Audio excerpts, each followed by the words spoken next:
The untouchable True School Sports Empire proudly presents something the boxing game is missing. Hey, what's going on? It's your boy BT, and I came here to talk some boxing with the thousands of True School Sports subscribers. Now, we did it once.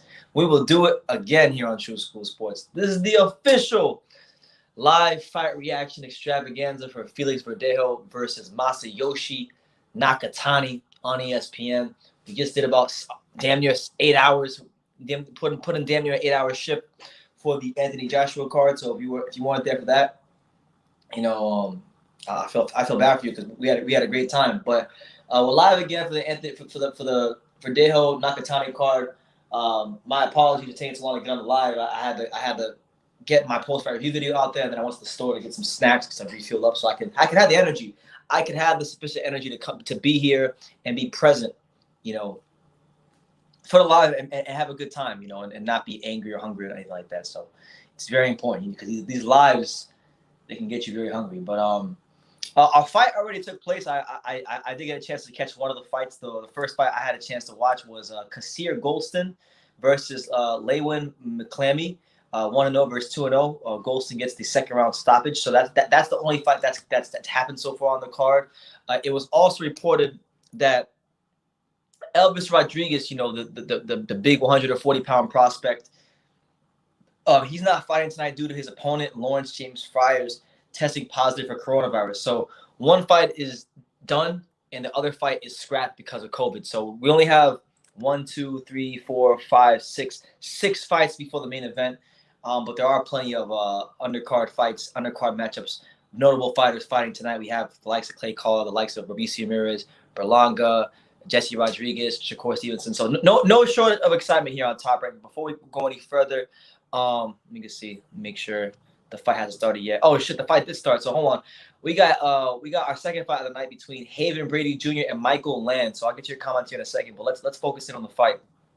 Shout out to everybody here. It's the untouchable True School Sports Empire. Make sure you smash that like button, hit the subscribe button if you're new to the channel, and check out all the content here on True School Sports. Now, sound on. Landing a left hand on Brady Jr. early here in round one. Wasting no time as these two start swinging from the jump. All right, so Brady Jr. in the red trunks. Michael Land in the white trunks or the silver trunks with the red trim. Good right hand there from Brady Jr. They were hyping this kid up a lot before the show started, so I'm looking forward to seeing what this kid Brady Jr. is bringing to the table. Apparently, he's one of those Ohio fighters. The Ohio fighters is tough, man. This is a 4-rounder, so it's gonna zoom right by. As you see the patch on his left side of his trunks is signed to top right. There you go. Another straight hand by Brady Jr. Brady Jr. My man's out here handing out rib dinners. Shout out to my man Major Key Boxing. Himself. D. Ravery, I hope you can hear and see me now. I'm here now, champ. Since he studied boxing. Rod Rook Days, what's good, champ? How you living? You good? National champion, amateur champion. Yeah, Verdejo, I'm not sure what time his fight starts. I'm going to anticipate that it's somewhere around like 10 or 11 Eastern Standard Time, but I'll keep you up to date. We got like 6 fights before that fight even happens. Right now, Brady Jr. is out here piecing this dude up with 2 3-punch combinations, handing out rib dinners. Varying his attack real well. Double right hand by Brady Jr. Nice job with that. Double straight right. Double straight right from Brady Jr. 1 minute and 6 seconds left in this first round on our second fight on the top ranked card. Doing the good old doubleheader here on True School Sports. You just saw me, now you see me again. Like Demetrius Andre says, it's me again. Also with Isaiah Steens in that gym, Otha Jones III. So he's getting some good work in the gym, and it's just yeah. Brady Jr. is from Toledo, Ohio, so he trains with Otha Jones III, and he trains with Isaiah Steens. So he's getting some solid work in the gym. He trains out of that Soul City boxing gym. Shout out to the fine folks over at Soul City boxing gym. Right now he's doing his thing. He's showing a very classic style from the outside, picking his shots real well. And Michael Land as a southpaw, he needs to get more active. Throw some more 2s and 3s. Throw some more 2s and 3s. Throw some more jabs and straights. Keep this. There you go. There's a good left hand for Michael Land. Shout out to everybody here. Make sure y'all smash that like button. hit the subscribe button. Let me know when, and let me know where you're watching from, what city, what state, what continent. I'm over here in the homeland, Dania Beach, Florida, the greatest city in the world. Let me know where you're at. I'll give you a shout out if you want. But yeah, one round of the books. His trainer, Jones Jr. in David Brady Jr.'s corner, as well as Roshan Jones. Mike Basil is the cut man. You can easily hit him. And there's a look at the corner of Michael Land.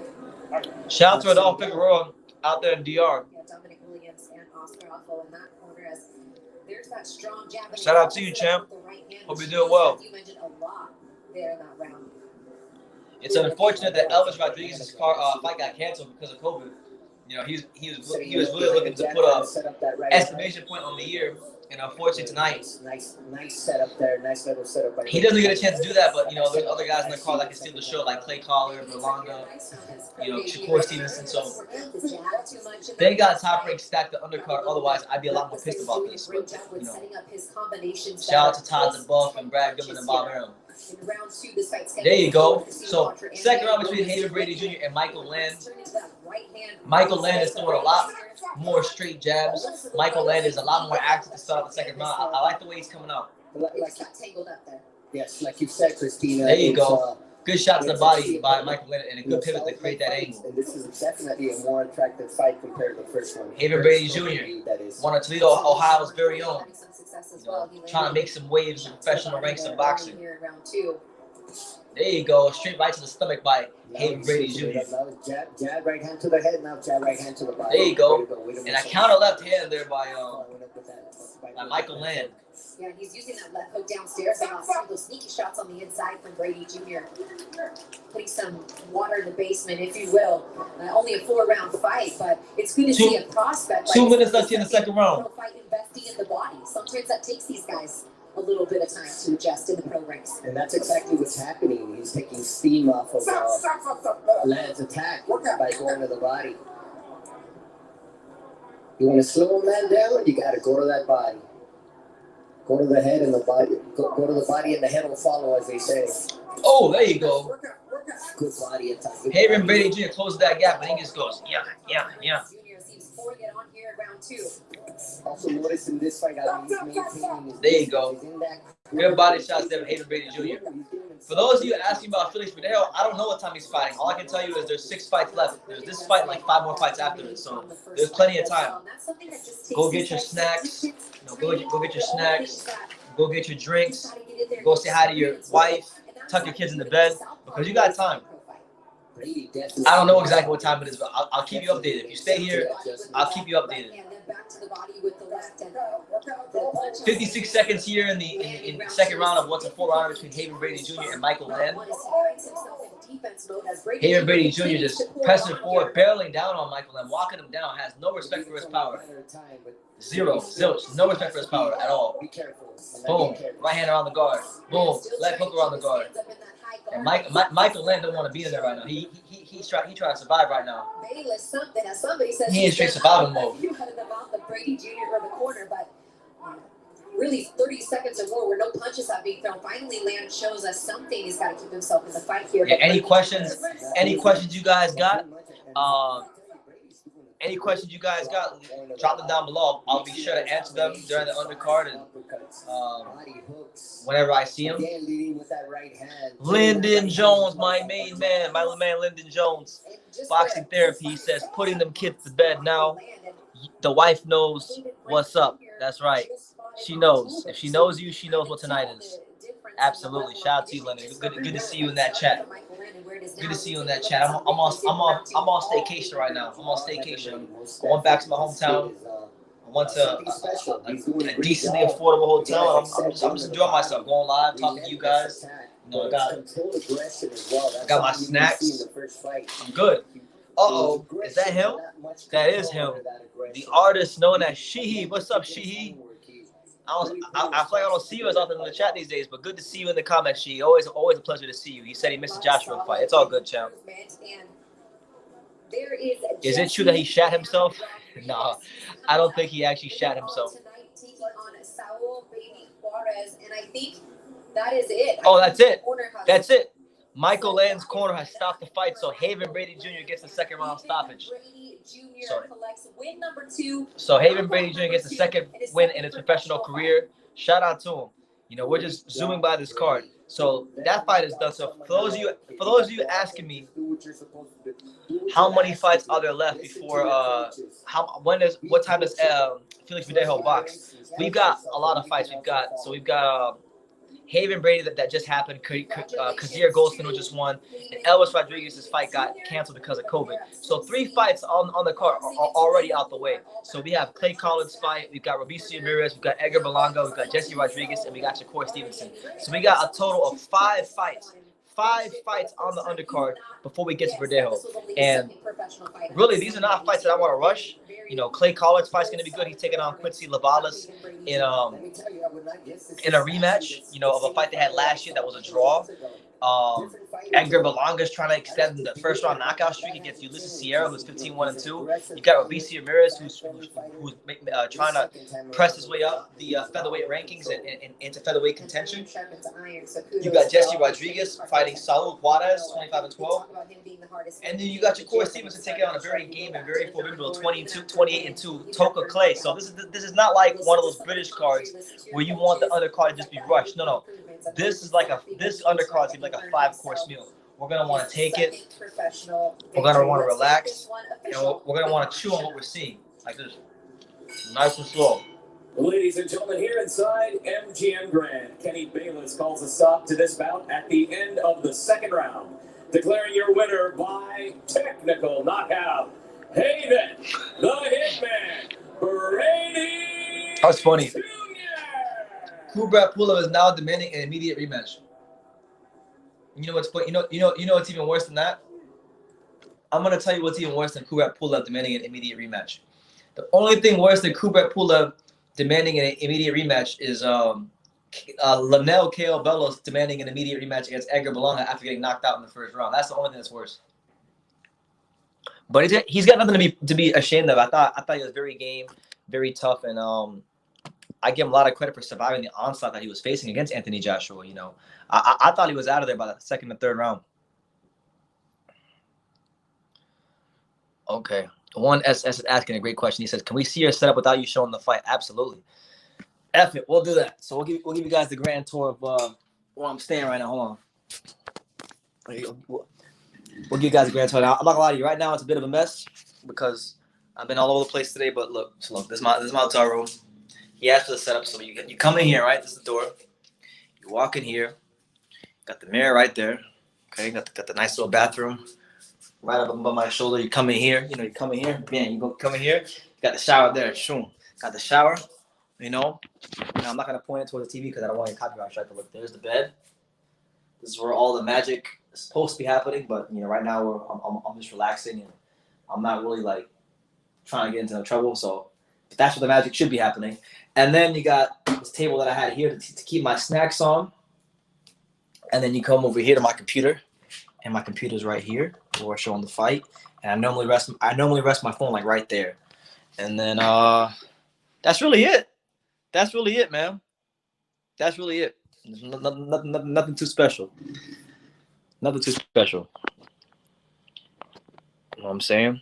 Verdejo is going to get knocked out in the 8th round. Oh shit, man. Who knows, man? Nakatani is a very formidable opponent, so you can't underestimate a guy like Nakatani. He's got a lot to prove tonight. And if he does win, people are gonna have to put even more respect on Teofimo's name because everybody was saying Nakatani is a bum. You know, there's certain channels here on YouTube that was saying that Nakatani is a bum. He's nobody. He's this. He's that. You know. So it is what it is. But yeah, that's my little setup. I got the table here with the snacks and pretty straightforward stuff. My man Joe, shout out to him. He says, "Do you think the ref should have stopped the fight when Pulev turned his back in round 3?" I'm glad he didn't. Generally speaking, yes, you're supposed to stop the fight in round. If a fighter turns his back, that's the fighter's way of saying that he is defenseless, that he can no longer continue and trudge forward and go forward as a fighter. So he didn't. Pulev was lucky that Anthony Joshua isn't like one of these savage fighters that will punch him in the back of the head, because then he could have really been hurt, been in a coma, had brain damage, all kinds of stuff. And I'm glad it didn't happen. I'm glad nothing bad happened to Pulev, because it allowed us to see even more from Joshua. We saw the triple uppercuts, and then the step over, and then he looked like Gervonta Davis and Chocolatito, looking like Riddick Bowe. He looked great. He looked great tonight. He looked sensational. I still don't think he's gonna beat Tyson Fury, but it was definitely great. My man S. Long Beach asking some interesting questions. Maybe too many questions. He said, "How tall are you?" I'm tall enough. Man. Nah, I'm not a big guy. I'm like 5'5", 5'6", something like that. 5'5", 5'6", 135 pounds of just beast mode. I can hear and see you, True School Sports. Thanks for the content. It's great. I appreciate you, D. Thank you for being here. And yeah, the hotel does have a plasma. It's mounted on the wall, and luckily luckily they do, man. It's a nice place. I'm gonna go on staycation a lot more. I like the staycation stuff, because I was reading an article about people that just go to hotels in their hometown, and they just take it. They use it as a time to relax or get their creative juices flowing, and that's kind of what I've used it for. So I like it. I might do this a lot more. H Money will take your head off. You're a manlet. Hey man, I'm not gonna say what I can or can't do. God bless that guy whose name I said one time more than I should have. All I can say is God bless him. I'm not one to talk online. I can show you better than I can tell you. So that's what it is. I don't. H Money need to do some sit-ups. H Money is a bit soft around that gut of his. H Money need to just do some damn sit-ups, because if he comes around me, I'm gonna break his damn ribs. But that's all I'm gonna say on him. I don't know. I come here, man. Lyndon's asking the right questions. He says, "Why are we still talking about him?" I'm just here minding my own business. I'm over here fucking eating combos, pepperoni snacks. Shout out to combos. I'm over here drinking coconut water, and people want to bring up this guy's name. So I don't know. I'm riding with H Money. Are you? Are you riding with H Money? Because if you were riding with H Money, you'd be on this stream. You wouldn't be on my stream. You'd be on his stream. Talking to him about Devin Haney. You're on my stream, so I mean, you're riding with me apparently. Absolutely. But anyway, back to the matter at hand. I'm not worried about that guy. What's going on with Top Rank right now? What are they showing on TV? So yeah, we got a little bit of time before the main event, just to run through the fights again in case you didn't hear me the first time. So two fights have already taken place. And then Elvis Rodriguez's fight got scrapped because of his opponent got COVID. So you got Clay Collard taking on Quincy Lavallee in a rematch of what was a draw last year. It's Clay Collard 9-2-3 versus Quincy Lavallee 9-0-1. So Clay Collard is aiming to be his fourth undefeated prospect of 2020. Okay, unprecedented stuff, because most fighters don't even have 4 fights in 2020, let alone beating 4 undefeated prospects. So it would be no small accomplishment if he could pull it off tonight. Then you got Ramirez, 5-1. He's taking on Brandon Valdez. Now, Brandon Valdez, why does that name sound familiar? Brandon Valdez. Who the hell is Brandon Valdez? I feel like I've seen him fight. Who did he fight? He fought Ricardo Franco in Kissimmee, and he lost him his last fight. Okay, so I don't know who this guy is, but he sounded familiar. All right.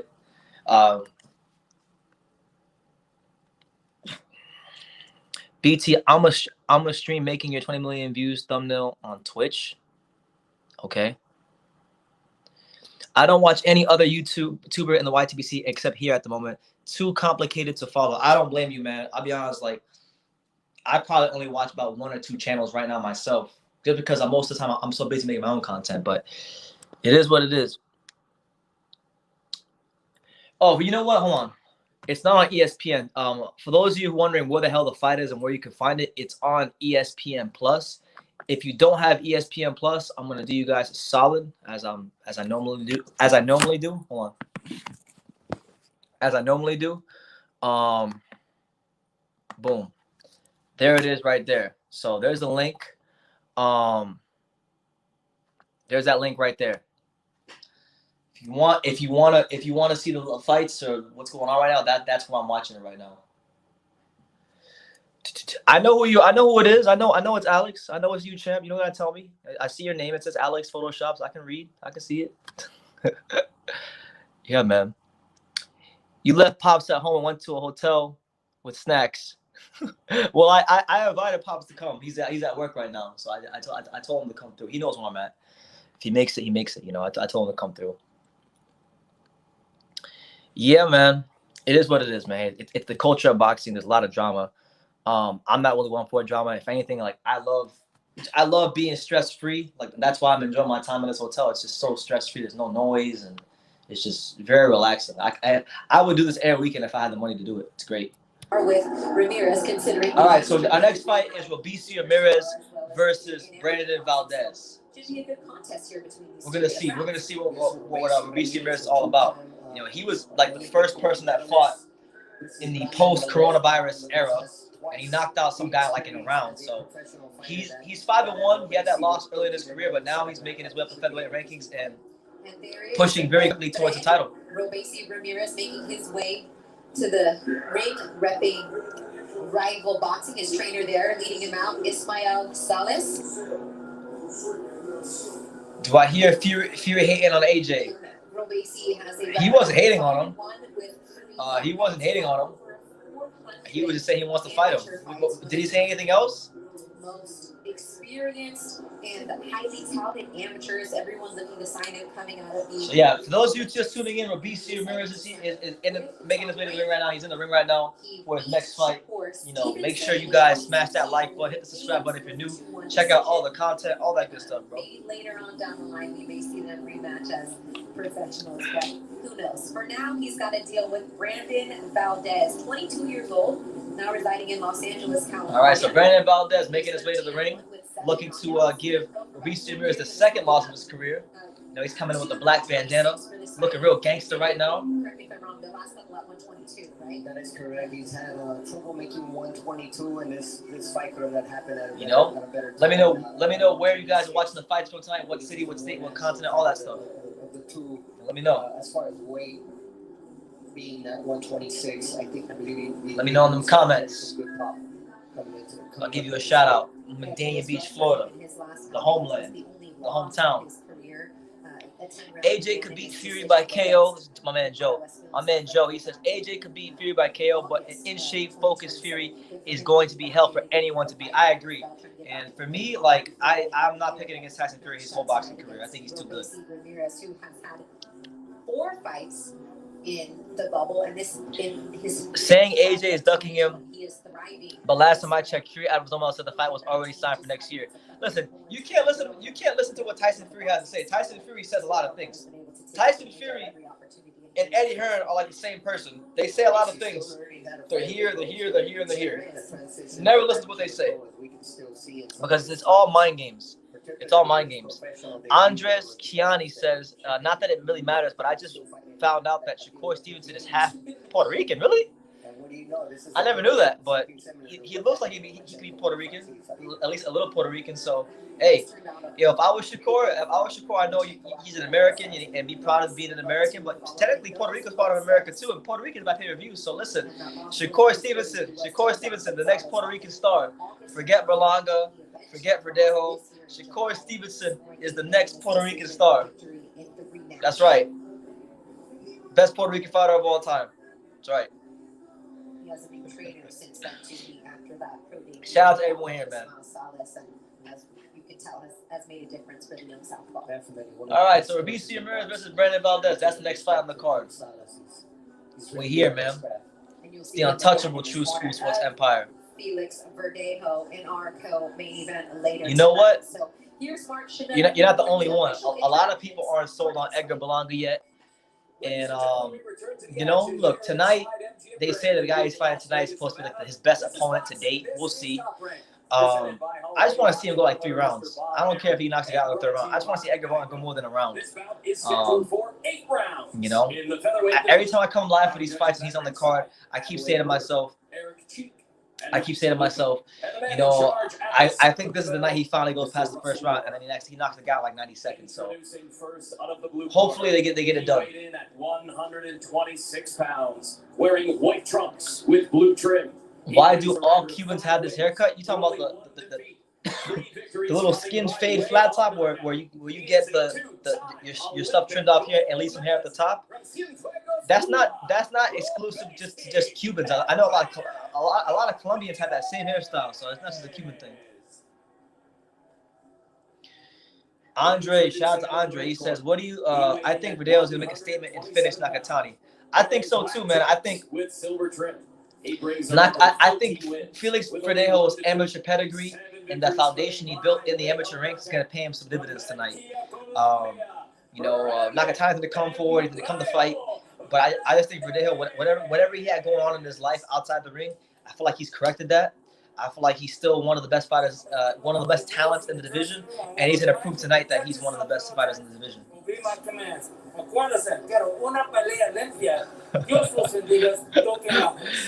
You still alive? I was going to tell BT to strip your reg for inactivity. That's right. That's right. Okay, this fight scheduled for 8 rounds. She out here ducking the streams. Either 6 or 8. I see him here and there though. She used to always be here, but it's good to see him anyway. It's good to see she in the comments. I hope you well, chat. Round 1 of Robisi Ramirez versus Brandon Valdez. This is an 8-round fight. Brandon Valdez is in the black trunks. Robisi Ramirez is in the white and blue trunks, or is that silver? Whatever color. The blue trunks. Valdez in the black and the silver trunks. In the orthodox stance. And for those people, man, you haven't had a chance to see much of Valdez, what can we expect? All right, good double jab there by Robisi Ramirez. Robisi Ramirez with the counter left hand. You know, here he's got to definitely pressure Robesi White because Robesi is a counter puncher.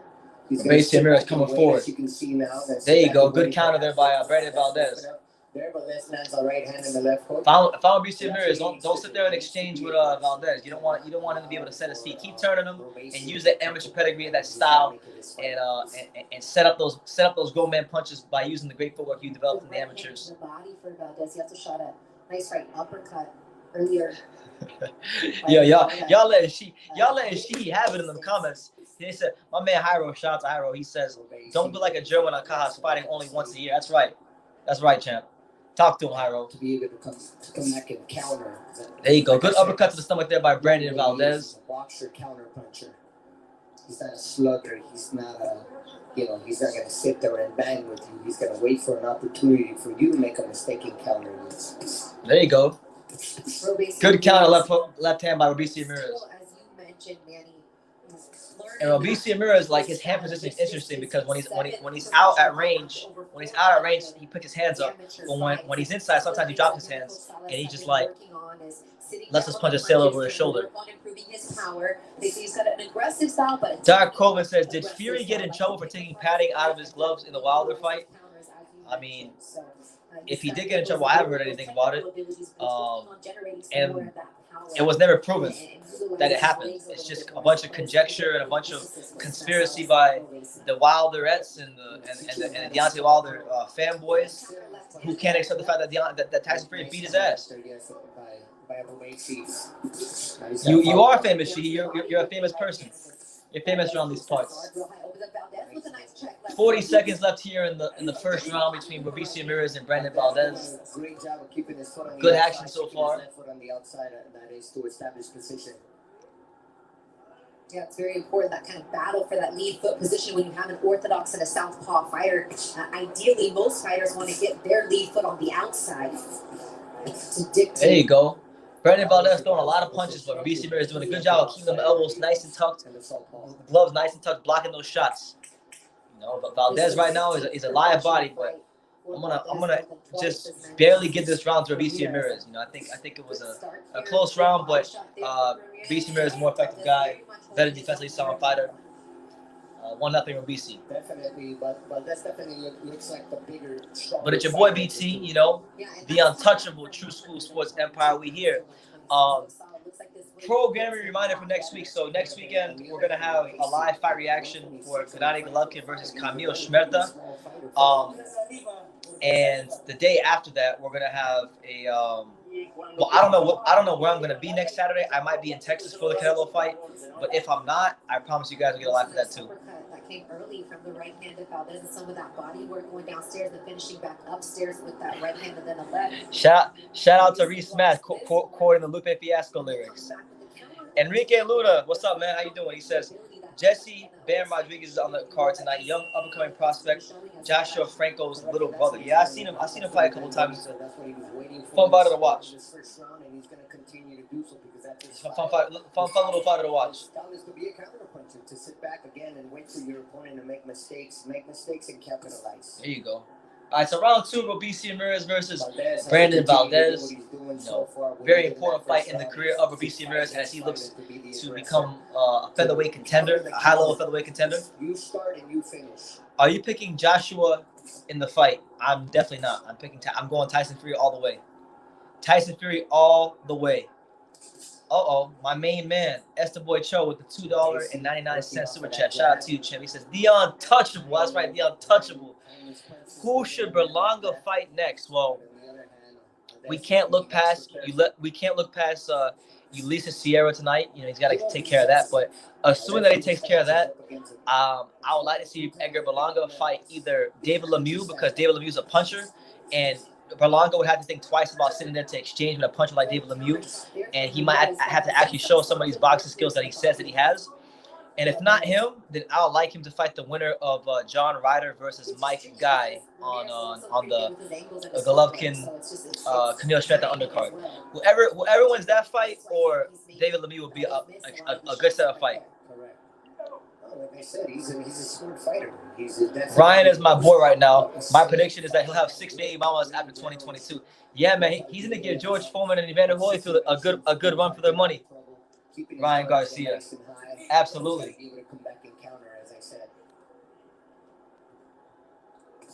On the other hand, Valdez, he's got to be the pressure fighter. He understands this isn't his show. You know, he's on the beat. 1 minute and 16 seconds left here in round 2 between Brandon Valdez and Robeisy Ramirez. Got to be smart. He's doing a good job. Yeah, right now Brandon Valdez, he's doing this thing where he's coming in with this high guard. He's coming with this high guard, and he's trying to make the fight with Robeisy Ramirez. But Robeisy Ramirez doing a good job of staying composed, staying tight, blocking the shots on his ears, parrying the shots straight ahead, and just being a very defensively sound, responsible fighter, and looking and finding those openings. The aggressive maybe could steal around here if he continues under this last minute to be more aggressive. It's just tough because you never know exactly what the judges are looking for. The guy sitting back and waiting to counter, that's a little more defensive, or Valdez just having to come forward, push the action, throw the combinations, but is missing a lot. There you go, good body shot there by Robeisy Ramirez. Oh, there you go, good defense in that pocket there by Robeisy Ramirez. But thank you, Esther Boy Cho. Thank you for the super chat, champ. Yeah, I want to see him either against John Ryder, whoever wins John Ryder versus Mike Guy, or David Lemieux next. I think those are the two step-up fights you want. Straight left hand by Robeisy Ramirez, right down the pipe. But Brandon Valdez is coming forward, and he's making the fight. Brandon Valdez is coming to fight tonight. Shout out to Brandon Valdez. He might have stole that round. He might have actually stole that round. Efficient aggression of Oh, there he is. Speaking of Edgar Berlanga, there he is on the screen. Looking dapper, got his glasses on, got his hair, got his $150 haircut. Yo, do you guys know that apparently Edgar Berlanga spends $150 for his haircut because he gets his haircut in his house? So $150 for a haircut. You see that sharp tape line Berlanga got going on? $150. Top of the line. Top of the line New York home haircut. That's where we at. Make sure y'all smash that like button, hit the subscribe button. We here. Having a great time. But it was Valdez kind of pushing the action, particularly at the very end there. Boom. Right, not a high punch output from Robeisy, but he's a pretty accurate puncher. He's a pretty accurate counter puncher at that. We don't see him carrying a whole lot of power And it's All right, so round 3 between Robeisy Ramirez and Brandon Valdez. My man, she says that Robeisy will pick up the pace in the next round. We'll see, man. We'll see. There you go. Good straight left to the body there by Robeisy Ramirez as Brandon Valdez continues to come forward. But he's throwing a lot of punches, but they're not landing. And Robeisy throwing punches and they're moving it back. There you go. There's a good right hand by Brandon Valdez. Maybe come out and be more aggressive, as we can see. Well, it's a way for him to try to get some of these rounds because he ended that round too strong. And if Robeisy gonna always wait to counter, why not? If you're in good condition, you've been 10 rounds before, you've been 8 rounds before, you've been there. This is only the second time that Robeisy has had a scheduled 8-rounder. Push the pressure, push the action, let your hands go. Make him. There you go. Good body shot there by Robeisy Ramirez. Here in round 3. Yes, Valdez went the distance in this last fight. Yeah, right now, Robeisy Ramirez is doing a steady diet of straight left hands. It hasn't discouraged Brandon Valdez from coming forward. He's still coming forward. That's evident, and he definitely looks bigger, even though he's the one coming up from 22 in his last fight. Oh, there you go. A good left hand and then a piercing jab from Robeisy Ramirez. 1 minute and 36 seconds left here in round number 3 on our second fight. I think our second or third fight on this card. He's blocked a lot of these shots from Valdez. Creating angles, moving side to side.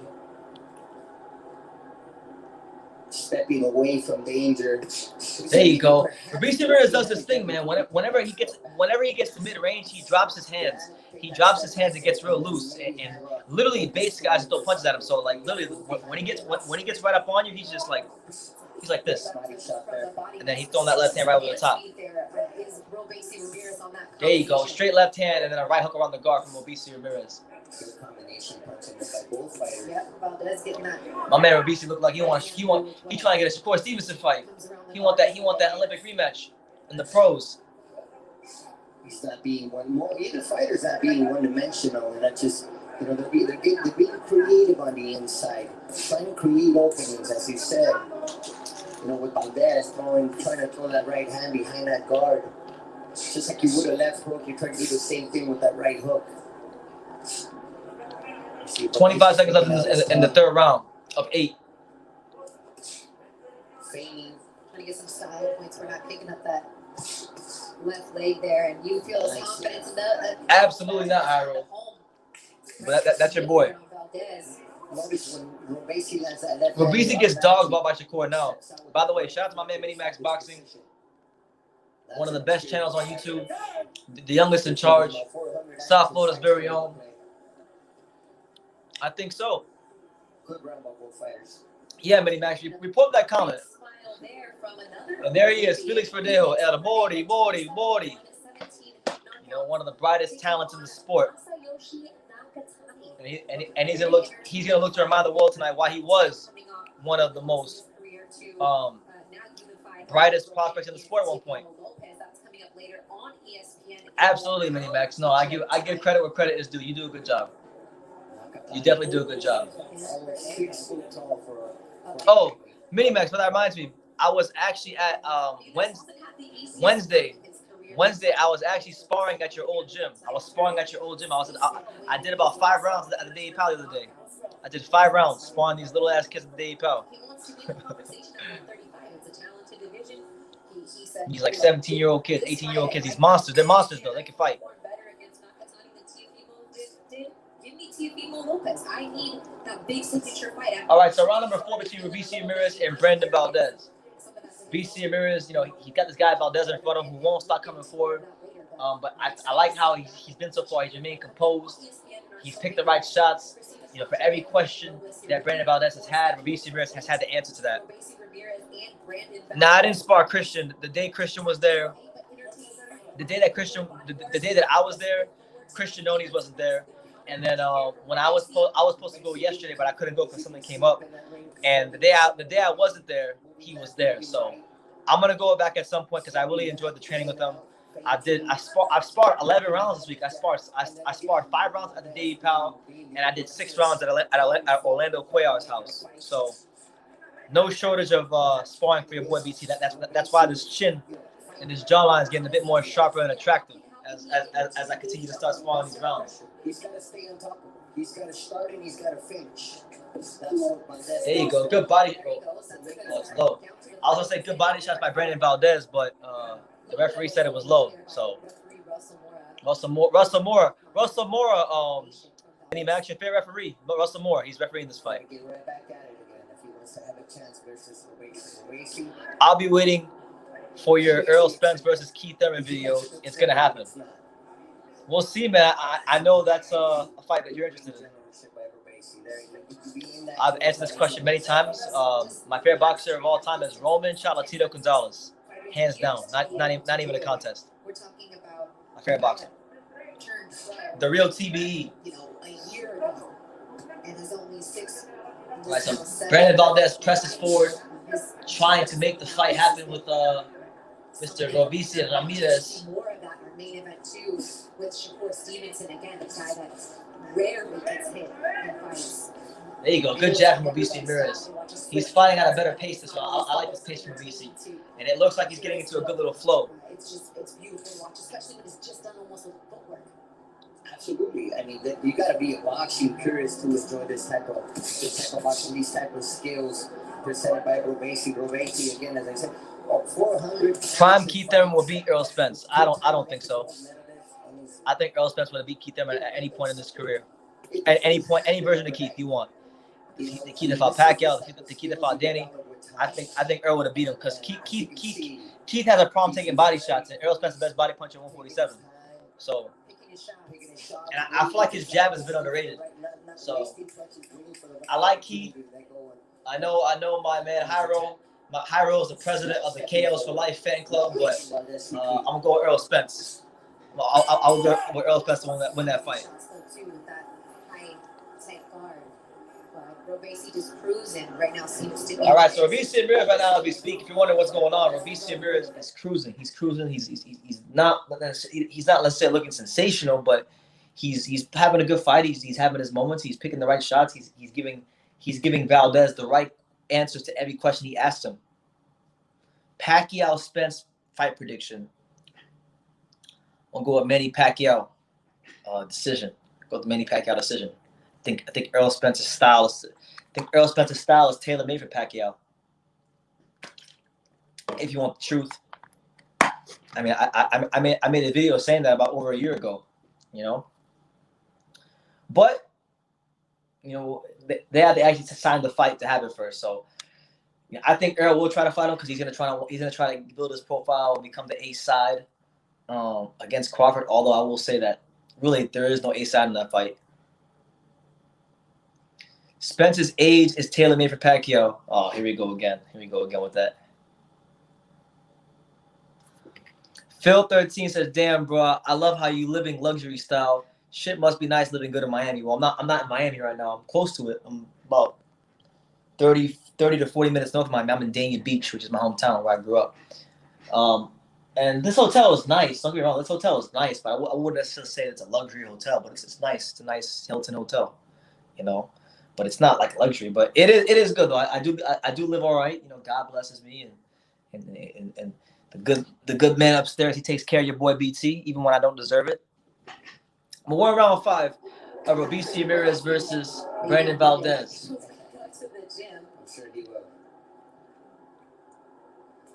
It's a battle of position. It's always a battle of position between a southpaw and the orthodox fighter. There you go. Good defense from Robici Ramirez. The way they create space, particularly Robici creating space, generating space, enough space to land and not there you go. At the same time. That's the name of the game, isn't it? Oh, there you go. Now Robici Ramirez is starting to step aggressively to the outside of Brandon Valdez's foot, and he's finding some really nice shots, some really good openings. Not being as aggressive. Make sure y'all smash that like button. Hit the subscribe button if you're new to the channel and check out all the content here on True School Sports. And it's gotta be frustrating for You know? Valdez trying to be the aggressor, throwing more punches, but Do all that good stuff. wasted energy, if you will, when every time you try to throw, Ramirez is somewhere else. They're not landing. That's gotta be frustrating mentally for a fighter like Valdez. And we saw the punch output decrease this last round, possibly because of that. Because we know he's in great condition. You're correct, but where there you go. Good jab from Masayoshi Ramirez. And now Ramirez is in full control of this fight. He's literally got his hands down, and he's like right in front of him. You can't sit there and speculate and think that you're gonna land one punch. And you know that when I was in college, actually, crack as many jokes as you want to school. I went to school on a chess scholarship. Every year, the Pan American Chess Championships were held at Miami-Dade College. Schools from all over the world competed. Thoroughly enjoyed the trips to Miami, my guy. Yeah, listen, Miami's great. Miami's great. I don't really go to Miami. I live in Miami. I live in the Miami area, but I don't live like on South Beach or any of the things that you guys consider Miami. So I don't even go to South Beach as much as you guys would think. So when I go there, it's like a trip for me too. In fact, I want to go there soon. I have some ideas for videos that I want to do on South Beach. But that's another round for BC Ramirez. He's just getting better as the fight goes on. He's getting better and better and better and better.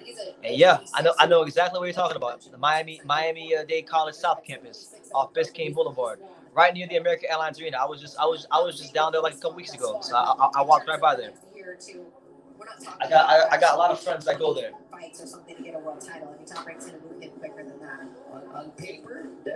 Shout out to everybody here, man. This is the official live fight reaction for Felix Verdejo versus Masayoshi Nakatani. It's your boy BT Brendan Taylor reporting to you live and direct from Dania Beach, Florida. All right, the next fight, in case you're wondering, the next fight is going to be Jesse Rodriguez versus Saul Juarez, and it'll be a six-rounder, light flyweight. In case you're wondering, that's the next fight. He's coming up in our next fight against Saul Juarez, and you know, I'm showing some love to these lightweight classes. 108. I try to tell everybody that. Shout out to you, the great Ragsby. He says, bro, the females are definitely not any shortage of supply there. I tell everybody that. People who have never been to South Florida or the Miami area, I try to tell them, like, when I go to other places in the world, like it's like whatever to me. Like I don't. That's why women don't faze me, because I grew up here. Like it's normal. It's definitely normal. One of the best in the game. Like the amount of women that I see every day just going to the store or just going up the street is endless. You know, I'm not worried at all. So, but yeah, you're right. You're definitely right about that. Round number 6 of BC Ramirez versus Brandon Valdez. BC Ramirez is really starting to show his class as these rounds pass by. Brandon Valdez, credit to him. He's remained game. He's remained formidable. He's not been discouraged. But BC Ramirez is scoring shots. He's landing shots in the body. He hasn't done much work to the body at all. And stepping it up. When are we going to start BT Promotions in association with Tekken Promotions? Yes, Tekken Promotions, the best promotional company in the world that promotes the great Roman Chocolatito Gonzalez. I don't know, champ. I'm trying to get that money straight so we can start BT Promotions. In this fight since the very beginning. But it's hard. I mean, when we talk about the footwork, the angles where his defensive prowess, it's like he's not necessarily just standing there to hit. There you go. Good defense. Oh my God, yo, BC Ramirez. I love how as this fight goes on, he's beginning to loosen up more and more. Why are you in a hotel room? Ed Bull asking some interesting questions. Why am I in a hotel room? I'm in a hotel room because I'm on staycation. I wanted to go somewhere nice and quiet, away from where I live in Miami, and I came back to my hometown to get the creative juices flowing, and it keeps things in perspective for me. So that's why I'm here, and I just happened to be going live for the fight in a hotel room. And this isn't the first time. It's not the first time I've gone live in a hotel room, so it is what it is. They're gonna take away a point. I'm about to bet on DraftKings. Who do you think, Felix Verdejo or Nakatani? Oh man, I don't want to tell you that because if I tell you Felix Verdejo and he loses, you're gonna say you told me to bet on him, and I don't want to be held responsible. But I got Verdejo winning that fight. Round 6, 55 seconds left here. BC Ramirez is just cruising. He's cruising. He's not really got hit with. Valdez has thrown lots of punches, but I don't think he's really landed anything of like significance onto BC Ramirez. All the females in the Bay Area are mixed. It's like a basket of races when you land out in San Francisco. It's wild. I actually want to go to San Francisco at some point. Nice right hander by. Ed Ball says it feels like a porno set. Maybe it is. Haha. No, I'm joking. I'm joking. It's not a porno set. Y'all gotta go. Y'all gotta go home one day. Oh, hold on. BC Ramirez is pulling it out right now, and he's got Valdez on the ropes, and there it is. There it is. The referee waves it off in round number 6, and BC Ramirez puts the exclamation point on a dominant performance, and then he hits you with the AK-47, which he said, just like that. So BC Ramirez doing his thing, man. Shout out to him. Yeah, maybe it is a porno set. Maybe I have a second job that I don't tell you guys about. That's why I travel around to all these different places. Maybe I have a dark side to me that y'all don't know about. Nah, I'm joking. I'm joking. Don't take that serious. I'm joking.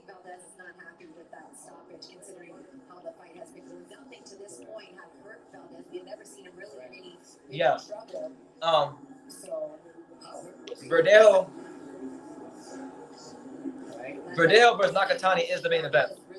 That is the main event, in case you're wondering. Because I know Shakur Stevenson has got a lot of promotion. You got Edgar Berlanga on this card. So that's a good question. Verdejo versus Nakatani is the real main event.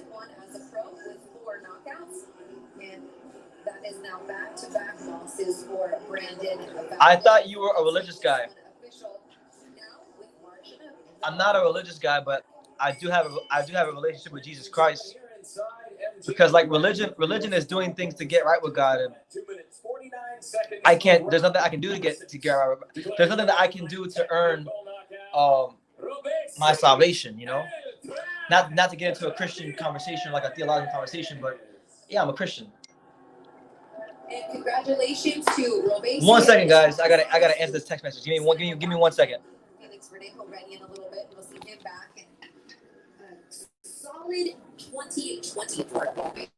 Ramirez. 5 fights, 5 wins. That's how you take advantage of an opportunity. We're gonna see how we got it done. You're taking a fight early. That was my boy. My boy said me up to see if he come through. So my boy Paul's gonna come over. Shout out to Paul. But yeah, I'm definitely a Christian. In fact, I was just with I had a chance to go speak to Evander. I saw Evander Holyfield train earlier this week, and I was talking to Evander Holyfield for like 3 hours. All we do is talk about God, Jesus, the Bible. That's all we talked about.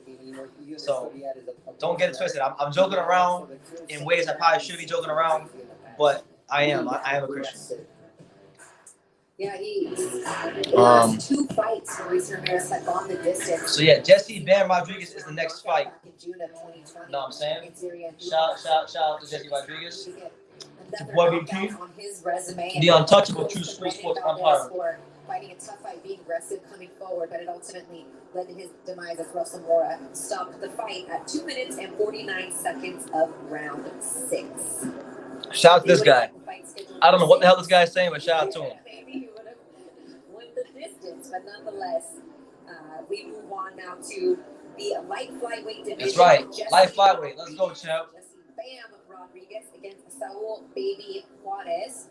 Shout out to my man Miami Kid J, South Florida Stand Up. He says, how would you see a TL versus Verdejo fight? I would see it as a chess match early on. Taking on a former, but I think as that fight progresses, you would see both fighters try to slug it out and show who is the true dominant alpha male in that ring. That's the kind of fight like Lomachenko versus Lopez was a good chess match. It was an aggressive chess match, and that fight would be an aggressive chess match too. But I can't see it being an aggressive chess match for more than 4 to 5 rounds. I think at some point in that fight, those two are going to slug it out, and I would favor Verdejo to win just because I think he's more durable of the two.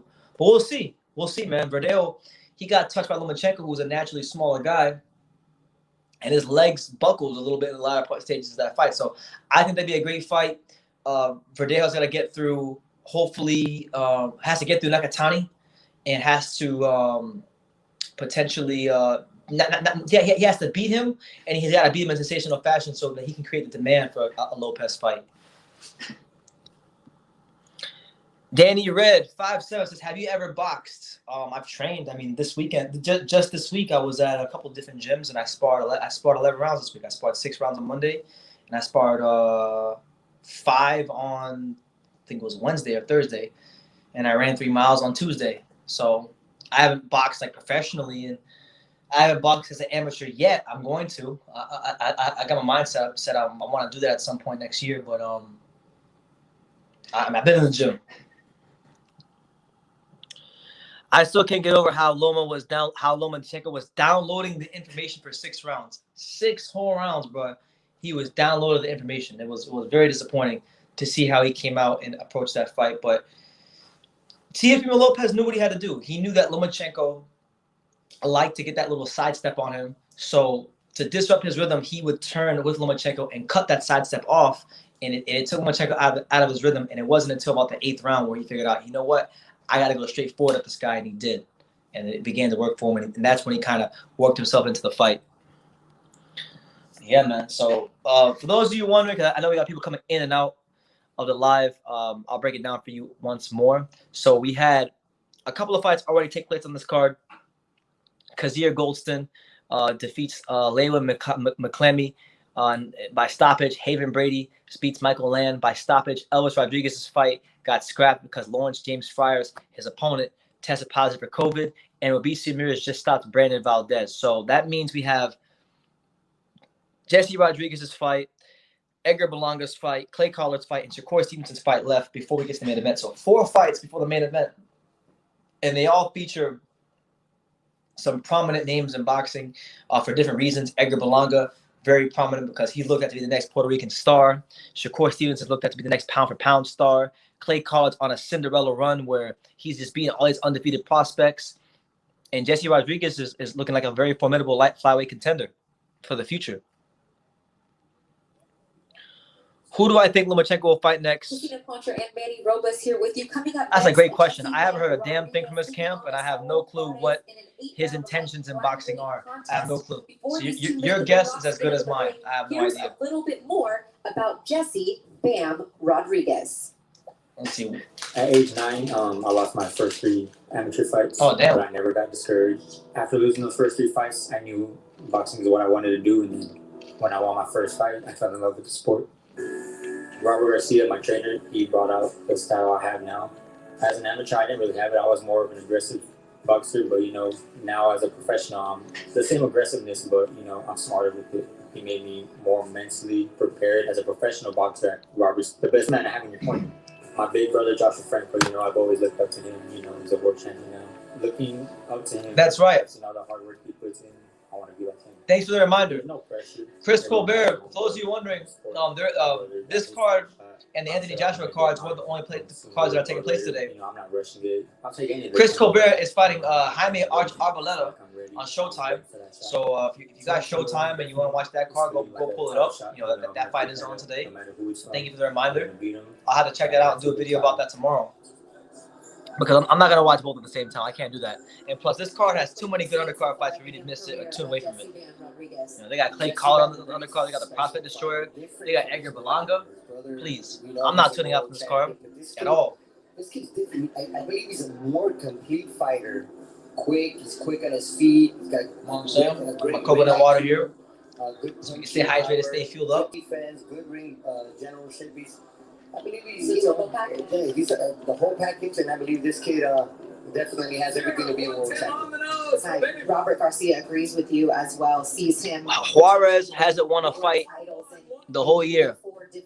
Well, that's why Top Rank picked him. They picked him for a reason. They're building this kid, Bam Rodriguez, into a prospect for the light flyweight division. He's Mexican American. He's 12-0. He's 12-0 with 8 KOs. So they picked him for a reason. It's the art of building a prospect. Is it something that we like in boxing all the time? No, not really. It can be a bit frustrating, but it's part of the game, part of the business. And ton more professional boxing experience. He comes into this fight with a record of 25-12-2, and he's just the kind of guy that is always in tough fights. He has fought twice for a world title, once at 105 and at 108, but what stands out to me when I look back through my notes and at some tape is. All right, so Saul Juarez has just entered the ring as we get ready for our next fight featuring Saul Juarez versus Jesse Bam Rodriguez, up-and-coming light flyweight prospect. But he's a veteran of the sport. Yeah. No, these commentators, I mean, I can deal with Top Rank. Christina Puncher's cool. But like the zone card was trash. The commentary was trash. Sergio Mora and Brian Kenny literally said with a straight face that Julio Cesar Martinez is a better switch hitter than Terrence Crawford. They say he's the best switch hitter in all of boxing. It was the most ridiculous thing I ever heard in my life. Bam's making his way to the ring now with his trainer, Robert Garcia, Boxing Academy, 2012's Trainer of the Year, and former IBF Junior Lightweight World Champion himself. As you mentioned, yeah, she's biased, but you know, she's a company woman. She's just towing that company line to get her check, so you can't blame her for it. I think for the most part, though, she does a pretty solid job. It's a pretty solid job. You know, almost everybody that works for a network that has put in as much time as Christina has is going to be biased to some extent, but I think for the most part she's pretty solid. Must be, you know, it's not Bam, but excuse me, Josh was like trilogies, and here he is again with another one. All right, let's send it to Mark Shida for our official. Let's turn this volume up, man. We return to the action here inside MGM Grand in beautiful Las Vegas, Nevada. This is boxing. This is Top Rank, presented by Right, make sure y'all smash that like button. It's your boy BT, we here. Double over, doing a double shift today with the lives. We got 46 likes right now. Let's try to get it to 100 if we can. We have 46 right now, so if you haven't smashed that like button, what the hell are you waiting for? Do you even love your boy BT if you hit the like button? Ruiz. Introducing first out of the blue corner. Presented in association with All Star Boxing. He weighed in at 110 pounds, wearing silver trunks. He brings a record of 25 wins, 12 losses. Can Ray Vargas reclaim his title from Nettie? I don't know, but Angelo Leo gonna beat them all.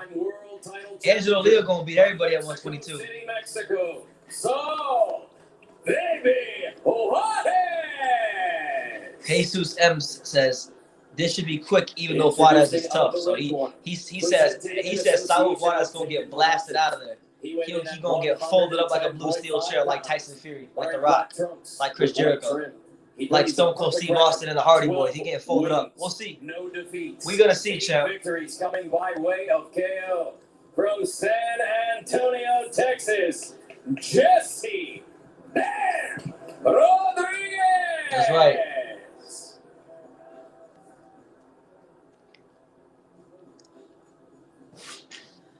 My man Julian Josino says Berlanga gonna bang. He gonna do his thing. We gonna see, champ. For anybody asking what my prediction for the Verdejo fight is, I got Felix Verdejo with a late round stoppage. All right, Celestino Ruiz, the third man in the ring tonight. Damn, he's that damn small. Manny Robles here with you on the call as we inch closer to our triple header coming up on ESPN approximately 7. All right, so round one of Jesse Bam Rodriguez versus Saul Juarez is an 8-rounder. Should it last that long?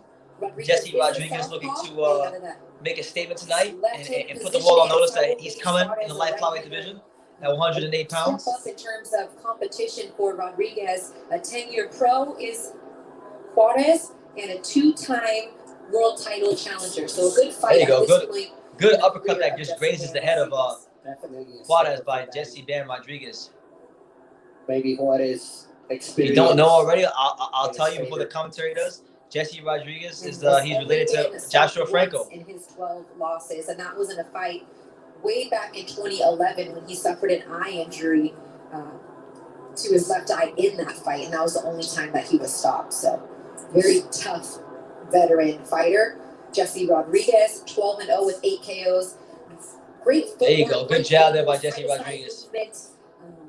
Skills, knowledge. I mean, check when you go down the list of what he brings to the table. And Robert Garcia couldn't be more excited about this 108-pounder he's got in his gym. Yeah, definitely. He's a complete fighter, as we said. You know, with only 12 professional fights, it doesn't seem like he only has 12 professional fights. There you go. Seems like he has Good a lot uppercut there by more Jesse ability. Rodriguez. The sky's the limit for this kid. We'll see how he handles Juarez. There you go. Or And shout to something by Jesse Rodriguez. Yeah, Another one. absolutely.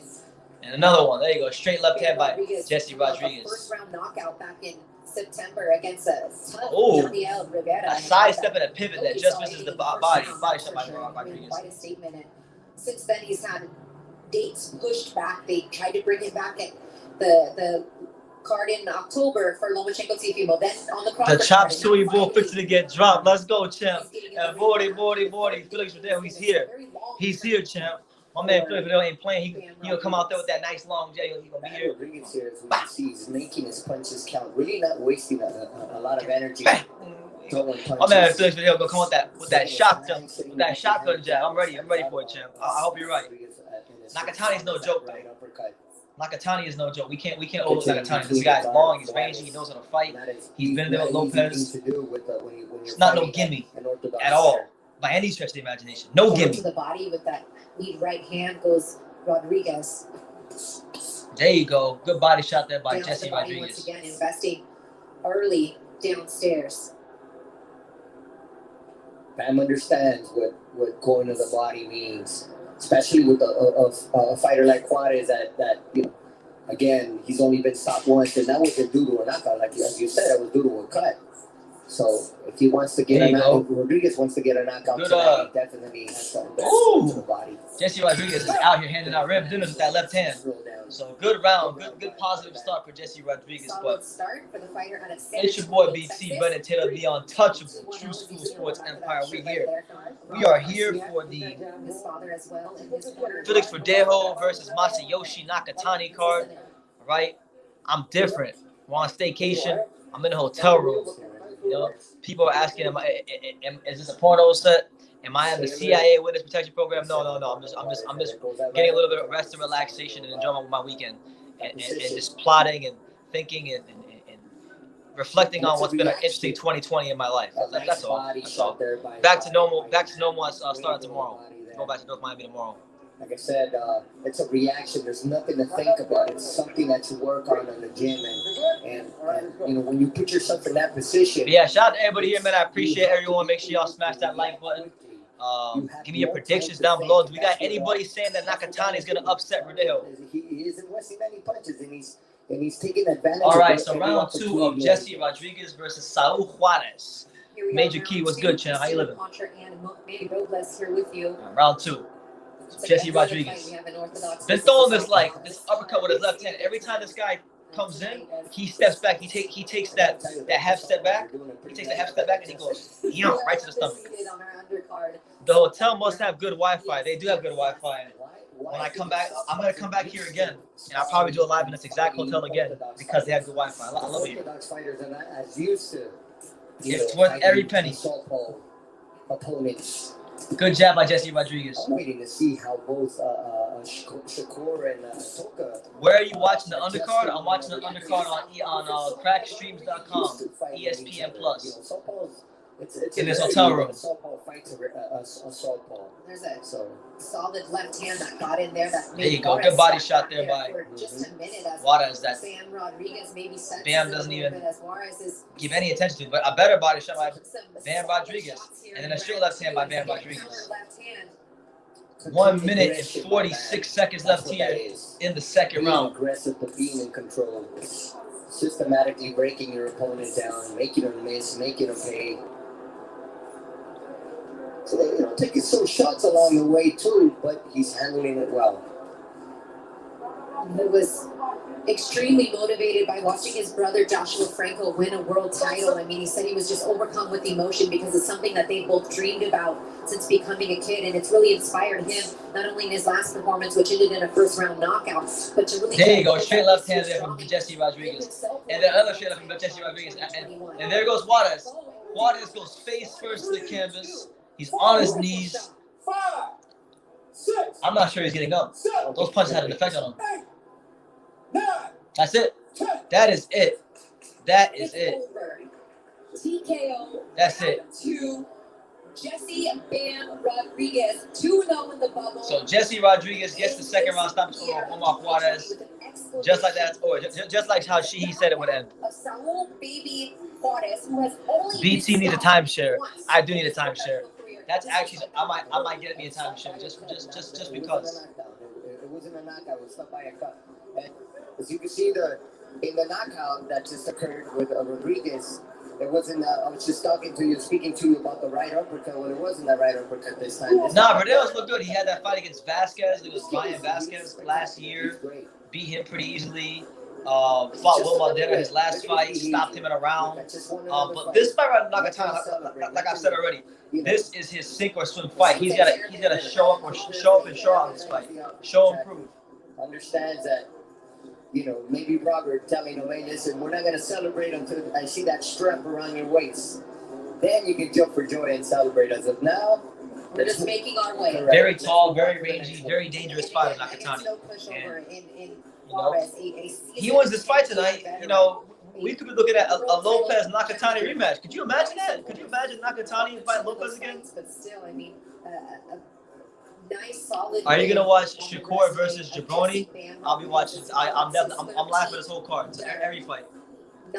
Did you see the video of Rolly sparring Devin Haney? I seen like a couple seconds of the clip. I didn't really pay too much attention. I'm just over these fighters. I'm over these fighters talking about what happened in sparring and what happened in the gym. It's bullshit. Like, who cares about sparring? Who cares about what happened in the gym? Let's see what happens under them lights. Let's make the fight happen. I mean, look, that's how you make it. Especially with Devin Haney, because Devin Haney, if we're being honest, hold on. Ladies and gentlemen, here inside MGM Grand, this bout concludes at 2 minutes 5 seconds of round number 2.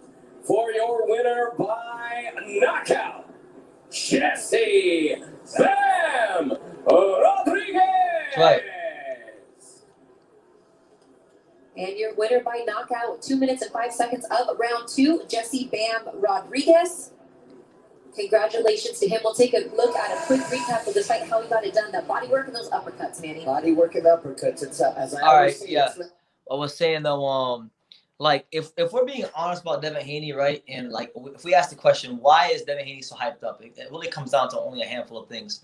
Number one, sparring stories. So half the shit he gets hyped up for, we haven't even seen. Sparring, what he did in the amateurs, his Instagram, social media following. It's no different than Ryan Garcia. But I don't think even Ryan Garcia doesn't place as much of an emphasis on what he did in sparring as Devin Haney does. So if he beat up Rolly in sparring, cool. Make the fight happen. Rolly just came off of a controversial win against Jackson Ramirez. Make that fight happen. Beat his ass for the interim title and keep it pushing. But speaking of great fighters, Shakur Stevenson has just arrived to the arena. Will be on ESPN. There he is. Shakur It's a triple Stevenson. header starting at 7 p.m. Pacific time, approximately. Berlanga, Sierra, Verdejo, Nakatani, and Stevenson Clary following football on the flagship station, ESPN. Kylo asked, have I ever tried doing 2 cards at the same time? I have before, actually. I was watching 2 cards at the same time last year when Jaime Munguia fought Dennis Hogan and Clarissa Shields was fighting, I think it was, what was her name? Christina Hammer. I think I was doing both at the same time. And if it wasn't those, if it wasn't those 2 fights, it was like one. I watched one of those fights and had another one on my other monitor. I'll probably do that once this telecast switches to regular ESPN, which might be soon actually. What time is it now? Oh, it's 9 o'clock now. It's 9 o'clock now, so I'm gonna see the ESPN's. Whenever this telecast goes to ESPN, I'm probably gonna put the Showtime card on my computer, and then I can keep track of what's going on with both. Because I've done that a couple of times. You got UFC on TV right now. Oh, it's on now. Football. Who's playing? Work of his body. Second quarter. But shout out to everyone here, man. I'm just having a great time right now. You know, we've gone live. I've been live for like 9 hours today. If you add up all the hours we spent, it's been a hell of a time. And nope, nothing going on in ESPN right now. So we patiently await. We patiently wait for ESPN to come on.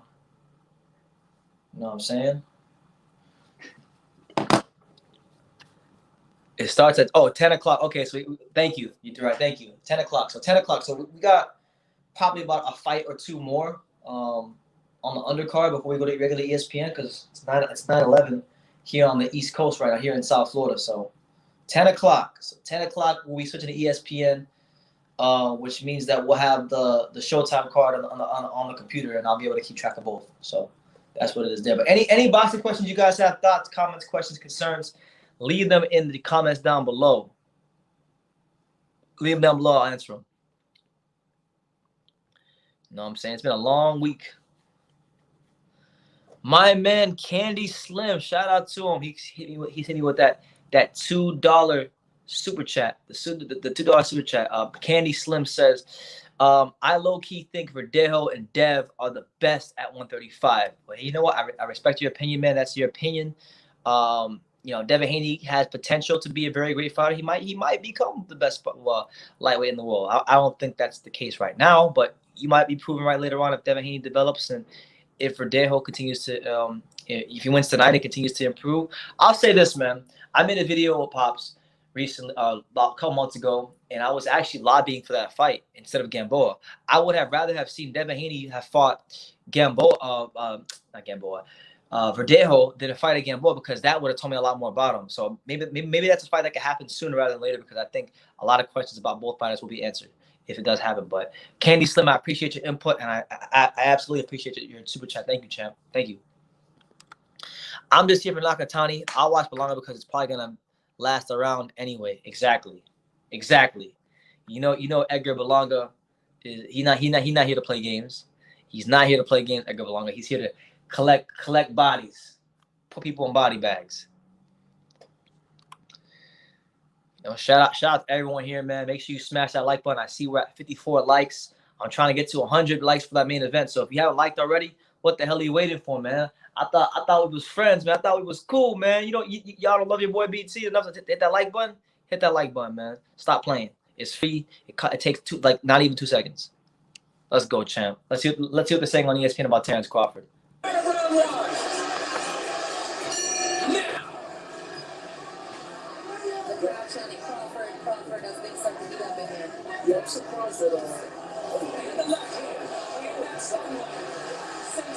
Terrence Crawford versus Hank Lundy. I was there that night. That was a great fight. Yeah.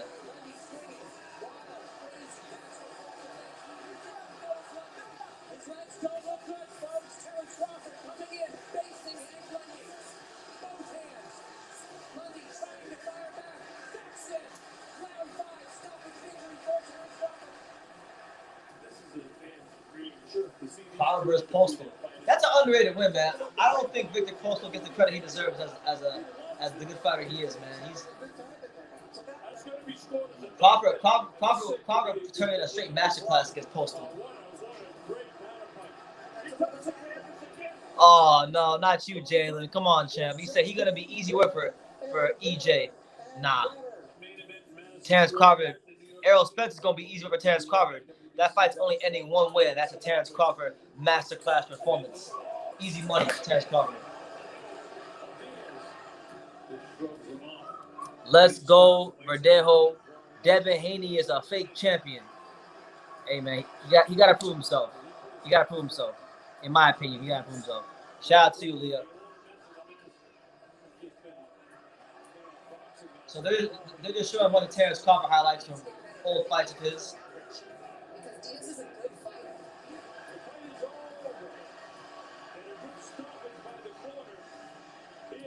That's right. That's right. Terrence Crawford better than Earl Spence. You damn right, Andres. Talk your shit, champ. Terrence Crawford over Earl Spence all day. Crawford, and in fact, he was in our main event in our last fight in the bubble. BT, Verdejo, Nakatani, what do you think? I'm going with Verdejo with the late stoppage. Like, from that WBO. Well, I don't know about late, but like 8th, 9th round ish, somewhere around there. A lot of people say Kell Brook. I think his average pedigree, like I said, is gonna pay a lot of dividends tonight. He's gonna have the patience. He's gonna have the wherewithal to deal with the range and the size and the frame. He's a highly skilled fighter, and he's the best at the game. To me, definitely pound for pound, one of the best fighters in the world, the best welterweight. I still can't believe he beat up Kell Brook like that, man. I'm still pissed off about that fight. I mean, he just broke his opponent down. As you can see, he's just got so much poise, landed that beautiful right hook. which only he can do from a southpaw stance, knowing that he's an orthodox fighter. I mean, nobody does it better than him. This kid, he switches from the orthodox stance to the southpaw stance with such ease. It's just incredible the way you look at that left. He's not even left-handed, and look at the way he's landing that left with that much power. Doubling up, tripling up on that left. Incredible. Terrence Crawford is special, man. He's special. Terrence Bud Crawford, 37-0 with 28 KOs, defeated Kell Brook in round 4 via TKO. That was our last fight on. Will Terrence Crawford be able to get inside? Terrence Crawford will be able to do whatever he wants against Errol Spence because he's the best fighter on the planet.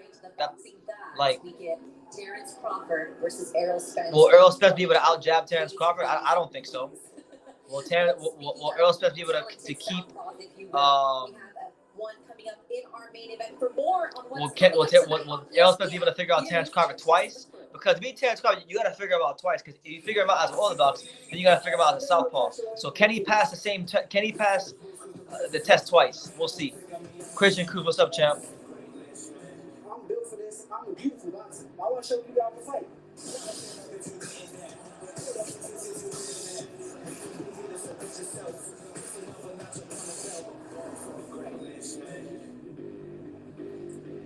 Christina, we are looking forward to calling Shakur Stevenson's next fight. Of course, our group was with him when he won his world title at featherweight. And Brook is faster. Brook is faster than Spence, but Spence is more durable and fundamental.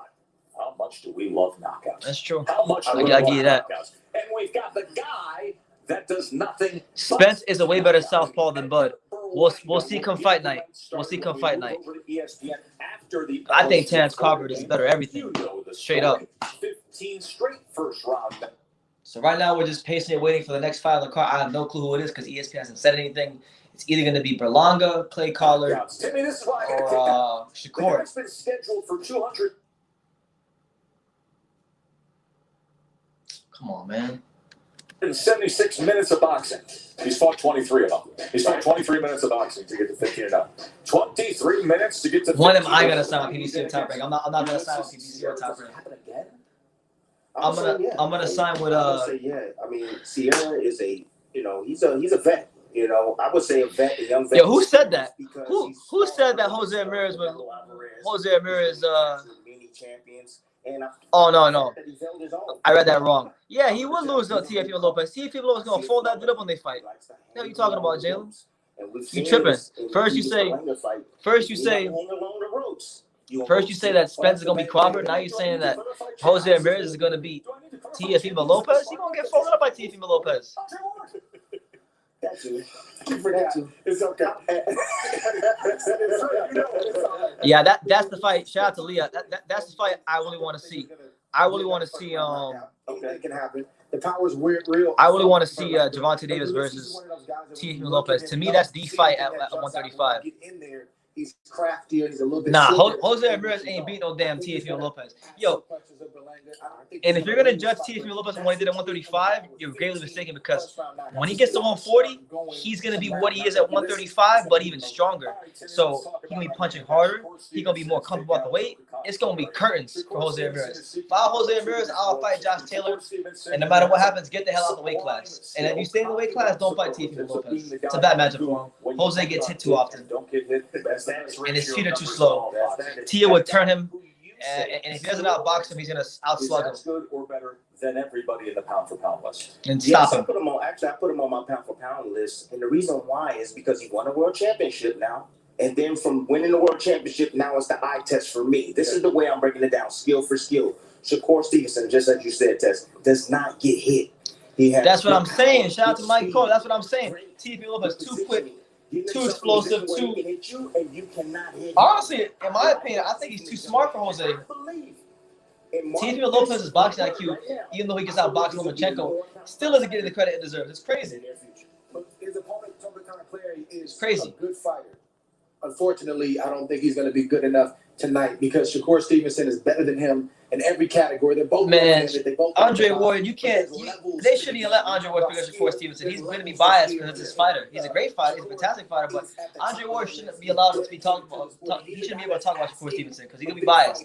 He's going to say that Shakur going to win every fight. It sure is. Shakur Stevenson trying to get himself to 15-0, trying to do it against a southpaw because Ramirez is food for Tio and Haney. You interpreted my comment wrong. My bad. With titles on the line for Shakur. Yeah, Lopez is the truth.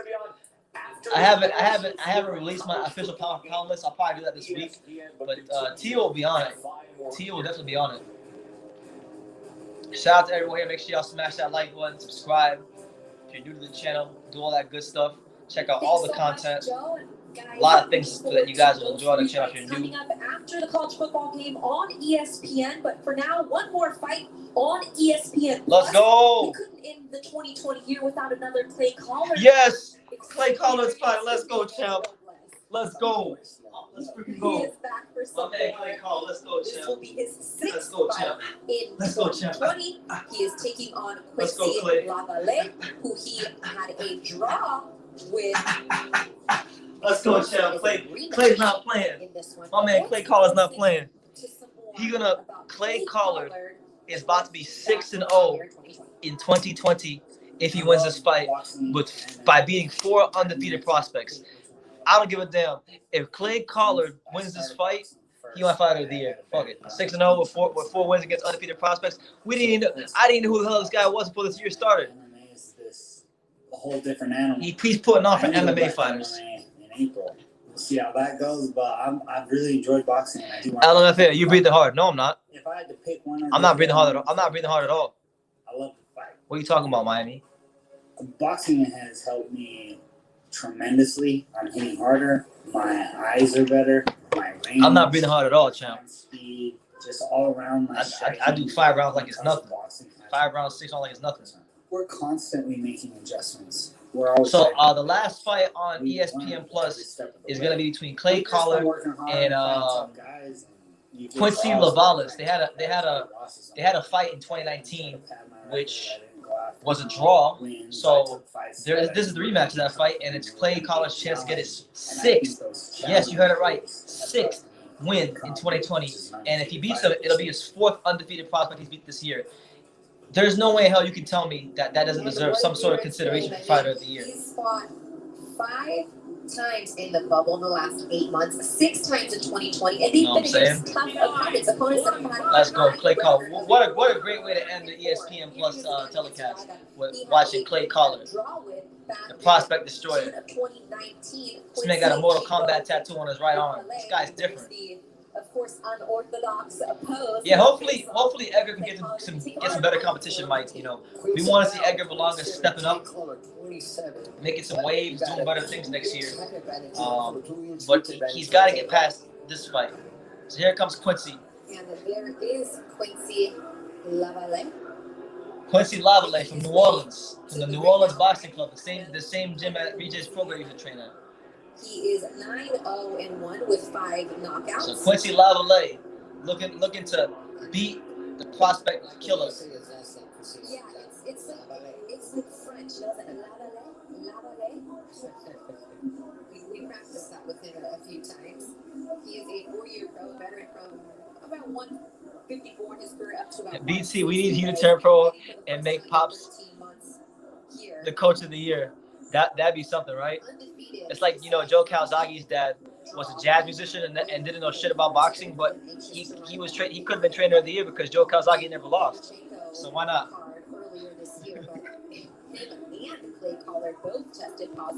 No, I think this will be a good fight.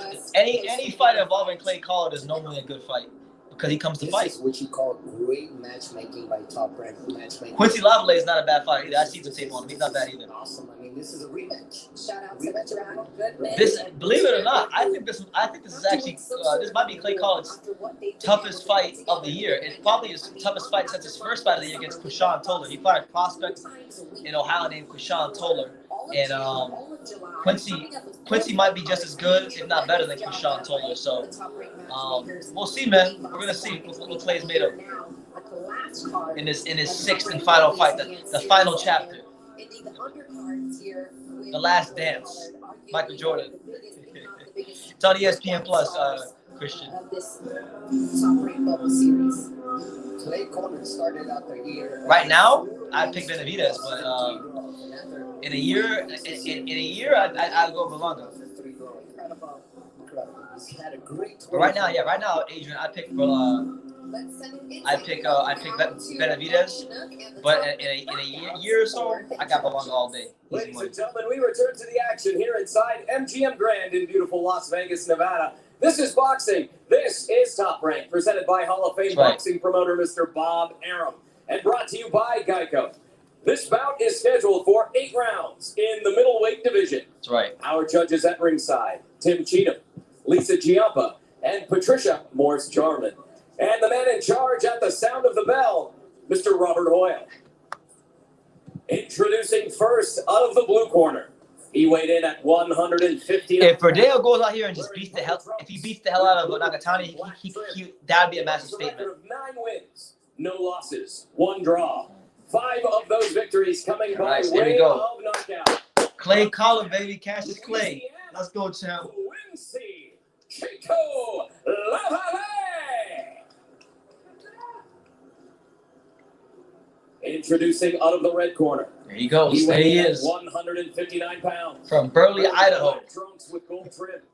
He brings a record of 9 wins, 2 losses, 3 draws. Yo, Top Rank said his record is 12-0 8 KO. That's crazy.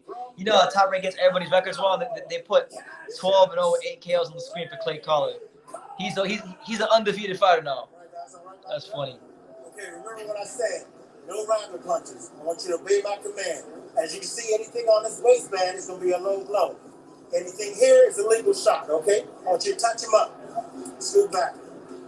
For you, Joe. All right, so here we go. We're moments away from Clay Collard, 6th fight of the year against Quincy Lavallee in a rematch. Ready not to throw right then before Robert Hoyle even. Clay Collard like you ready to fight right now. Here we go. It's gonna be a good one. An 8-rounder. Normally Clay fights in 6 rounders. This is an 8-rounder. Quincy Lavallee. Quincy Lavallee in the black trunks. Clay is in the black trunks as well.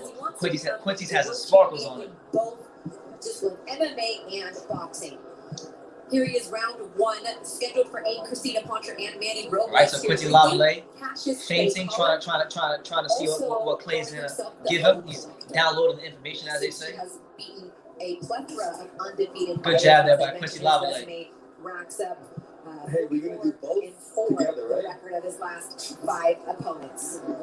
Clay Collard back by popular demand. There you go, Clay Collard. Fighter everybody Doing that crazy shit again. His unorthodox, unique style. I mean, he's got his hands laid out here. His humble personality. He says, "Look, I hope that my blue collar style." Oh, good straight right hand by Clay Collard, and then a body shot by Clay Collard. There you go. Clay Collard just wants all the smoke. He's letting his hands go whichever way he can. Whichever way he can, he's letting them go. Never takes a step back. He's always coming forward. Quincy Lavallee just being patient. 9-0-1 with 5 KOs. In 2015 Ringside World Amateur Tournament, he won the bronze medal. Most of his fights have Good defense by Quincy. Louisiana. Good left hook by Quincy Lavallee. 1 minute and 40 seconds left, and a straight right by Quincy. But then here comes Clay. Clay backing him up, peppering him with just shots as Quincy tries to roll them off the ropes. To be exact, 3 fights in Nicaragua, 1 in Colombia, and the rest of his fights have been in his own state of Louisiana. First time out of first time in Las Vegas. No, Berlanga will be on regular ESPN. This Clay Collard fight is the last fight on ESPN Plus. Yes. Oh, good left hook by Clay Collard, but Quincy doing a good job to roll the shots. And Clay Collard showing a bit of a jab, and here he goes with that style, that whirling dervish style where he'll throw punches straight at you, running at you. And the crazy thing is, Clay Collard can be so sloppy at times when he lets his hands go. But when he throws just a single shot, a single jab, he throws it pretty damn good, and it lands. And I mentioned the MMA resume of Clay Collard, but he's had 100 amateur boxing fights. He started boxing around 10 and 11 years old. Clay Collard asking Quincy to come right to him. Boxing is his roots. There you go. Good shots to the stomach there by Clay Collard. Clay Collard, the prospect killer. Good body shot by Quincy Lavallee. It's a close round. Close round right now. He's not having it easy. Quincy, he's crafty. And then you know, there you go. Good counter right hand by Clay Collard. As we mentioned, into a draw. So this is a rematch. Quincy Lavallee. Just misses the left hook, Quincy. He's not doing a bad job at all.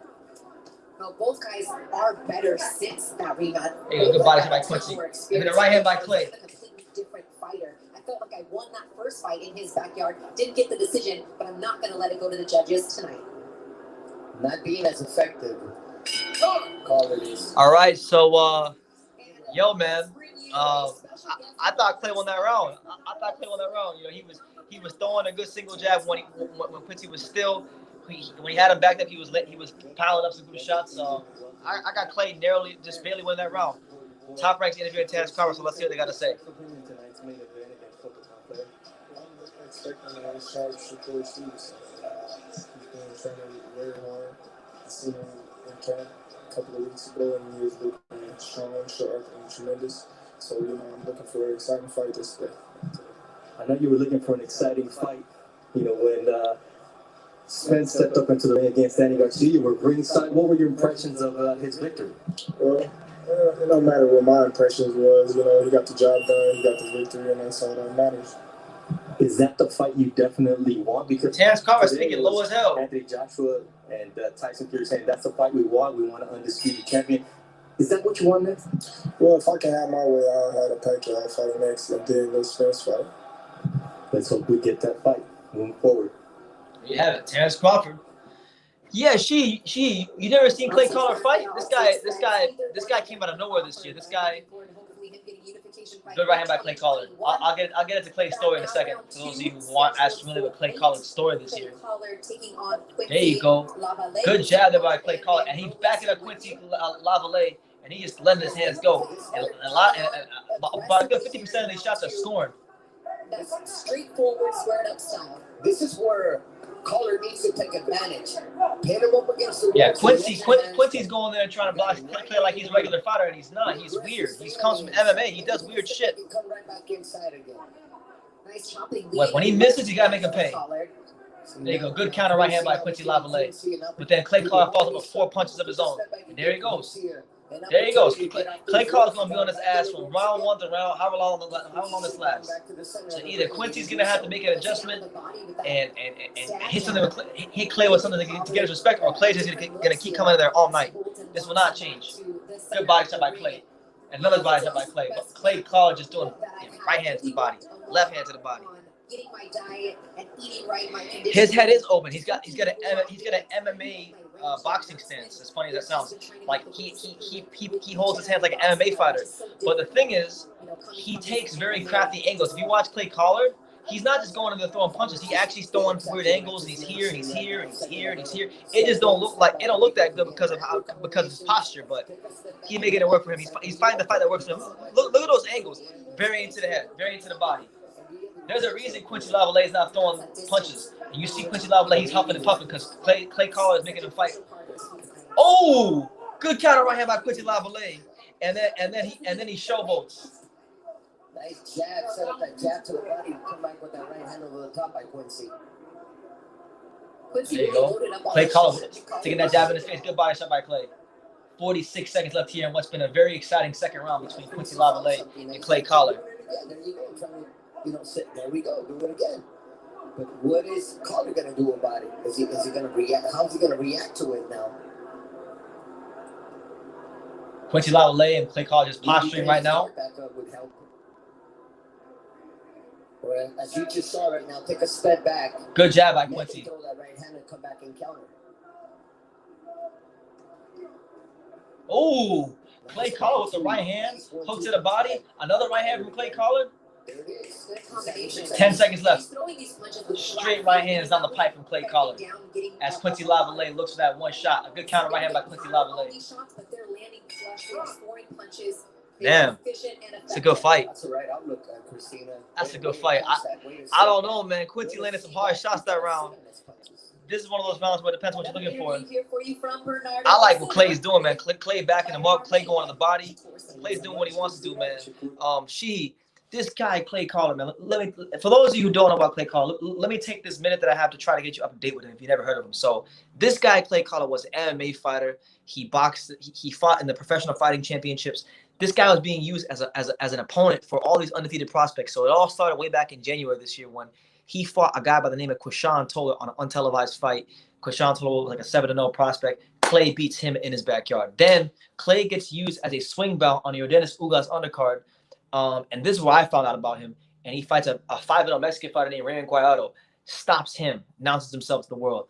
Then after that, he fights a Victor Postal sparring partner, an undefeated David Kaminsky.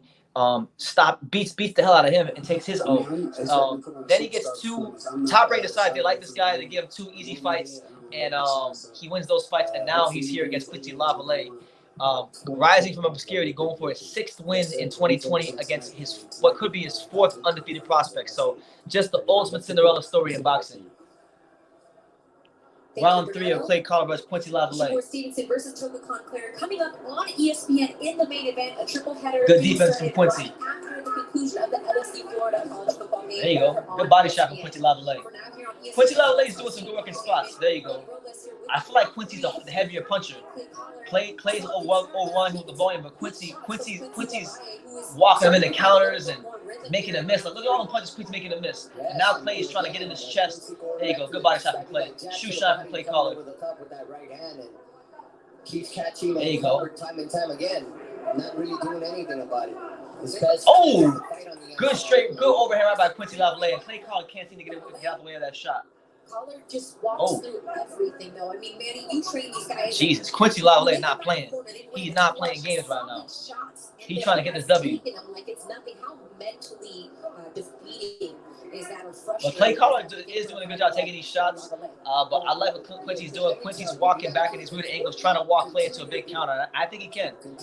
That overhand right is definitely going to be there for Quincy. And as long as there it is again, overhand right again for Quincy Lavallee. That overhand right's been money. It's been his money punch so far. There you go. Right now he's neutralized Clay Collard because he's not sitting still, allowing Clay Collard to fight the style that he wants to fight. This is definitely Quincy's best round so far through the first 2 minutes. What doesn't help for Collard is that he's standing straight up.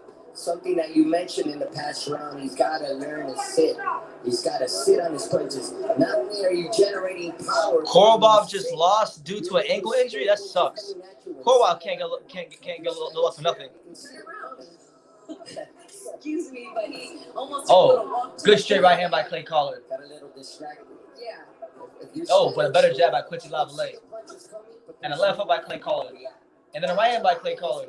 Once again, having a good showing here in round 3. They know each other very well. They fought each other in the past. Again, a rematch of their fight. It's a good rematch, man. That went 6 rounds, ended in a split draw. Good stiff jab from Quincy Lavallee as he tries to walk Clay into a shot, and then he makes Clay miss again. And you know, when you make a fighter miss over and over and over again, it really is draining and it does tire them out. You know, I was sparring this one kid this weekend, and this kid was like a freaking James Toney. I was throwing punches as fast as I could, and he was making me miss. I got really tired, so I know exactly what it feels like in there. That's something to hear about Korobov, man. He can't get no luck at all. Takes a deep breath as he walks back to the corner. But if you're just tuning in, Clay Collard, the prospect killer. He's in a tough fight right now against Quincy Lavallee. I got him slightly up 2-1, but Quincy Lavallee seems to have figured him out a little bit. Edgar Berlanga. I got a 2-1. 15-0, 15 first round KOs, taking on Ulysses Sierra, who's 15. The next fight and the first fight on regular ESPN will be Edgar Berlanga versus Ulysses Sierra, so make sure you tune in for that.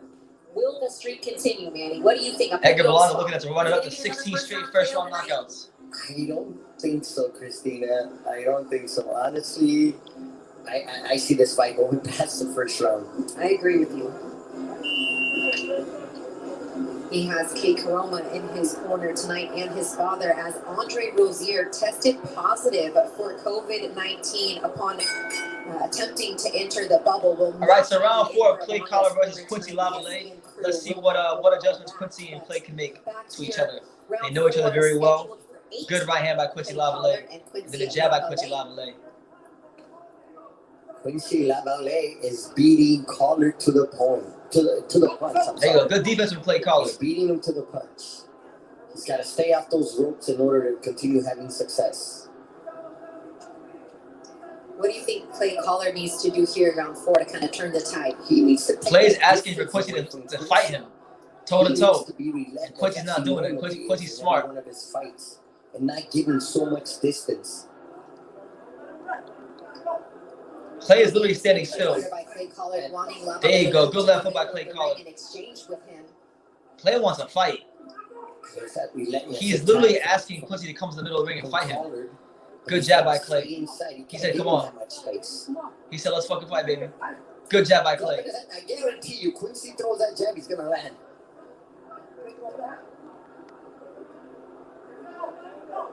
Oh, beautiful snapping jab from Quincy Lavallee. That snapped Clay's head back. What does Quincy say? You can't scare me with a good time. Let's go. And Quincy has confidence, as you mentioned, because he's been here with him before. Granted, it was a few years ago, but at the time, Quincy was undefeated. He's still undefeated, and he's built his confidence up since then. So Clay looks like he's getting a bit frustrated because he's literally begging this guy to come fight him in the middle of the ring. Quincy's not doing it. He's very confident coming into this fight that he's in it. I love the patience with Quincy because the shots are going to be there against Collard. Clay has that really awkward stance when his hands are a bit low, and the overhand right has been there for a long time. It's been his money punch. Good records, but nonetheless, he's been putting in the work. But he hasn't had any fights in 2020. That was his only concern, is this is the first time he's fought in. Good left hook from Clay Collard. Took him out of his comfort zone by, making his trips to Central America and South America. And now he's in Vegas. He understands. Good deal by Quincy Lavallee, and he makes Clay Collard like 3 shots and then smiles and looks to his corner as Clay ties him up. Good body shot from Quincy Lavallee, and then he taunts him. Clay looks kind of mad. I think Quincy's got him frustrated. There he goes. That comes overhand right. Overhand right is coming. He's holding those arms. Oh my God, Quincy Lavallee is landing some heavy leather on Clay Collard. Clay Collard getting his ass beat right now. One body shot did some damage. Uh-oh. Now Quincy's got to take advantage of that and not allow. Man, Clay's arms are mad low. Get right back inside. Last 10 seconds of the 4th round. Good jab that's out there by Quincy Lavallee. Good jab to the body. Oh, good counter left hook by Clay Collard. Right hand over the top again. All right, so I thought it was a clear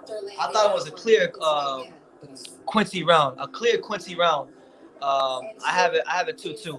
Reese Mack says he believes that Collard froze from that body shot. Well, you know what? A lot of people don't talk about this. Hold on. They'll talk about Edgar Berlanga. Edgar, anytime that there's a change leading up to a fight, we know that fighters are creatures of habit. Andre Rozier, your regular trainer, tested positive for COVID-19, is not with you. How did you deal with that change? We work very hard in the gym. Now we're working with Coach K. We got Coach K in the corner, and him and Dre, Uncle Dre, has been, on the phone and working on a game plan, what we're going to be executing tonight. Now, I know that the plan for 2021 is to get some veteran fighters and go more rounds, but it could start tonight with a fighter like Ulises Sierra, who's been in camp with Canelo, who's been in camp with Andre Ward, Kovalev, with some heavy hitters. Yeah, like I always say, I'm none of those fighters. I'm Edgar Berlanga. Oh, good right hand from Quincy Lavallee. Jesus. And we're going to see tonight. Another right hand from Quincy Lavallee. Quincy Lavallee is talking about what it was like to be treated like a king by. There you go. Clay Collard with the shoe shine. Trinidad in your visit to the island. Oh, it was amazing. I was with Trinidad. I know he's watching back home right now. And in his hometown with his family. So I'm dedicating this fight once again. There you go. Good body shots by Clay Collard. 15-0, 15 knockouts, looking for number 16 tonight on ESPN. Yeah, I was trying to say, nobody talks about this because he won the fight, but when he fought David Comiskey hit him with a body shot back in the summer, and he froze for a bit but played it off pretty well, and Comiskey didn't follow up. So I wouldn't be surprised if Quincy really hurts him with a body shot. Both fighters have been going to work. Oh man, Clay's getting. Rock'em sock'em robots, if you will, Manny Robles here to start round 5. Maybe both corners. There you go, good right hand from Clay Collard. Quincy Lavallee though, he's doing his thing, man. You gotta give Quincy his credit. Quincy is doing his thing. He's trying to prove a point tonight. There you go, good body shot by Quincy. Uppercut by Quincy. Being afraid to engage. Look at the way he's going to the body. Shot after shot after shot. That's what I'm saying. You get some, I get some. He has matched his shots. There you go. Good jab there by Quincy Lavallee. Neither fighter seeming to really be outside of that body shot that Lavallee landed on. There you go. Good left hook from Clay. Hurt by many of these punches, and the confidence has been growing for. Yeah, that's actually something in 2021 that I'm gonna get into. It's commentary. Absolutely. I actually have something that I have lined up commentary wise that I'll probably be telling you guys about in a couple of months. Something locally. I'm gonna start off locally. So yeah, man, it's gonna be something special for me at least.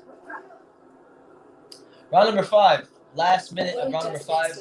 I think it's a close round. I mean, Quincy was landing some heavy shots early, but Clay's volume out. You know these judges are watching, and Clay is throwing a lot of punches, and some of these are pity paps, some of these are landing. You know, he doesn't have that ring IQ. You know, he's just a pressure fighter, a pressure relay. There you go, straight right hand by Clay. There you go. Right, and I don't see that from him tonight.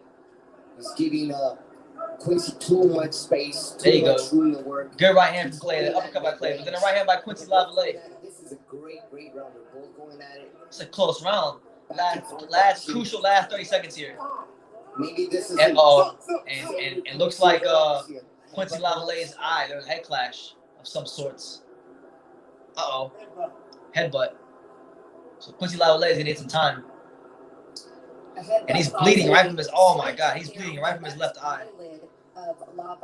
Oh man, hopefully the fight doesn't get ruined. I don't think it's anything to worry about, but I do see some blood flowing into his eye. That's probably what's bothering him the most. Okay, let's go. All right, so Quincy Lavallee is facing some adversity. That head clash. There you go. Good right hand from Clay Collard. And you know Clay's going to go at him now. Now that Clay knows that his vision's impaired, he's going to go at him. He's not going to let Quincy have any room to breathe. Let's see how Quincy responds. Good uppercut by Clay. Oh, man, I think Clay might steal this round.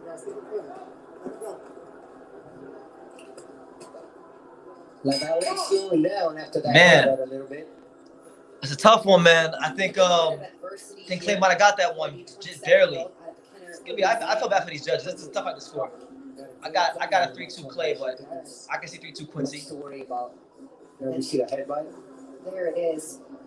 Accidental. I'm surprised that doesn't happen more. I mean, we did see that in I think Berlanga would absolutely destroy Chavez. He would ruin him. He would ruin his life. Forget his career. He would ruin his life.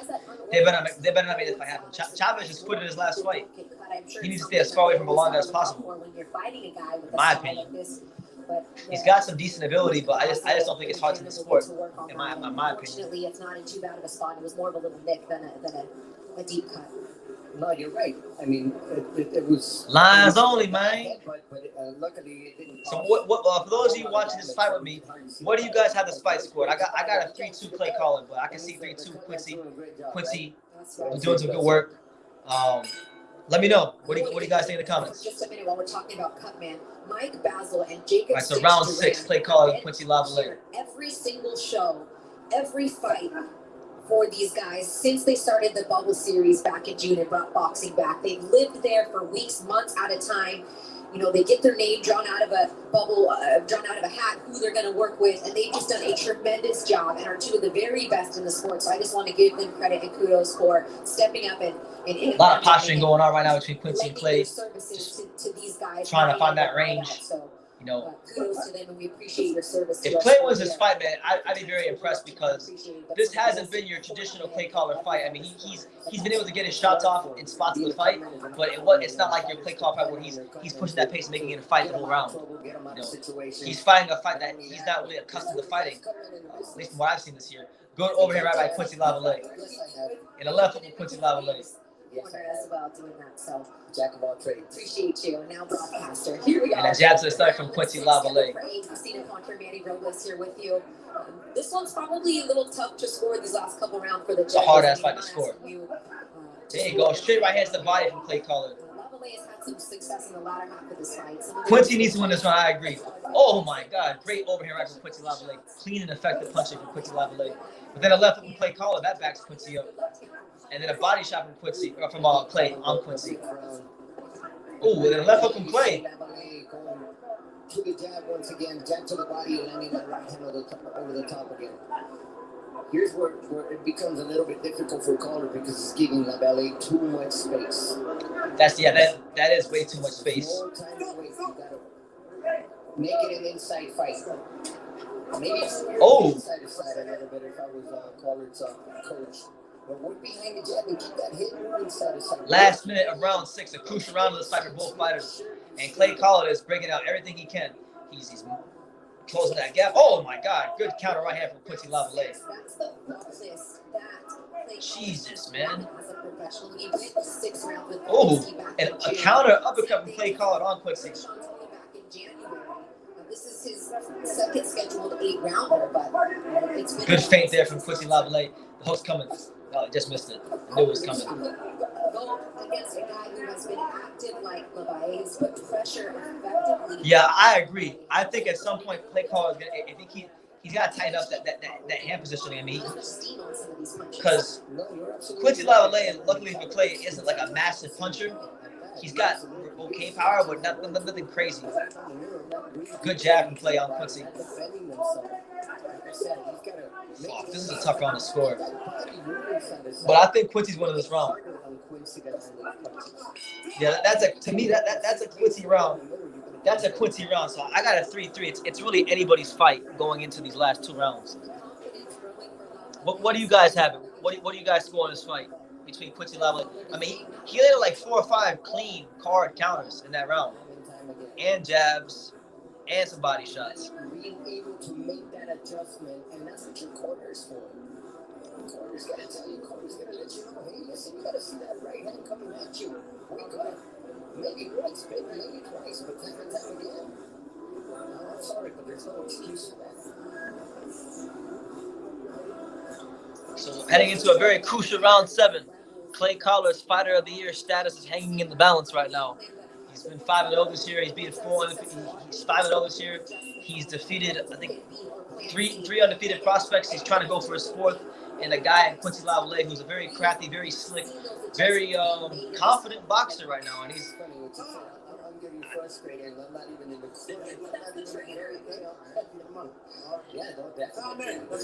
All right, so round 7, a very crucial round in this fight between Quincy Lavallee and Clay Collard.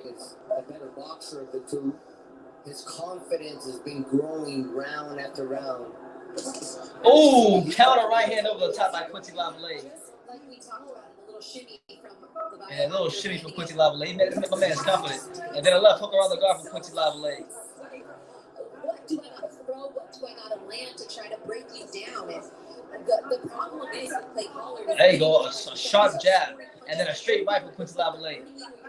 Oh, a straight right hand from Clay Collard that lands. There you go, champ. No, correct. And listen, you mentioned something earlier tonight, Christina, about another counter right hand from Quincy Lavallee. It doesn't seem like he's hurting Collard, but listen, you prepared yourself for 8 rounds. And this fight, you're prepared for 8 rounds. You're not prepared. You're not going out trying to knock your guy out. What the hell just happened? You gotta be able to go. So Quincy kind of ducks and Clay kind of knocks more, but whether the knockout was like a slip, I guess. 1 minute and 52 seconds left here in the 7th round. Tonight, that Clay Collard did sign with the PFL, the Professional Fighters League, for the 2021 season, which starts in April of 2021. And, you know, perhaps he's got his mind on what's coming up next, and that he's going to check out a boxing here for a little while and go and put on them 4-ounce gloves and take on some. Oh, there you go. Good left hook by Clay Collard. And then a right hand by Clay Collard. Okay, Clay starting to fight a little bit more of his fight in this round, but see, he's got to close that spacing up. You can't let Quincy be cute and be classy from the outside. That's what Quincy wants. There's a counter right hand from Quincy. There you go, straight right hand to start by Clay Collard. There you go, right hand by Clay Collard. And a jab by Clay Collard. Clay Collard has Quincy in the corner. He's got to let go. Let the hands go, Clay. He's got to let them hands go. Take that into consideration. You can't do both things. Oh, body shots by Clay Collard. He's pushing Quincy back.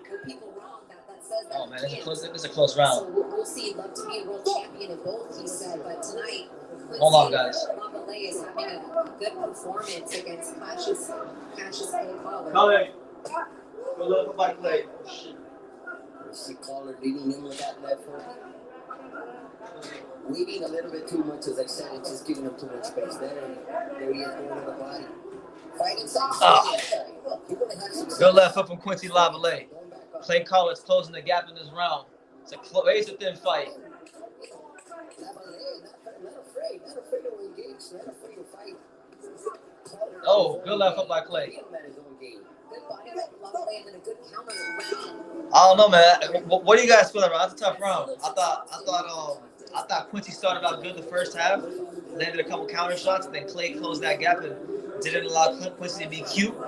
And he might have stole it. I don't know. I'm gonna get to that round, just barely, just about a skin, about a hair of his chin. I mean, this fight's gonna go. This fight might be a draw. This fight just might have to be a draw again. They had a draw the first fight. It might be a draw again. Ryan Alton in the corner of Clay Collard. You couldn't hear very well, but if you just look at Clay Collard's face, I mean, you can tell that he's frustrated and probably tired. As Lavallee is not the home for that. Quincy Lavallee, man, he's landing these counter right hands like it's nothing. This is a different round, but it's the same punch that is landed. I mean, the overhand right, the straight right, has been landing at will. But then the thing is, Quincy doesn't fight. Quincy doesn't know how to keep Clay off him for the whole round. And then Clay closes the gap, and then he starts landing. So she gave Clay that round. Collar's lucky Quincy doesn't have any punching power. I agree. If Quincy Lavallee had any punching power, Clay would be freaking on his back. He would have been on his back in the third round. And I like Clay. I want him to win. Like, round right here if he wants to keep his undefeated streak in 2020 alive. And Quincy Lavallee 9-0-1. Oh, good counter right hand from Quincy Lavallee. Undefeated as well. And pop that Clay Collard bubble, if you will. Clay Collard trying to work on that jab. Needs a knockout to win this fight. There you go. I would say so. Punches to the body and punches to the head from Quincy Lavallee. Yeah, Clay's gonna find a way to make Quincy back up. If Clay can get Quincy to back up like he did in the last 90 seconds of that last round, he'll be able to win this round. So there you go again. Quincy Lavallee walking right into a straight right hand. It was based on that right hand. It's undefeated tonight. There you go. Quincy Lavallee with a sharp jab right down the pipe. And then Quincy Lavallee again with another overhead right counter. The way Laval is setting him up behind a jab and beating him to the punch. There you go. Clay got him on the ropes now. He's not letting his hands go. It looks like he's tired or frustrated. It's probably gonna be his last boxing fight because they just said that. Well, I knew this already. Clay has already signed his contract to go back to the PFL, so this might be his last fight in the boxing ring for a long time. Even for Clay Collard, I mean, you said that he's got to go for broke, but I've seen him throw a lot more punches than he's. There you go, good jab from Clay Collard. 1 minute and 20 or 16 seconds here in round number 8 as Clay Collard and Quincy Lavallee duke it out for the second time. Defensively, Lavallee did a pretty good job creating angles, moving his body side to side, as you can see there. There you go. Good right hand by Clay. Good job. Offensively, that right hand, that jab to the body, right hand over the top, landed all night. He's going to be dreaming about that. Collar's going to be dreaming about Clay just he's literally running out of it. Yo, Quincy Lavallee, there you go. He just landed an overhand right. If he turns one of these overhand rights over and Clay runs at him like that, he's gonna put him down. He's trying to put it on there. Just misses there you go. With the right hand. Yes. He did. Collard. Man, Quincy Lavallee's out here blowing boogers. You just have to get back to the drawing board. This is where that's what sometimes when you're winning, you think everything's okay. Yeah. You think you don't need to change anything, but with every fight, last 10 seconds of round 8. Learn and get better. Watch your fights, study your fights. That's what makes fighters great. You gotta. Yeah, I thought Quincy won that fight. Won that round pretty clearly. I got it a draw. I got it a straight draw. But I could see it going either way. I'm really not gonna be mad if they have a winner. I'm not gonna be mad if it's Quincy, and I'm not gonna be mad if it's Clay. And we'll walk away with the victory, but we will have to see go into the judges' scorecards tonight as we take a look at the replay. Clay started very strong in the beginning, Manny. What did you guys score? My man Reese Mack said it better be his last fight. Better boxers would eat him up. Well, to be fair, Clay wasn't supposed to be at this. He wasn't even supposed to get this far in the sport fighting on ESPN. Like the guy was literally being used as an opponent for undefeated prospects, and he's only who he is in boxing because he beat like 3 undefeated prospects straight in a row. And then ESPN said, we like this guy. Let's build him up and get him a couple fights. And then they gave him 2 easier opponents. He beat the shit out of all of them. And now he's got this rematch with a guy he had a draw with about 2 years ago, in Quincy Lavallee. So we'll see how it goes. But either way, I think Clay Collard has been the Cinderella story of 2020. He rose from obscurity to becoming someone that when people see him on his name on undercards, they want to see him fight because they know that he's going to bring an exciting fight. It doesn't matter that he's not the most technically sound boxer. It doesn't matter that he doesn't punch the hardest. He just behaves like a fighter. NYC says Quincy probably won 5 rounds to 3. I could see that. I wouldn't be mad at that. You know, he definitely landed. There were some rounds where like Clay might have outworked him and nicked the round, but then the Quincy early in the round landed a bunch of counter shots that were clear and effective punches. So it's one of those things where neither fighter really separated themselves. There were no knockdowns, nobody got buckled. Well, actually, that's not true. Quincy did hit Clay that one body shot that's frozen for a bit, but that was about it. Reese Mack says, I wasn't impressed by Collard. This is probably the worst fight he had all year, and he still performed pretty good. Ladies and gentlemen, here inside MGM Grand, after 8 rounds, we go to the judges' scorecards for the official decision. Let's see. Tim Cheatham has the bout 78-74. Lisa Giampa and Patricia Morse-Jarman both score the bout 77-75. Okay, close All in scorecards. favor for your winner by unanimous decision, Quincy. There you have it. Quincy Lavallee gets the decision, and you know what? He earned it. I ain't mad at it at all. Quincy Lavallee showed great counter punching in this fight. He took Clay Collard's bad hand positioning because he stands like an MMA fighter when he's in the ring. And he made him pay for it by fighting a very composed, very disciplined fight. He made Clay Collard miss repeatedly. And, yeah, he earned the fight. He earned the win. He earned the win in the rematch against Clay Collard. But shout out to Clay Collard, man. He's been a breath of fresh air in 2020 for boxing. Coming out of nowhere. Won 5 straight. Beat 3 undefeated prospects. Almost beat a 4th undefeated prospect in a year where we had a global pandemic. So, you know, hey, he's got nothing to hang his hat on. Shout out to him, man. You know, I like him a lot. You know, if that's his last fight in boxing and he's going back to PFL, then best of luck to him. I'm sure he'll do well in PFL.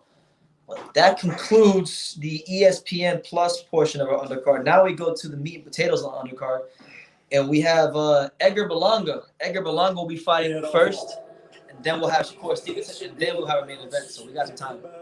This Lavallee looked good, bro. It was exciting. Yeah. Yeah. That was exciting.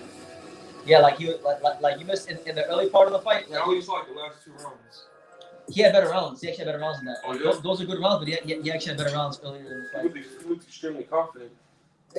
Yeah, he hit Clay Collard with a straight right hand counter, and then he started doing the shimmy right after. Yeah, he looked exciting, bro. Collard could possibly be a good gatekeeper. Absolutely, I think he'd be a good gatekeeper. Like I said, man, this year for him, like I like Clay. He's a personal favorite of mine, but I never said he's gonna be no world champion or nothing like that. I think I just like him because he fights hard for however many rounds the fight is. He's gonna fight hard for all those rounds, and you know, like his style is so simplistic, and he's made it work for him. And, you know, the great Evander Holyfield, he once told me a long time ago, in boxing, you gotta fight the fight that works for you, and he's fought the fight that works for him, and it's got him what? Yeah, Kaminsky, the South African guy. It's got him 4 fights on ESPN this year.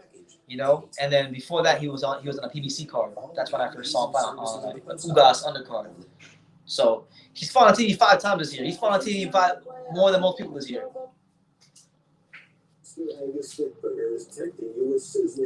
As far as Quincy Lavallee goes, the next fight I'd like to see would be, if at all possible, I'd like to see him matched up against another guy who beat Clay Collard, who's got like a bit of a similar style to him, Quentin Randall. I think Quentin Randall versus Quincy Lavallee would be a good fight. Although I do think Quentin Randall, he works a lot better behind his jab, and he's a bit more technically sound than Lavallee. But Lavallee's got great timing. He's probably the more athletic of the two. So that'd be a good fight. You know, just a pro tip for ESPN, Top Rank, and the fine folks over there. You know, Quentin Randall versus Quincy Lavallee. Jesus M says Clay Collard should go to bare knuckle. He'd be a monster in bare knuckle.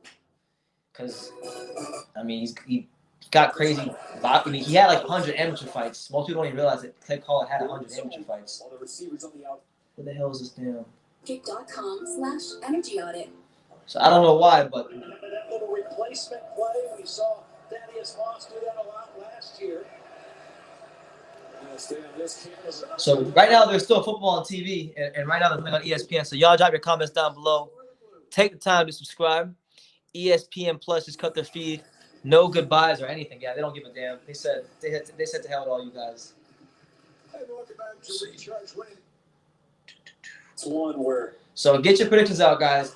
Yo, you know, let's play a game in the comments. You guys answer this question for me. Edgar Berlanga will stop Ulysses Sierra in what round?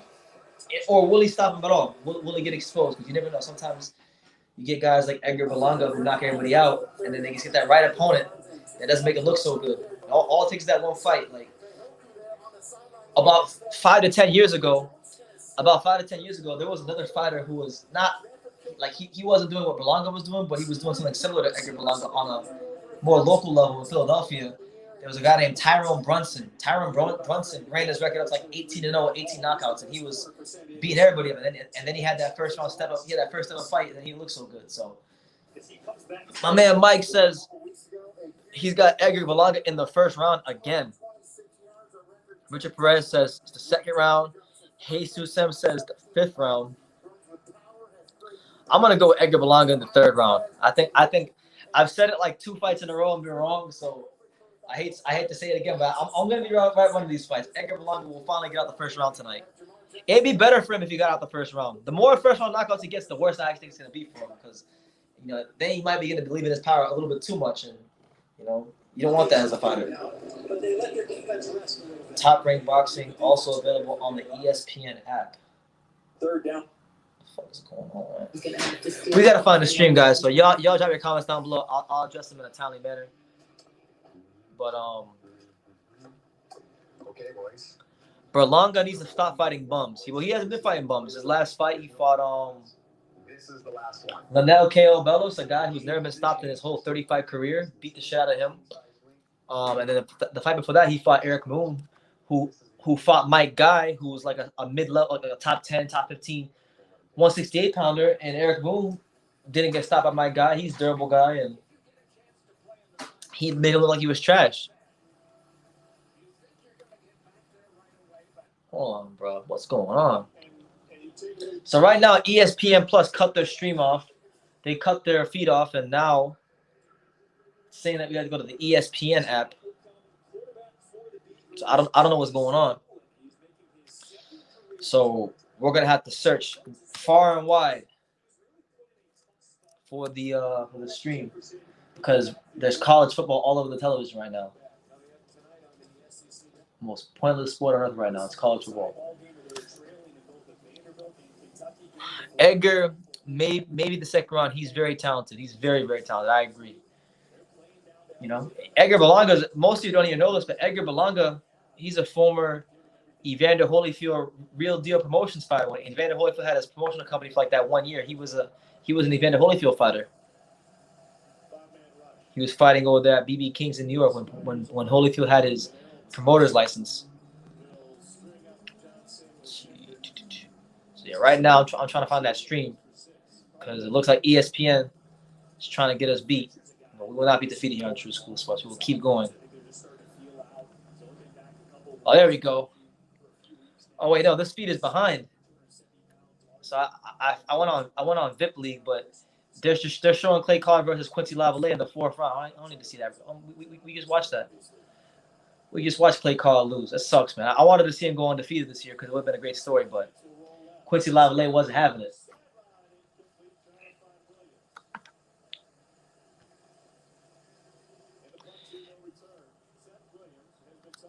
After their 14th fight, good prospects like Berlanga and Verdejo should step up the competition. Well, I'm sure he wants to step up the competition, but some of y'all don't understand. Like, when you got a guy like Berlanga who's knocking everybody out in the first round, it's not the easiest thing to find opponents, like good opponents for him, because good opponents, they see a guy knocking out everybody out in the first round, they're gonna want a certain amount of money, and sometimes they might price themselves out just to avoid getting knocked out in the first round by Berlanga. So it's not as easy as you think.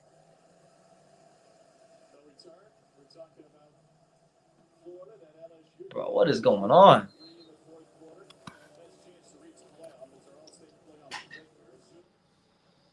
Oh, man.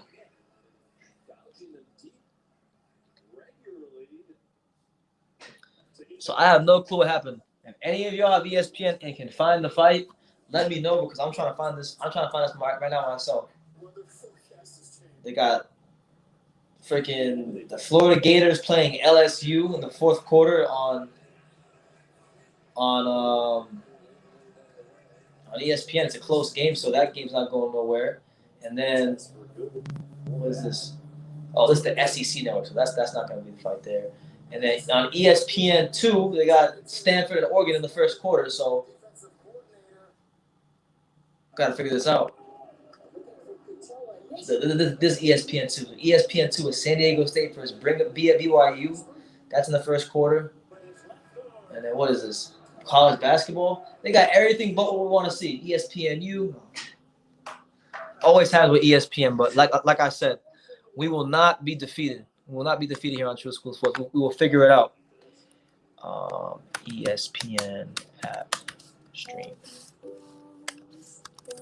We're gonna figure this out. So if y'all got any questions, y'all drop them in the comments down below while I try to figure this out. All those college football games are like in the early stages of like the fourth quarter. So they got like 15 minutes, which is like 40 minutes really. And it's already 10. So I'm not sure what the hell ESPN is going to do.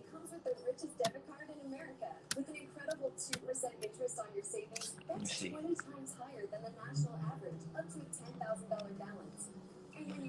That's what I'm saying, Mike. That's what I'm saying. There's like 13 minutes left in the Florida Gator game before the fight. And it's like, man, I'm from South Florida, so I don't even like the Gators. Like, to hell with the Gators. I like Miami. And apparently they got their ass whipped today by North Carolina. 62-26. That's bad. I don't even like the Gators, so it's already bad enough. It's already bad enough that there's college football on TV preventing me from watching boxing, but it's even worse that it's the Gators. They coming back. We just gotta wait. I just asked Poncher. Well, you asked her on what on Twitter? What you asked Christina Poncher these questions? Shout out to Christina Poncher.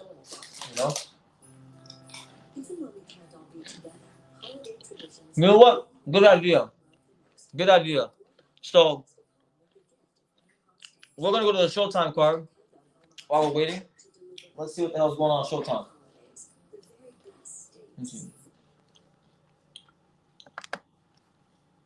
Good idea. Exceptional idea. I didn't even think about that.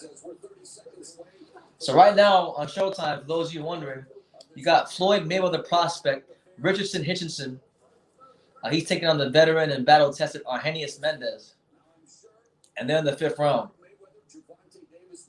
Probably pretty impressed with Richardson Hitchens, but you know at this stage of his career in the mind of Floyd Mayweather, he's going to be fine. Arrhenius Mendez been there. A lot of people, like one guy he was in there with a couple years ago, Robert Easter Jr. Combination to close out the fifth. All right, let's go. Come on, hit the corner. Let's go. Yeah, the fight's on ESPN, but whatever, there's college football on, so we gotta wait. I'm trying to see Edgar Berlanga put him out in the first round. I'm not missing that.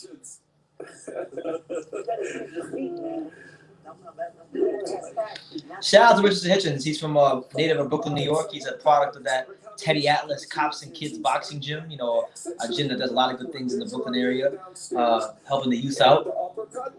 He's a product of that, as is the guy in the main event, Christopher Little Beehive Colbert, who's I think he's WBO interim champion or something like that at 130. He's a solid fighter.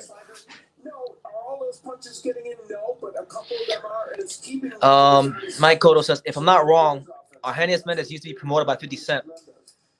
He might have. 50 Cent had a handful of fighters. He had, I know his most notable fighter was Gamboa, and he messed his career up. But you're probably right. Berlanga's supposed to be the next fight, but we can't access the damn card because there's college football on ESPN because the fights are switching over to regular ESPN. And like Edgar Berlanga is like one of the main stars of this card, so we can't miss this. We can't miss Edgar Berlanga. I won't listen. I like Shakur Stevenson, but I can live with missing him tonight against Toka Clay. I gotta see if Edgar Berlanga extends the streak. But Mendez wants to make sure he stays in the hunt. Yeah. Showtime does have a card. It's not like a great card, but it's a card. Right now, they're in the co-main event between Richardson Hitchens and Arrhenius Mendez. So not the most mouth-watering matchups, but they are happening. It's on ESPN Deportes. All right, you can find that shit right now. Is that where it's at? Bang bang. ESPN Deportes. Stream. Yeah, I think Matthew Kovacs retired from boxing. I thought Adrian Gonzalez was a hard luck fighter. He's taking it to that next level. He's taking it to that next level. Partially blocked by Mendez. A lot more experience for Mendez, going a longer way in fights. Obviously. ESPN reported showing MMA. I'm confused.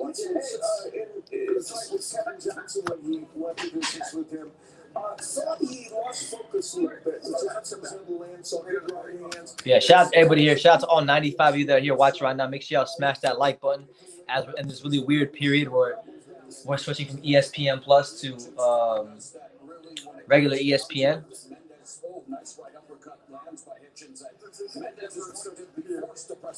Bruh.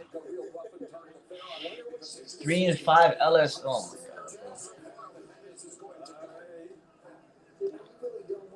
Who was it? I think it was my man. Where is he at? I saw him. Who was it that said that? Fight News. You said that Christina Ponce said they're coming back to ESPN. When? Did you say when?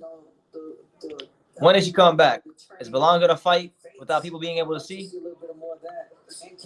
There's no way Top Rank and Bob Arum would allow that to happen. Berlanga is like probably the biggest star on the whole card, to be honest with you, even more than Verdejo, because he wins that fight, he's going to be headlining at the Garden next year. They already got their plans for that.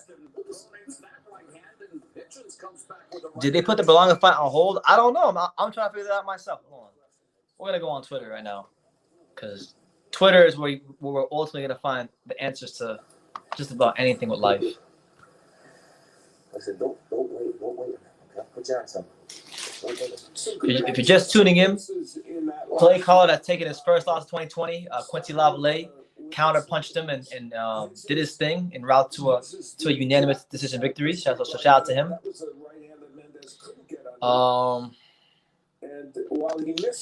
Edgar Berlanga.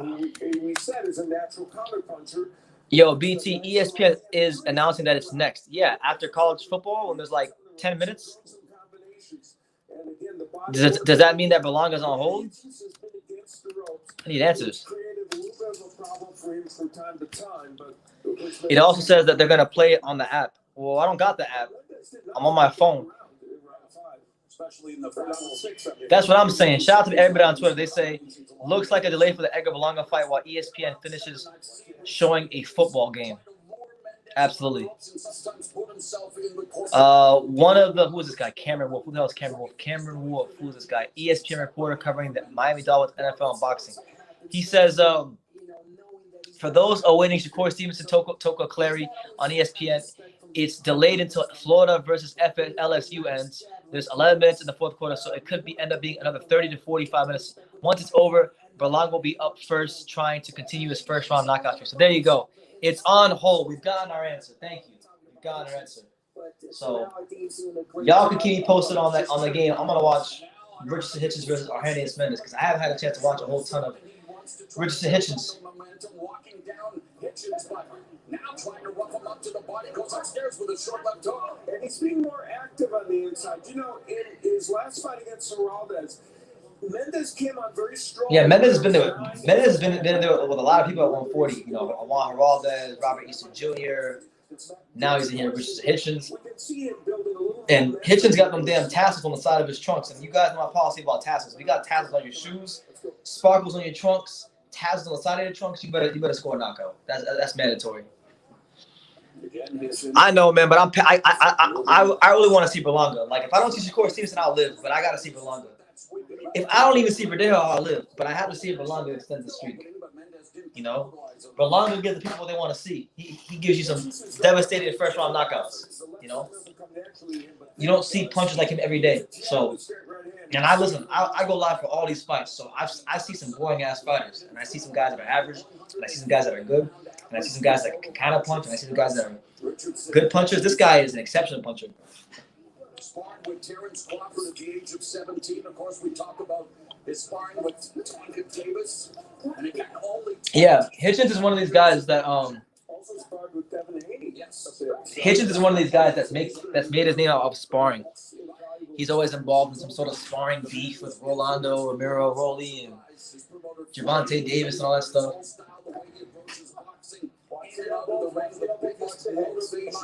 And he says this is the Mayweather generation. Well, he'd like to make it the Richardson Hitchens generation. 30 seconds left in the 7th. That's right. Berlanga's a monster. He's got 2 hands for bricks. We're going to see it tonight, though.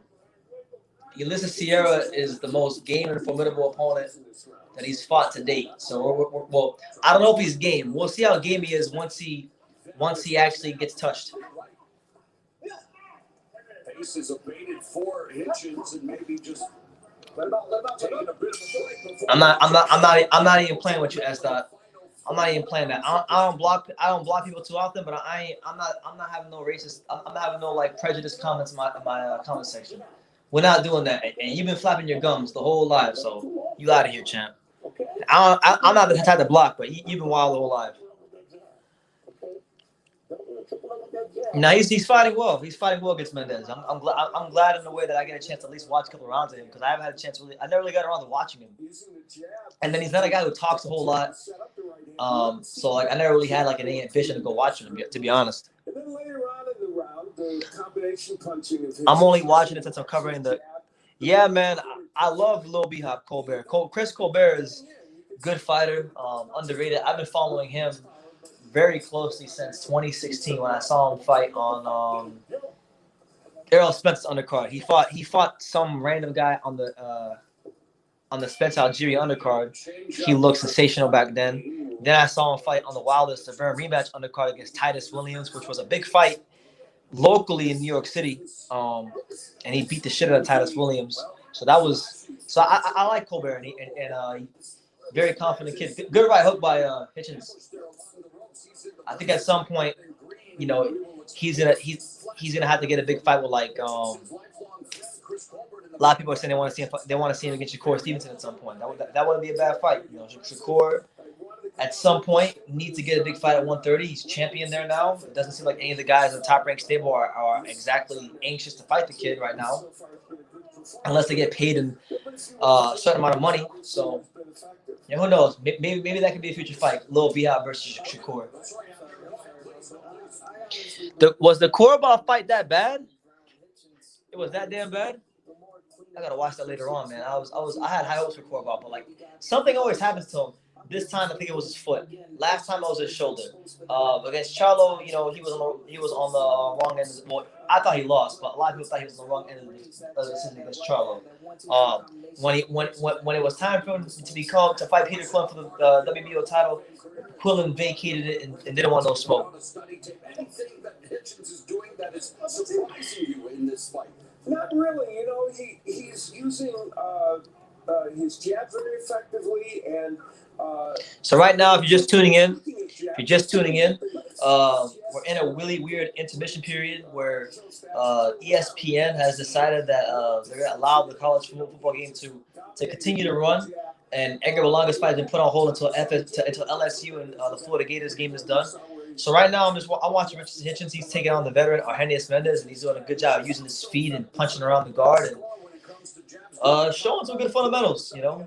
He's definitely someone that you should pay attention to at 140 because he might be fighting for something big in the future. in the near future. That always happens. Like, that always happens. The same thing happened when he was fighting Chris Eubank Jr.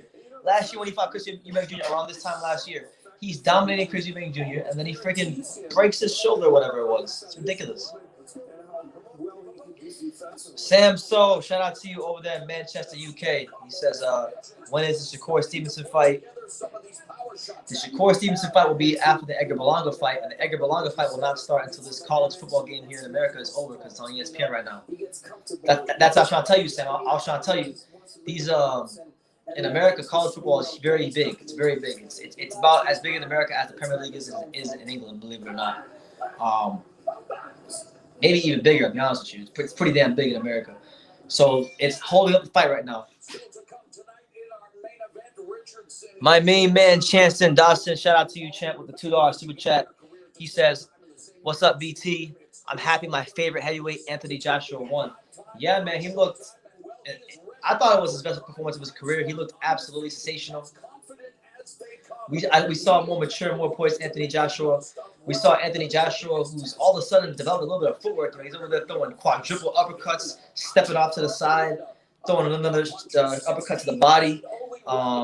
He showed different jabs. You know, I like what I saw from him. You know, he's definitely maturing into a good heavyweight. And like, look at the growth he had from last year against Ruiz in the rematch, where everybody said he ran, which I didn't think he ran. I thought it was a masterclass performance, and people wanted to just discredit him because they wanted to see him have repeat of the first fight.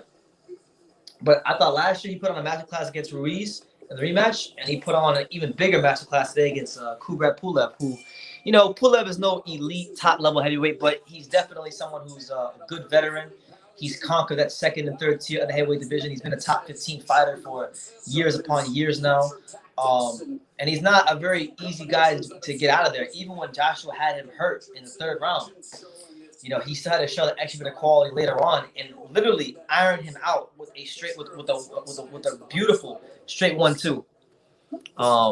Pulev only gets knocked out on like ridiculous punches. It's never like you never see Pulev get knocked out by a grazing shot or something to the temple. It's always like a highlight reel knockout, like when Vladimir Klitschko did his best Roy Jones Jr. impression and leaped in with the left hook. Like how many times have you seen Vladimir Klitschko just leap in with a left hook? It never happens, but he did it to Pulev and he got him out there in the 5th round. So same thing today with Joshua. Joshua did things we never really seen him do before to have to set up that knockout with the quadruple uppercuts looking like Gervonta Davis. So credit to Pulev. You know, I think he's pretty much done at the top as far as being a top 10, top 15 fighter. He can stay around, but I think he's just doing himself more harm because he's 38 years old.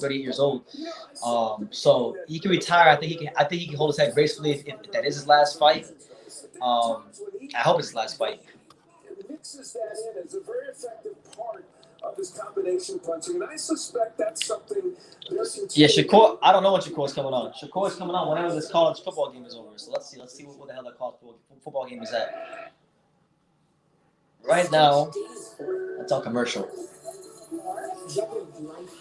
Yeah, it'll probably be in 10 in Chicago time. Kelly Pagan. Shout out to you. Shout out to Mini Max Boxing. I see you, champ. You came back for more.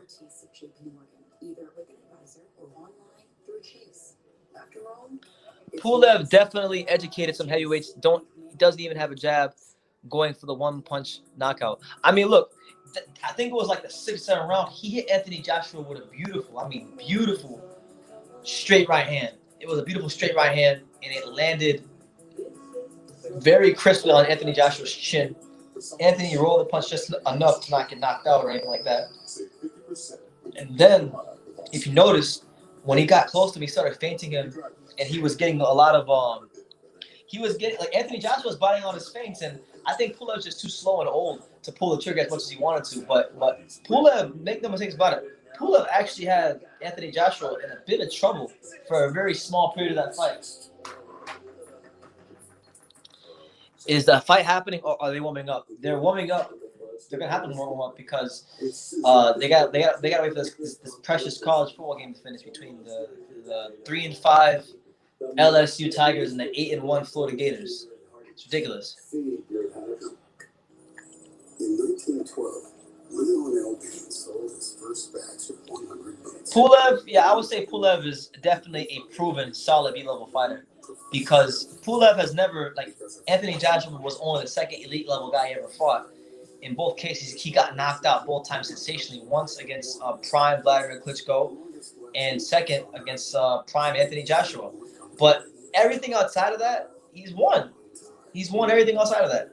That second, third tier, he's beating your Huey Fury's the world, and who else? A couple other guys, a couple other solid names. Just to get to this point.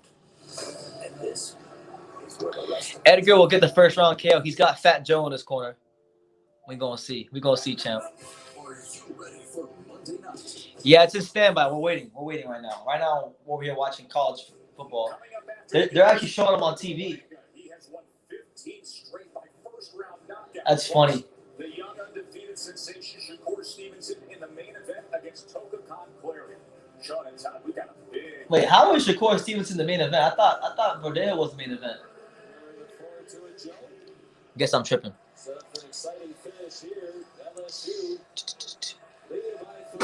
All right, so 5 minutes. Just in case you're wondering, we're 5 minutes and 49 seconds away from LSU and Florida being done with, and right now, as I'm speaking, Richardson Hitchin versus Arrhenius Mendes is at the beginning stage of the 10th round, and he looks like he's on his way to a UD. You know, they have the fight scored on Steve Farhad has Hitchens up 5 rounds on his unofficial scorecard. Can't believe I'm sitting here watching the Florida Gators on a day of this boxing.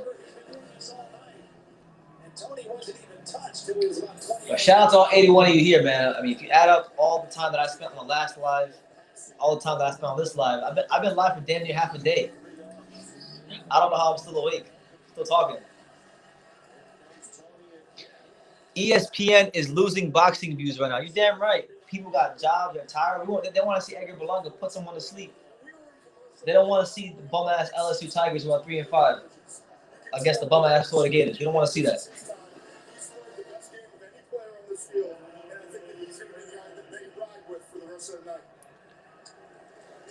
That's right.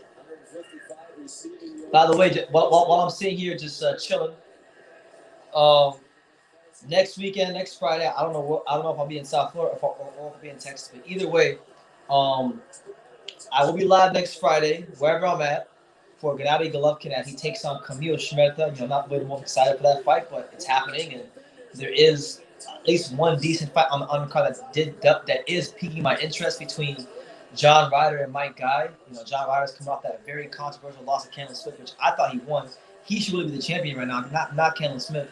When he's taking on Mike Guy, who is fresh off of a couple of good wins in 2019 against Eric Moon, who Edgar Berlanga just knocked out recently, and Dennis Dublin, Mama's boy.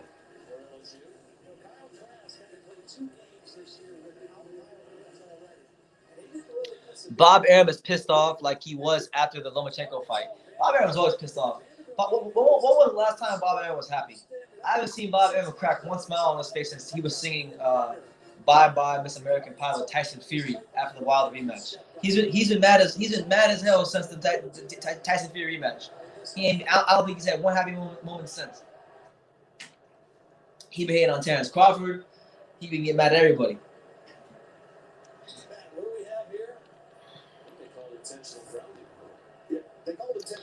It sounds dramatic when they say Gennady Golovkin. I mean, the way Michael Buffer says it sounds dramatic.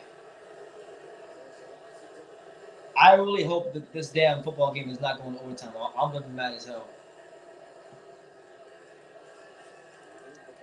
Bob Arum doesn't want AJ Fury. AJ does. Fury does. Eddie does. Bob doesn't. I don't know why Bob wouldn't want the fight. Bob likes money, and if he likes money, that's the biggest money fight in boxing right now.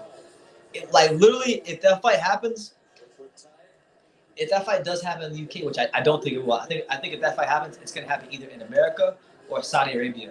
But I don't think it's gonna happen in the UK because I don't think the UK can offer as much money. But we'll see. But if it does happen in the UK, it will literally stop the country. Like I'm not saying that lightly. Like when Anthony Joshua fought Andy Ruiz, I would say about a third of the country was stopped when I was there. But if he fights Fury, the whole country will be at a standstill watching that fight. Did Verdejo fight yet? No, he did not.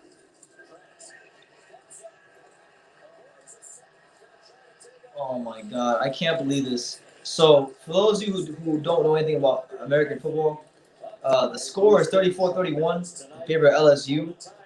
The Florida Gators have the ball on like the 20 or 15-yard line. They're about to kick a field goal, which if you don't know is worth 3 points. And once they kick this damn field goal, this game's going to be tied. And once this game is tied, nobody scores. It's going into overtime, which means we're going to have to wait even longer for Edgar Berlanga.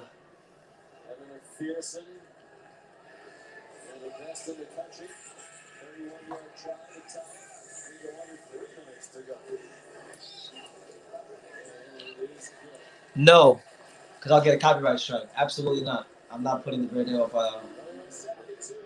Absolutely not. But it's on. It's gonna be on ESPN.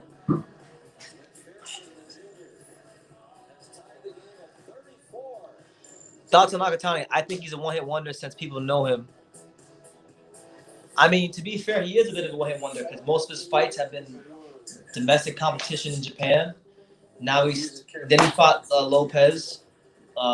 Didn't beat Lopez, but looked good against Lopez. Teofimo Lopez.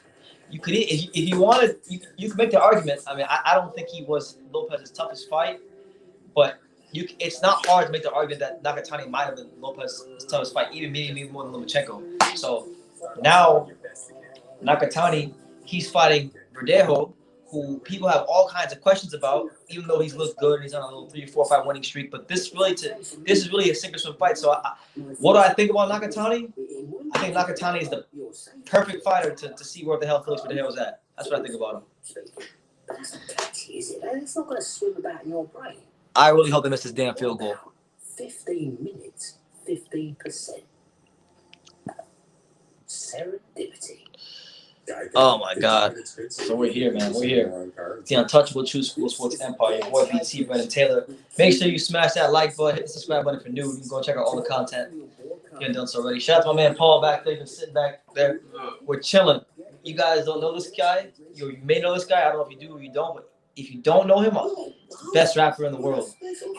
Did you guys didn't think that we'd have a celebrity on the live, but there he is, the money man himself. The best rapper in the world. Our Texas mate says, "Are you coming to San Antonio for the Canelo fight?"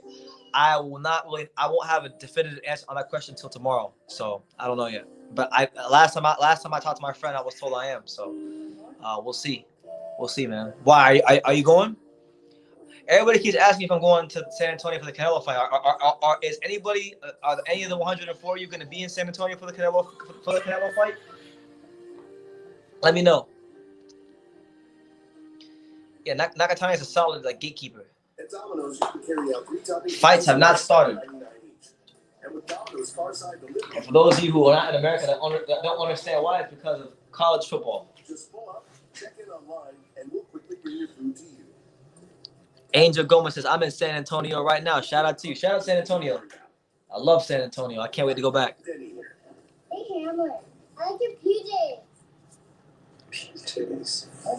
Stay in the driver's seat with Domino's Carside Delivery. That's right. I'm not your grandma. I don't wear 12 layers of clothes in July. And I drink Canada Dry bold ginger with an extra kick of real ginger. So right now we're at 77 likes. We're at 77 likes. Edgar Berlanga hasn't stepped in the ring yet. This college football game's still going on, so we got some time. Let's try to run this shit up to 100 likes at least. Because on the last live, I got over 100 likes. I got almost 200 likes the last live. So let's definitely run it up. My man, the great Ragsby, shout out to him. He says, "What are you eating, BT?" Right now, I'm gonna show you. I'll give you guys a peek.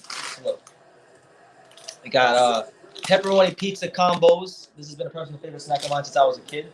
Shout out to combos. We got coconut water just to stay a little bit healthy, and then we got regular water because I've only been running my mouth for the last 10 hours, so I gotta stay hydrated.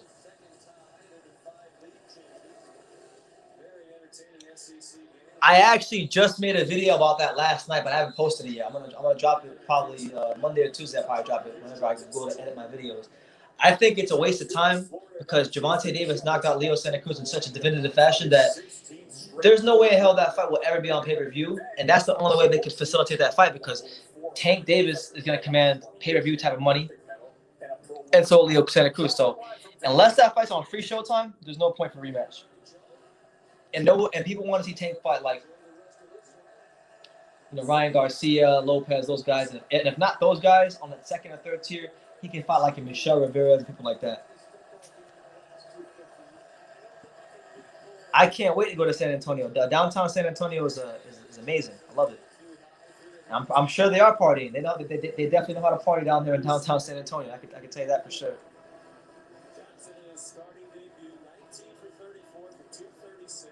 How do I feel about the Daniel Jacobs versus Gabriel Rosado ball? I think it was I don't want to say it was a robbery because I think the fight was extremely close. One of the closest fights I can remember in a long, long time.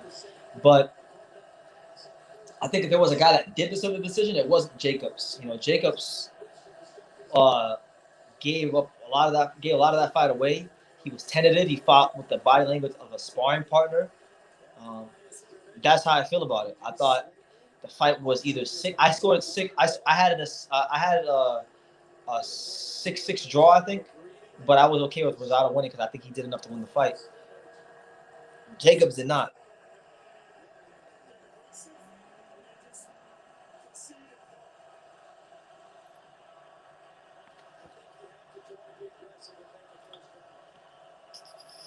Canelo breaks down simple. The brutal body attack should be a UD. No. I think this is gonna. I'm not gonna say that Canelo's gonna win like a knockout of the year type of fight against Canelo Smith, but I feel like it's gonna be like. Oh no, it won't be knockout of the year, but it's gonna be a candidate. He's gonna beat the living breaks off Canelo Smith, no doubt about it. I'm not even like worried about it at all. Maybe I'll be wrong. It'd be nice to be wrong. It's because of how Canelo Smith fights. Like he might be 6'2", but as a 168 pounder, but he doesn't fight like a 6'2", 168 pounder. He gives up his size all the time. If you go watch the John Ryder fight, he was getting out jabbed by a guy who's very similar in dimensions to Canelo, but is slower than Canelo. So I feel like Canelo Alvarez is going to close that gap. He's going to step around him. He's going to be throwing all kinds of crazy uppercuts. It's going to be bad. In the middle rounds of that fight, like round 6, round 7, if it goes that far, round 5, it's going to be brutal for Canelo.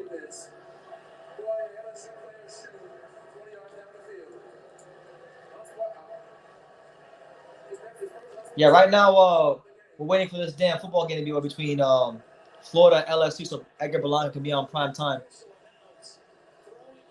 Oh yeah, by the way, for those of you wondering, Richardson Hitchens did get a decision victory over Arrhenius Mendes, so he improves in his career. Shout out to him.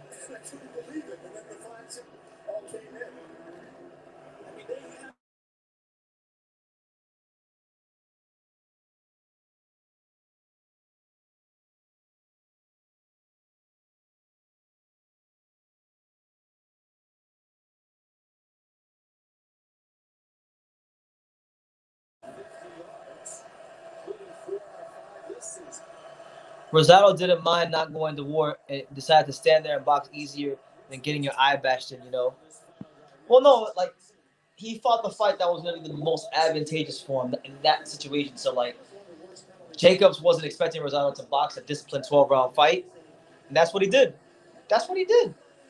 And I thought, look, a draw would have been more than acceptable because nobody really separated themselves, but I think Rosado did edge it. If you're trying to get the fight to somebody, Rosado did edge it. TSS man, keep being. Great Ransby says, what is it? Says TSS man, keep doing honest work and always be objective. Don't let these racists masquerading as boxing fan even put you down or sway you from the objective truth. Hey man, there's a lot of them in boxing. Unfortunately, it's a harsh reality. I feel bad. Honestly, I feel bad for people like that because it's a sad way to live your life. It really is a sad way to live your life, to look at everything as like race and all that nonsense. They box themselves and they cheat themselves, but that's their problem, not mine. But I appreciate you, champ. Thank you.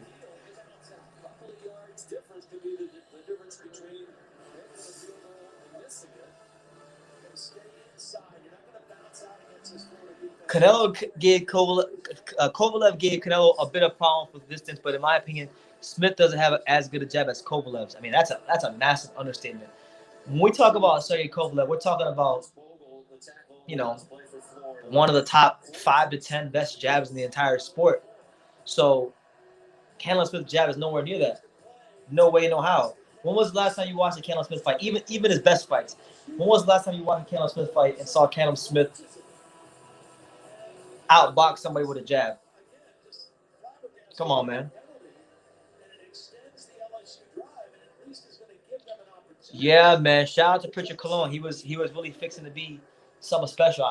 Sometimes I wonder, like, if Pritchard Colon, if the Terrell Williams fight didn't happen or play out the way it did, I wonder, like, where'd he be right now? I really feel like Jermell Charlo and him would have been a big fight. If he didn't become brain dead and didn't have his life ruined. You know?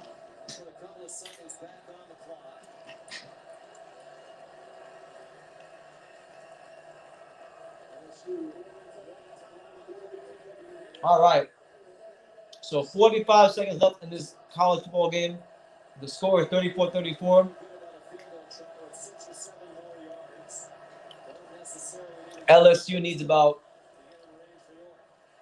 a couple more yards to get into field goal range. So hopefully LSU can get into field goal range, kick this damn field goal, win the game so we can watch boxing.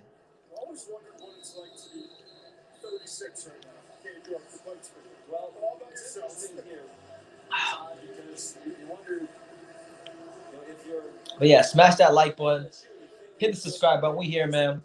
We're into almost our 4th hour of this live fight reaction.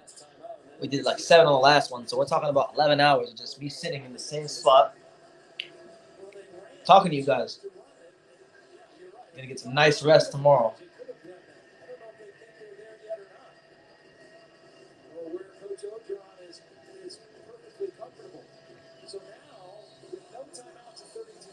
I see we're at 81 likes. We're at 81 likes right now, so let's keep trying to get it. Let's try to keep push for that 100 likes, you know, before Edgar Berlanga comes out. So if you're here and you haven't hit that like button, hit that like button, man. I thought we was friends. It's free. It's 2 seconds. It helps me out. It helps the channel out. So please go smash that like button. So 32 seconds left here in this freaking trash-ass college football game as we impatiently wait for the last 3 fights of this damn top-ranked card.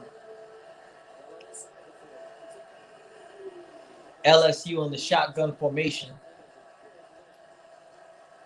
All right, they snap the ball, and they run a freaking screen pass, and they lose like a yard or 2. Wow, they lost yards, so LSU might actually be out of field goal range, which means that this fight might still keep this college football game might still continue.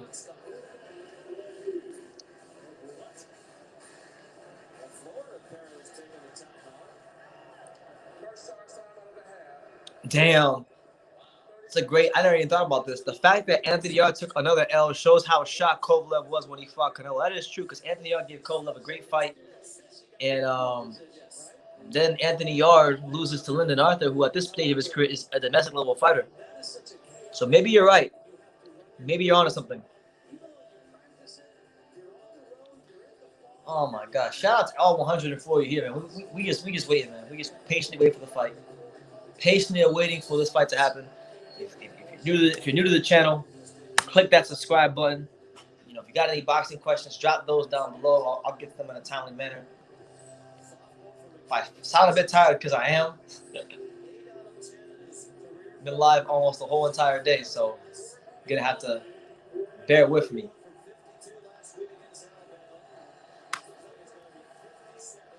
All right, so a 57-yard field goal. I swear to God, if LSU hits this field goal, LSU is my second favorite college football team. If they hit this field goal. Here it goes. The kick is up. Yes! Yes! LSU has just hit a 57-yard field goal. So LSU goes up by 3. And this game's going to be over very, very soon. Thank the Lord. Thank the Lord. LSU is my second favorite college football team now behind Miami. Even though I don't really watch college football, from this day forward, anytime I see LSU playing on TV against anybody not named Miami, I'm going for LSU. Shout out to LSU. Shout out to LSU, the same school that produced the great Shaquille O'Neal in basketball. LSU. Shout out to the Tigers. Louisiana's winning everything today. Quincy Lavallee winners earlier. Now LSU's about to upset Florida. Thank God. Thank the heavens. He was a key member of their championship team last year. We talk about good punters are today, and these kickers. Unbelievable. Unfreaking believable. The Intermission. Penalty by Wilson when they had LSU stock. Going to force a punt. Now they have a kicker of their own. So 23 seconds left in this damn game. Hopefully it's over. For the love of God, hopefully it's over.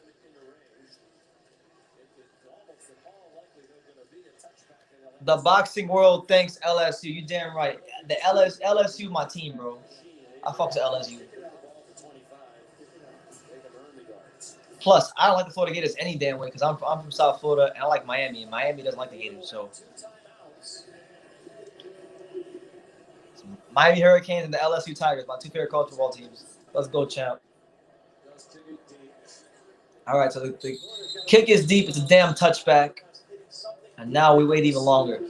I figure Florida don't got no time. I don't think Florida got any timeouts. So they maybe got a play or two more to run, and then the game will be over. And then, finally, we get to the main enchilada of the card. What a clutch kick. That was the most clutch kick of all time. This man hit a 57-yard field goal.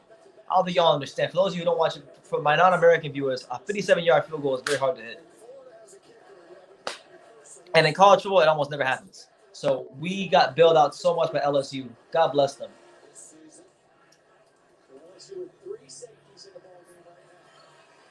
All right, so Florida completes a nice little 30-yard pass out of bounds. Hopefully Florida doesn't drive down the field and hit a field goal. I'm gonna be mad as hell. Agent 4733 says Colbert is gonna get knocked out by Arboleta. I'm gonna put that fight on. So I got the Chris Colbert fight in the background. Keep my eyes peeled to that as it happens. Make sure y'all smash that like button, hit the subscribe button if you're new to the channel.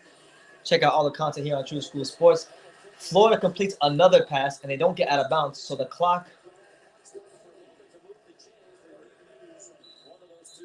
Oh no, they did have a timeout. So the Florida calls a timeout. Oh my God, bro, come on, man. So Florida is in like, if Florida tries to kick a field goal to tie this game, it'll be from 59 yards. So y'all better be rooting for LSU to either block this kick or for LSU or for Florida to miss the kick altogether. Because I swear to God, if Florida hits this kick, we're gonna be here for a while. Put some shadow box work in. You know what I'm saying?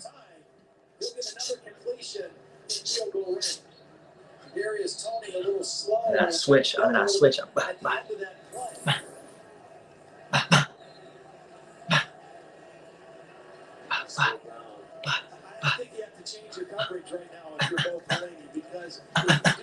Let's go, champ. There you go. There's a little something for you, MB, since you asked for it. Chris Colbert is in the ring against Jaime Arboleta.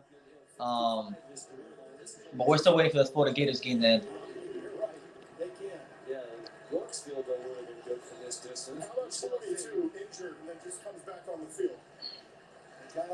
Yo, please get a stop, LSU. Get a stop.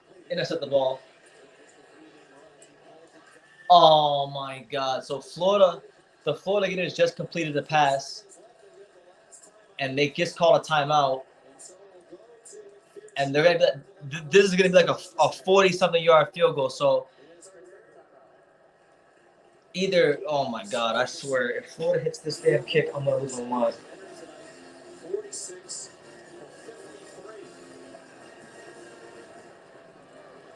that was really good execution by Kyle Trask. Reading what LSU was doing. Let's go, champ. Colbert is being announced. I'm not the biggest fan of that fight, but I'm watching it. I might watch that fight my damn self, but I got to keep an eye on what happens with this game. So Florida is about to attempt a 51-yard field goal. If they hit this kick, this game's going to overtime. All right. All right, so the kick is down. The kick is up. He missed it. Yes. Yes. Let's go, champ. Thank you. Thank you, Jesus. The game is over. Thank God. Praise the Lord. The Gators are choked. Finally. It's about damn time. Now put Edgar Berlanga on ESPN.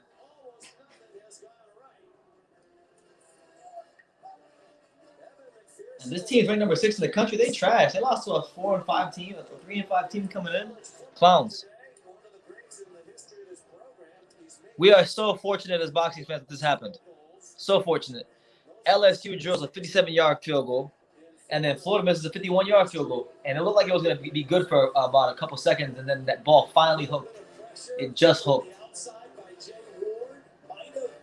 Oh, he just missed it, too. He just missed it. Thank the Lord. God is on our side. God is on our side here on True School Sports. He cares about us. He loves us. Shout out to Jaime Arboleda. He trains here in South Florida. He's being trained by Herman Caicedo, who's also the trainer of Luis King Kong Ortiz. So shout out to him. It's a big fight for him in the gym. They lost another 4 or 5 during the game. Unbelievable. Here's Todd McShay with that Ogeron. Coach, you have a true freshman quarterback who comes in for his first start. Thank God, man. Max Johnson. What can you tell me about how he played and what you thought about it? Boys, confidence and credit. I think Max will be a two-shit quarterback, so his details are I'm still waiting for that. I know, man. It's ridiculous. I'm ready to go, though. I'm ready to go. That are going to be in the NFL if they're not already in the NFL. You lost all of your cornerbacks. How do you love the guys that were still on the field? We're here, man. We're here. Still going strong. It's been live pretty much the whole entire day. It's almost 11 o'clock at night. You know, I was live like 11 in the morning. So we doing the 11 to 11 grind. The 11 to 11 grind. It's like a damn job. Just sitting here, chilling. But it's a fun job. I love it.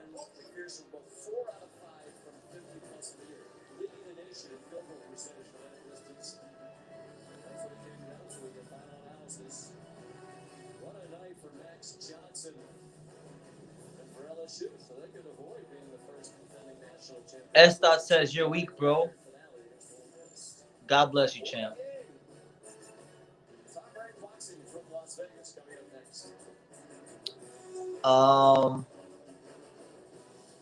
Show the people some of your best AJ uppercuts. Nah, champ. That I'm too tired for that. That's another live. H Money would take your head off. Oh, this is the same S. Oh, S. Here you go, champ. I'm not talking about that clown. So there you go again. You get blocked again. You get blocked again like the Cam Matumbo. Wag of the finger. I blocked you once. I blocked you again. Coming on another account. I'll block you again. Clown. Punk.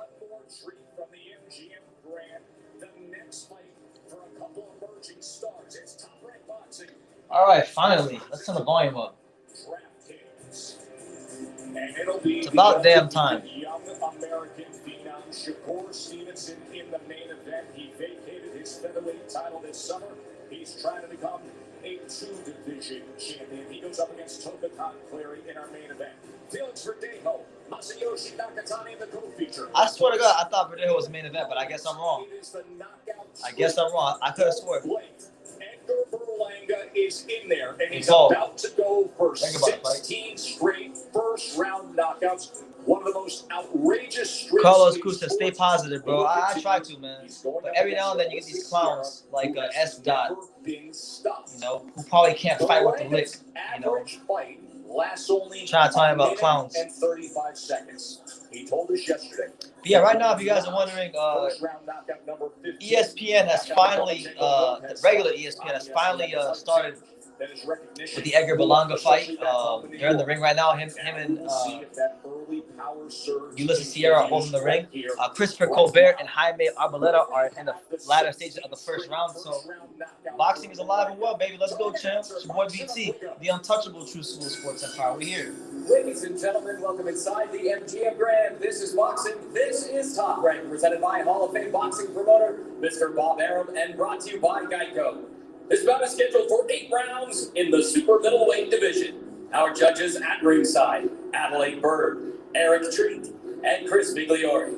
And the man in charge at the sound of the bell, Mr. Russell Mora. Let's go. Introducing first, out of the blue corner. He weighed in at 167 and a half. Sierra got that throwback San Diego Padres jersey on. Uh-oh. He brings a record of 15 wins, only 1 defeat with 2 draws. 9 of those victories coming by way of knockout. From San Diego, California, Ulysses Sierra has never been knocked down in his career, so that's something worth noting. Ulysses Sierra has never been dropped in his entire professional career. Introducing out of the red corner, he weighed in at 169 pounds, wearing red trunks with black trim. He brings a perfect record. That's right. 15 wins, no losses. All 15 victories coming by first round knockout. Representing Brooklyn and the Lower East Side by way of San Juan, Puerto Rico, El Monstruo, Edgar, the Chosen One, Berlanga. That's right. The Chosen One. So here we go, man. The moment we've all been waiting for. Edgar Berlanga looking to extend his streak of first round knockouts to 16. Kate Coroma now steps up in this spot. The first round knockout. It is worth noting that Edgar Berlanga does not have his trainer Andre Rozier with him, because Andre Rozier tested positive for coronavirus heading into the bubble. So keep that in mind. Just keep that in mind. Trumps here are good. Trumps here are good. Anything along the lines of foul. Gentlemen, we went over the Sonia Torres says Berlanga's gonna box. We're gonna see. I think this will be the fight where he doesn't go past the first round. We're gonna see. Here we go. With Tim Bradley and Andre Ward. Edgar Berlanga has not had a fight that has lasted more than 2 minutes and 45 seconds. Tim Bradley to Sierra. All right, so round 1, Edgar Berlanga versus Ulysses Sierra. Let's go. You know, Sierra said he's not going to come out. He's going to be aggressive. Good jab by Ulysses Sierra. Berlanga out at bay. Oh, there you go. Good left hook there from Edgar Berlanga. Oh, Berlanga throwing big left hook. That sails past the head of Sierra as we're already 24 seconds into our first round. Sierra's never been stopped. He's looking for that right hand. There you go. Jab, right hand by Berlanga. 30 seconds in. One thing I like about Sierra already, he's throwing punches. You know, a lot of these guys get a little bit intimidated. He's actually picked Berlanga off with a couple of jabs already. Oh, good right hand and then a body shot by Edgar Berlanga. He's out here handing out rib dinners. Did you see the legs right there bumping just for momentarily? There you go. Good power jab by Berlanga. Knockout sensation from New York. One of the oh my God. Right hand to the body, left hook to the body, left hook up top by Edgar Berlanga. Nobody has got out the first round. Average fight is a minute to 35 there you go. Uppercut left hook by Edgar Berlanga. Ulysses Sierra trying to withstand this first round onslaught. Here he goes. Oh my God. I think he's got him hurt. He's come up and he dropped him. He just dropped him. Oh my God. He just dropped him. Hold on. Not again. No way. There's 90 seconds. There's about just 90 seconds left.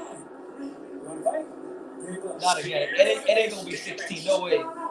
No way. He has just under 90 oh my God. I think he's going to get him out of there. He's piecing him up right now. Straight right hand to the body by Berlanga. Combination punching. Steps to him. Wraps around to the right. Oh my God. Berlanga with the other right hand. And Ulysses Sierra almost falls out the ring. The ropes hold him up. Another knockdown. The ropes held him up. So 2 knockdowns in the first 2 minutes of Edgar Berlanga. 7. Ulysses Sierra looks like he doesn't know what the hell just hit him.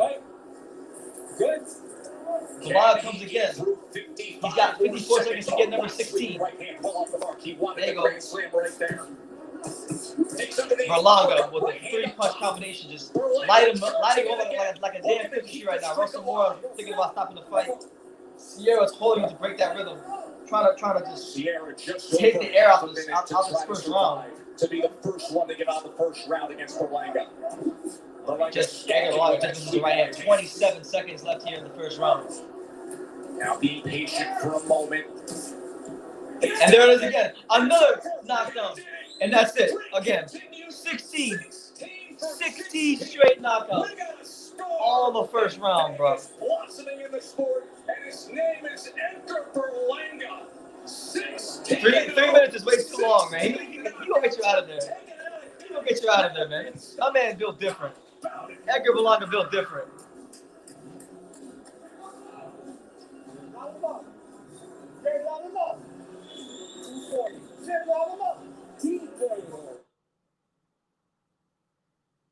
You can talk about championships. He told Tim Bradley, he said line him up.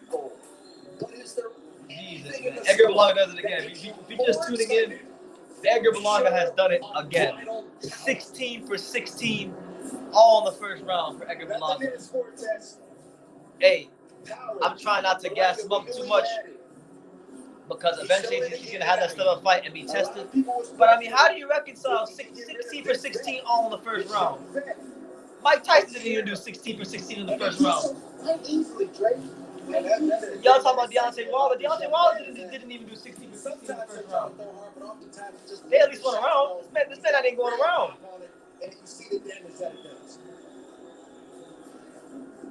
Let's show you how he did it. How Edgar Berlanga came in knowing all the pressure to deliver was on him and over-delivered. You know what I like about what Berlanga's doing here? He's coming around the guard. He got a guy that has the earmuffs on, coming around the guard, hit him high on the head. The thing is, too, for Berlanga, to cause his first knockdown. It's not that he's a power. It's not that he's just a power puncher. It's the way he It's the placement of the shots, like Bradley says. It's the placement of the shots. It's the speed of the shots. It's the variation of the speed of the shots. It's the punch selection. He throws a power jab. He can hook around the guard. He can go uppercut. He can place to the body. He's got all kinds of punches that he can throw for you. For every question that, like, he's got a bunch of answers to any questions you may have with those punches. Shout out to Edgar Berlanga. We have talked about this with Berlanga. He's more than a power puncher because Sierra had never been dropped in his entire professional career. He had 17 professional fights. Never been dropped. This guy got dropped three times in the first round. 3 times in the first round. Had 17 professional fights. Whole career, never been dropped. There was no doubt in my mind that he was going to. Johnny says, I'm celebrating my boy winning. Is that okay with you? Celebrate. Celebrate, champ. Edgar Berlanga. He's the truth. Where he had guys that cover up and get against the ropes. And I knew he liked to pull their guard down to deliver his shot. But I thought exactly. He does that thing where I know the street. He'll literally he'll take his front hand, he'll pull your guard down and shoot the punch right above it. Veteran, world champion type guys, and everybody has respect for him as a sparring partner, and he's 15-1-2 and has never been stopped. He's the guy that lasts the whole camp. Meaning, if he's not giving you good work, he goes home early. The question that I have is, what's next for Berlanga? What are they going to do next? Let's make it official. Here's Mark Chinook. Ladies and gentlemen, I think they got to throw. I'll tell you guys in a second. I want to hear him speak. We'll get to him in a second. At 2 minutes, 40 seconds of round number 1. For your winner by technical knockout, El Monstro, Edgar, the chosen one. The chosen one, baby. Let's go, champ. The chosen one. If you're wondering what the all-time record is, if you're sitting back saying, who in the world has possibly started a career like this? 16. Oh, God. Ali Ramy, really? Round knockouts. I know Tyron Bunch. Ali Ramy, for those of you who don't know Ali Ramy was a flyweight, and he was fighting a bunch of cans out there in Yemen. The all-time list of the sport. He fought the same guy like 4 times. Berlanga, the New York-based power-punching prospect who at 168 pounds is the one to watch. Yeah, Ali Ramy had 21 first-round knockouts, and Tyron Bunch had like 18 and 19. Berlanga's making waves right now. Respect to him. Wonderful. Respect to him. Fans in New York City, and he grew up a Tito Trinidad fan. And he had an encounter with Tito Trinidad where it really was the moment of the passing torch. Congratulations, young man, as he comes over to say hello to us. Edgar Berlanga. Edgar Berlanga is doing Puerto Rico proud, man. You got to respect it. Right there. His hand was heavy right there, but when we talk Trey about he's looking more. I mean, he's still gonna have that still a fight, but at the present moment, he's looking more and more like a box office attraction. So we'll see when he gets into a fight how he reacts. But so far, he's delivered. He's the type of kid that when he comes in a room, he makes everybody feel special. So he just has to keep developing. Every fighter has to answer questions along the way. All right, so they're gonna interview him right now. So I'm gonna shut listen to Edgar Berlanga. Boxing will hopefully have another star in the sport. You know, I mean, a lot of people are saying that he's, not getting rounds, and that is true. But I'm hearing that he's sparring a ton of rounds inside the gym, and that's important. And for a fighter's mentality, if you're able to go 12 rounds or 10 rounds in sparring, you're able to do that inside the fight. Mentally, he's focused, he's hungry, he has punching power, he has the markability to be a star, a major star in the game of boxing. And right now, he is with our award-winning boxing reporter, Bernardo Osuna. Edgar, never been stopped. He's been in camp with Canelo, Andre Ward, got the respect of Sergey Kovalev. But you told me before this fight, he's never been in with me. What was the key to breaking him down in the first round and him not even making it to 245, which is the longest you've ever fought? I seen everybody talk all these fighters. Listen, I'm none of those fighters. I'm not Canelo. I'm not Muhammad Munguia. I'm none of those guys. And that's why I told him after the fight. I said, you and they were the real dude. And we got the work done, and we got here now. Now, you didn't have Andre Rozier here, and, that could affect the fighter. We've seen fighters come in here without their cornerman, and how were you able to overcome that and be as dominant as you were? Just stick it to the game plan. I've been on the phone consistently with Uncle Dre, with Coach, and he just told me, get the work done. I'm still here, supporting, we here, and we got the work done. Shout out to Coach K, for helping us out. I know that the plan is to get rounds in. Walk me through what an ideal 2021 is for the development of Edgar Berlanga. Rounds. How do you get those? That's stepping up competition. The better competition, the better oppositions we fight, I believe we're going to get those rounds in. We're in the 2020 with a bang. That's what I wanted. And, 2020 is a big year for us. And I'm looking forward to it. I know that the summer is something you're really looking forward to. Being with Tito Trinidad, his inspiration, how did that help you build to who you are right now? A different mindset. Tito Trinidad was my idol. He still is. And, just being with him, man, it really opened up my eyes on what boxing is about. And on the dedication, on the focus, on leaving the streets alone, leaving the people alone, the bad people, you can't keep them next to you, but you can keep from a distance. I'm in a dangerous sport, and I got to remain focused 100%. You can't teach power. You got that. We look forward to your development. Listen, I'd like to give a big shout out to Glenn, to Familia Motor Group, my girl, Genesis Calderon, my mom. I love you guys, man. Shout out to the Puerto Rico. Puerto Rico, te quiero mucho. Puñeta. He is a monster. My man said Puñeta on TV. Let's go, Chef. Shout out to Edgar Berlanga. Wait to see him get back in there soon. Let's put that on mute for a second. It's your boy BT, Brennan Taylor, the untouchable True School Sports Empire. We here, man. In our, we're going on our 12th hour. They're talking about Edgar getting rounds, man. I'm getting rounds today. Damn near 12 hours of streaming today, but it's been a fun time. And that right there was worth the wait. Fighters like Edgar Berlanga are the reason that sometimes you remember why you like boxing in the first place. He brings the excitement. He comes to fight. This like they stated many times. Ulysses Sierra never been dropped in his professional career. Been in camp with the likes of Canelo and Ward and Kovalev and got their respect. But Berlanga said, "I'm different. I'm the chosen one," and he got him out of there, man. And it wasn't the fact that he just loaded up on punches, because a lot of times when a guy is a knockout artist, they get loaded up on punches, and they don't really know how to set up their shots. They just overwhelm you with brute strength and force. And Berlanga doesn't do that. You watch him. He closed that gap real quickly with the jab. Berlanga placed these shots to the body real nicely. Berlanga, he can hurt you with a jab. He can hurt you with a right hand. He can hurt you with a left hook. He can hurt you with an uppercut with either hand. He's got power in both hands, and he's got versatility in his punch selection. So just all respect to him, man. I'm looking forward to hopefully a big 2021 from him. He's been talking about I made the video a couple months ago where he was talking about saying that in 18 months he wants to fight Canelo Alvarez, and like, look, he still needs the experience. I think he needs to get in there with a fighter that will give him some rounds. And I think, look, I've been campaigning for this fight all day, and I'll continue to campaign for it because I think it's the kind of fight that will bring out the best in him. I want to see Edgar Berlanga in there with David Lemieux. David Lemieux is one of the most explosive punchers in the whole sport. And he's not someone that you can just sit there and trade with. So I feel like even if Berlanga does knock out David Lemieux, he's going to have to be smart about it, and he can't necessarily knock him out the way he knocked out Sierra. This is a guy that can punch. He's explosive. He's a former world champion, and he's someone that if you're not careful, you'll end up on a stretcher. So I would like to see that fight because I feel like Edgar Berlanga would have to approach that fight a little bit differently, you know. So that'd be a good fight. Or the winner of John Ryder, Mike Guy. If it's Mike Guy, I think that'd probably be a better. I think Mike Guy would be a better opponent because Mike Guy I think is bigger and he's got a more durable frame. Bang Bang Boogie says Edgar Berlanga is too big for David Lemieux.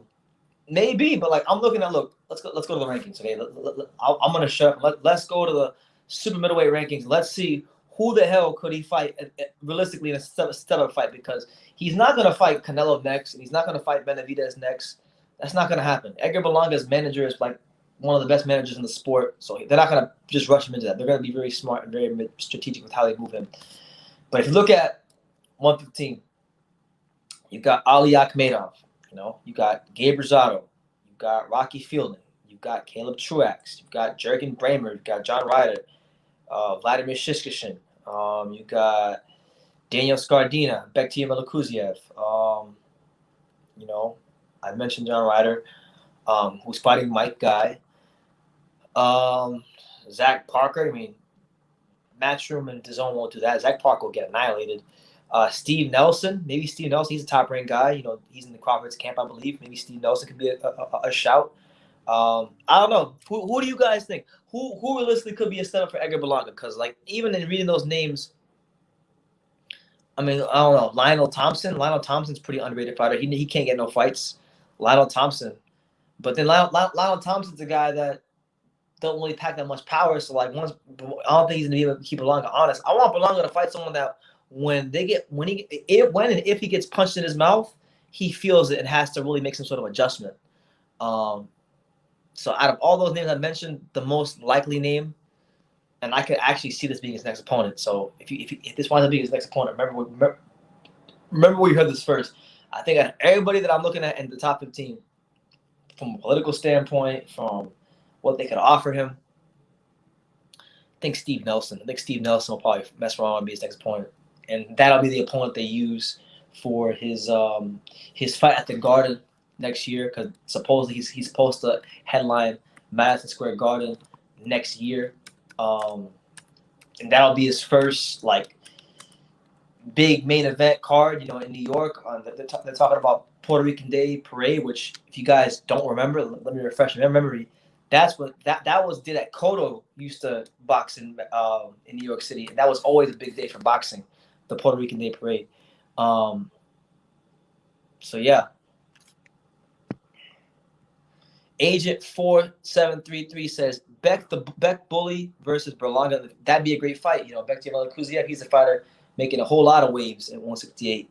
Out of all those fighters coming out of Uzbekistan right now, because like 4 years ago we had a Ukrainian revolution with Lomachenko, Vazdik, and Usyk, and all those guys, and Derevchenko. Now it's like 4 years on. It's like a Uzbekistan revolution. We got Shakur Stevenson, who's coming up in the welterweight division. He's solid. You got Israel Madrimov, who I think is the best of the bunch. You got Melakuziev, who some people think is the best of the bunch. There's a lot of fighters coming out of that country right now. So, you know, I wouldn't mind that in the future. But Steve Nelson, I'm telling you right now, Steve Nelson, I think Steve Nelson gonna fuck around and be his next opponent. Steve Nelson, 32 years old. Been in Crawford's camp. Steve Nelson actually, I mean, we're just going off of his box rec. Steve Nelson got 14 knockouts in 17 fights. So on paper, he looks like a guy that can punch. I mean, this is a guy, Steve Nelson, that he stopped Derek Finley. Not a bad fighter to have on your resume. So when you stop DeAndre Juarez last fight, yeah, Steve Nelson. Steve Nelson is probably the most realistic person. So I'm going to go with Steve Nelson, even though it's not the fight I want to see. But realistically, it's probably the most likely fight. For those of you wondering, Chris Colbert and Jaime Arboleda is in the 6th round. I haven't been keeping track of it, but to my knowledge, nobody's gotten dropped or anything like that. I think who's winning that fight?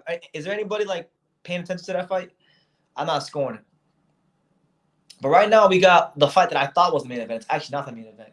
It's the co-main event. Felix Verdejo was taking on Masayoshi Nakatani, and then the main event was Shakur Stevenson. So let's put the sound on for that. Let's see what they're saying. Lopez said I should be in with him, then KOing a guy who took him the distance. Verdejo is ranked number 5 by the IBF, but if he wins impressively tonight, there's real. He's not gonna fight those guys right now. Y'all not understand that. He's not gonna fight those guys. With all 4 belts on the line, especially not his next fight. His next fight is his first fight headlining at the Madison Square Garden. He ain't fighting no damn Bektier, Melakuziev, or any of these guys. No way. He was seen as the next Trinidad. He was mobbed at the airport in San Juan. And on the floats at the Puerto Rican Day Parade, this would be his biggest win against Nakatani, and it could earn him the kind of night in Madison Square Garden. Okay, yeah, I see that right now. Years ago. No doubt. Lil Biat looks comfortable in there. Now Chris Colbert has landed some pretty good body shots on Arboleda. Felix Verdejo. But Felix Verdejo, his sink or swim fight is coming up. Come down yet? After Edgar Berlanga. I love Berlanga. Verdejo. Yeah, I'm ready to discuss Verdejo. Absolutely. There's a feeling with most on this set that Verdejo and all the great lightweights we have right now. I mean, you take Famo Lopez. Wow, right? He's exciting.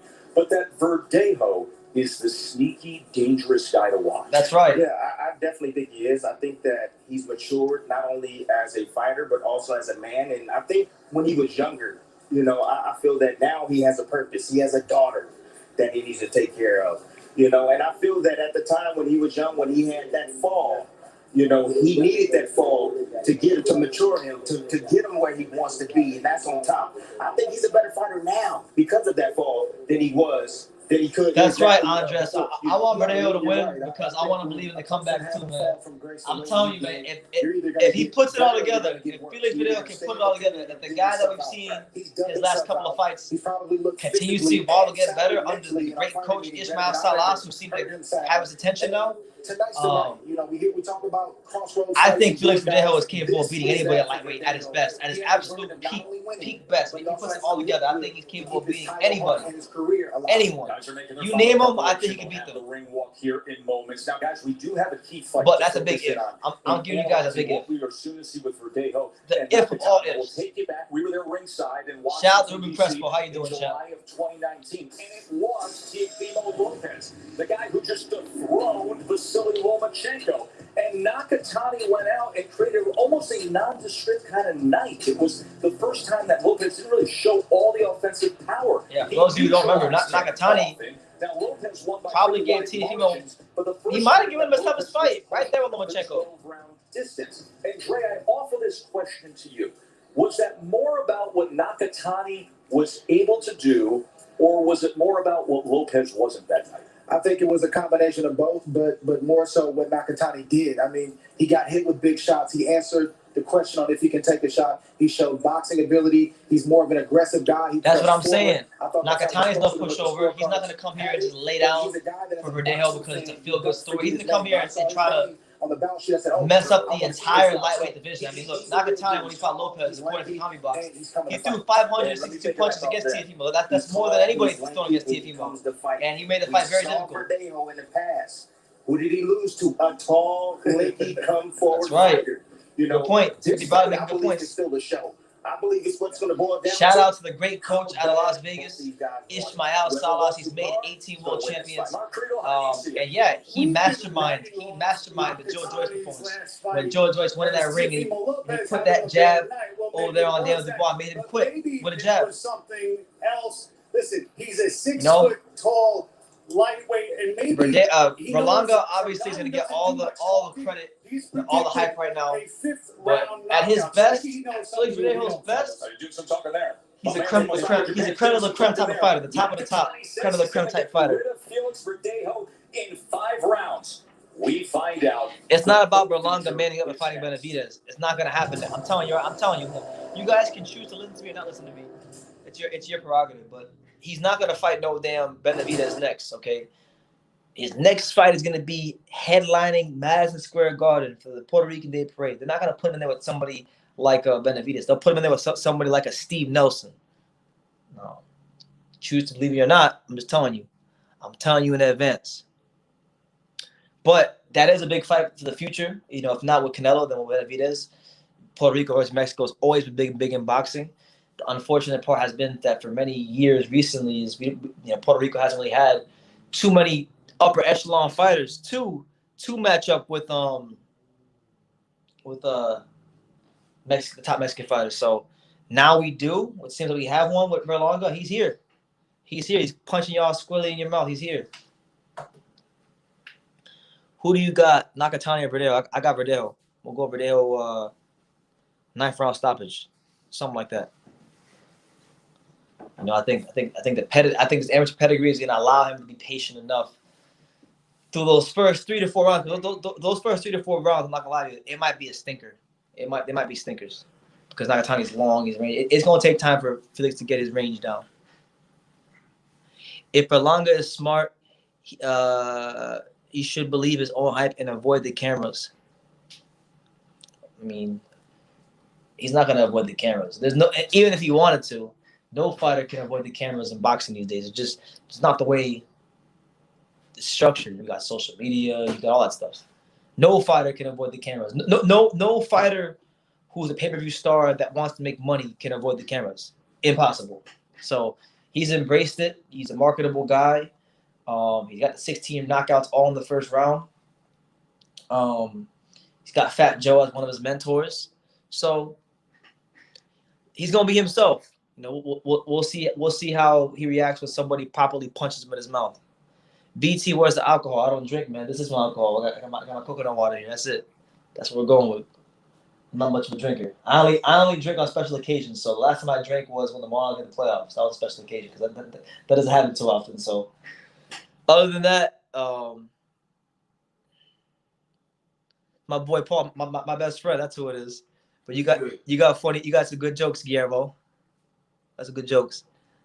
That's right. Listen, if y'all don't know, this right here is, I mean, I have a lot of temptation to drink soda right now, but I'm trying to replace soda with coconut water because I don't like the feeling I get when I drink soda. Chris Colbert just lost a point. What did he lose a point for?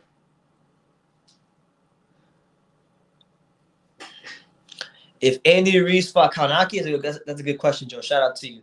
I would go with Andy Ruiz.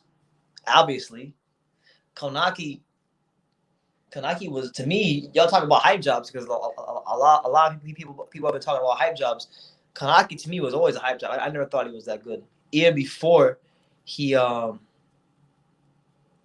to Helenius, I never thought he was all that. And I knew for a fact he wasn't all that when he turned down the Anthony Joshua fight. It didn't get offered to him, but when somebody asked him about the possibility of fighting Anthony Joshua, he was like, nah.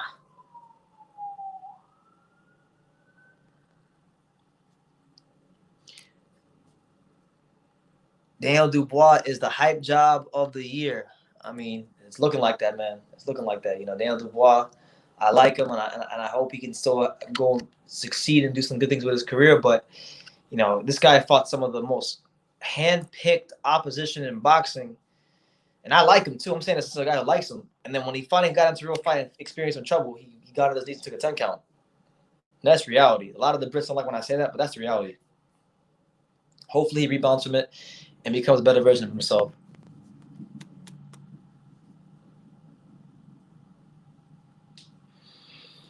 But I'll tell you this, Philip Hergebeck, I never doubted it for a second. Philip Hergebeck is better than Daniel Dubois. No doubt about it. These are challenging times, but if you're able, we ask you to please support cancer research. You can visit v.org/donate. 100% of what you give is going to go right to cancer research. And we that's what you meant. Well, what? You're telling me he shouldn't be ambitious? Listen, if you knock out 60 people in the first round, then you gotta listen. I'd be calling out Canelo too. Why not? And now we move on to a critical lightweight. All right, so here we go. The fight that I thought was main event, but it's actually co-main event. Felix Verdejo versus Masayoshi Nakatani. Sink or swim fight for El Diamante. Gentlemen, we return to the action here inside MGM Grand in beautiful Las Vegas, Nevada. This is boxing. This is Top Rank, presented by Hall of Fame boxing promoter Mr. Bob Arum, and brought to you by Geico. This bout is scheduled for 10 rounds. Shout out to Coach K. Golston, or is it? Intercontinental lightweight title. Shout out to Coach K. Golston, Win Berlanga, assistant, and Stevenson's trainer. Absolutely. Shout out to him. And the man in charge at the sound of the bell, Mr. Celestino Ruiz. I agree. Riddick Bowe would have beat the shit out. Prime Riddick Bowe beat the shit out all these heavyweights. You're right about that. In association with Taken Promotions. He weighed in at 135 pounds, wearing black trunks. So Masayoshi Nakatani versus Verdejo is about to start soon. Only one defeat. 12 wins coming by way of knockout. From Osaka, Japan, Masayoshi Nakatani. Introducing out of the red corner. That's right. He weighed in at 135 pounds, wearing blue trunks with pink and black trim. He brings a record of 27 wins, only one defeat, 17 victories coming by way of knockout. He is a 2012 Olympian from San Juan, Puerto Rico. That's right. Felix El Diamante Verdejo. That's right. Here we go. Sink or swim time. Let's go, champ. El Diamante, he's here.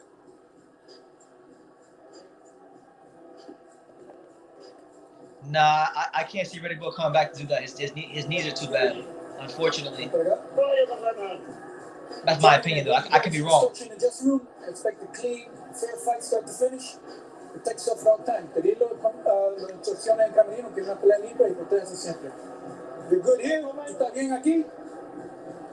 Right here, you're good. Got it? Touch up. Good luck. All right, so Nakatani versus Verdejo. Here we go. To us recently. This is his fifth fight since his loss to Antonio Lozada, and now he fights a guy with similar dimensions to Antonio Lozada, but who's obviously a better fighter than Lozada in Nakatani. Here we go. Nakatani, the big 6-foot lightweight. Let's see how Verdejo deals with the size of Nakatani. He comes out immediately, throws a couple of body shots, and Nakatani ties him up. In order to get themselves ready for what. There you go. Good jab to start there by Verdejo. To beat. Verdejo is very, very talented. He's an Olympian. There you go. Good jab there by Nakatani. That snaps Verdejo's head back. And right now, one thing is clear is that Verdejo has a clear speed advantage on Nakatani. As long as he keeps his range and doesn't get responsible defensively, he'll be all right. Good defense there by Verdejo. Ooh! Verdejo slips 2 punches on the inside and comes back with a straight right next to him. And that really put a stamp on the way we were thinking things were trending with him. Because he did it with ease. He seemed to be poised. So for the first minute so far, Felix Verdejo off to a relatively positive start against Masayoshi Nakatani. Oh my God! Yo, he just hit him with the. Yo, I don't know what the hell he just hit him with, but Nakatani's ass just got dropped in the first round. So he's already off to a better start than Tiafimo. Tiafimo didn't drop Nakatani down like that. Oh, Verdejo comes for all that smoke. He here, left hook, right hand. Is he gonna get a first round knockout too? No way. 1 minute and 30 seconds left here in round number 1. Double left hook by Verdejo. That right hand just missed Nakatani's chin. Nakatani is right there in the pocket against him and jabbing back now. He was just floored. Yo, he just got floored, straight floored. And that's a fighter mentality. Nakatani got a lot of heart. Oh, Chris Colbert got a knockdown. Shout out to Chris Colbert. He showed that versus Lopez. I knew he was going to come out. He took that punch well. That just shows you that he's a very good. I'm telling you right now, Nakatani, he be overshooting these right hands. And then whenever he overshoots these right hands, Verdejo trying to come back with that left hook, and he's just missing. Ready to go. He wasn't, and he's going back to boxing right now. Good move for Verdejo. There you go. Good jab for Verdejo. Right over the top. This is a dream start for Felix Verdejo. You couldn't have drawn it up any better than getting a knockout. There's still 43 seconds left, so you never know.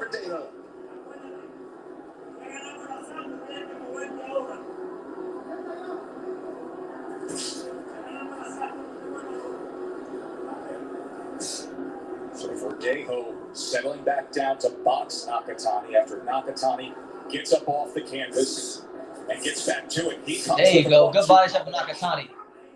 The contender from Japan. And he digs to the body with a left hand.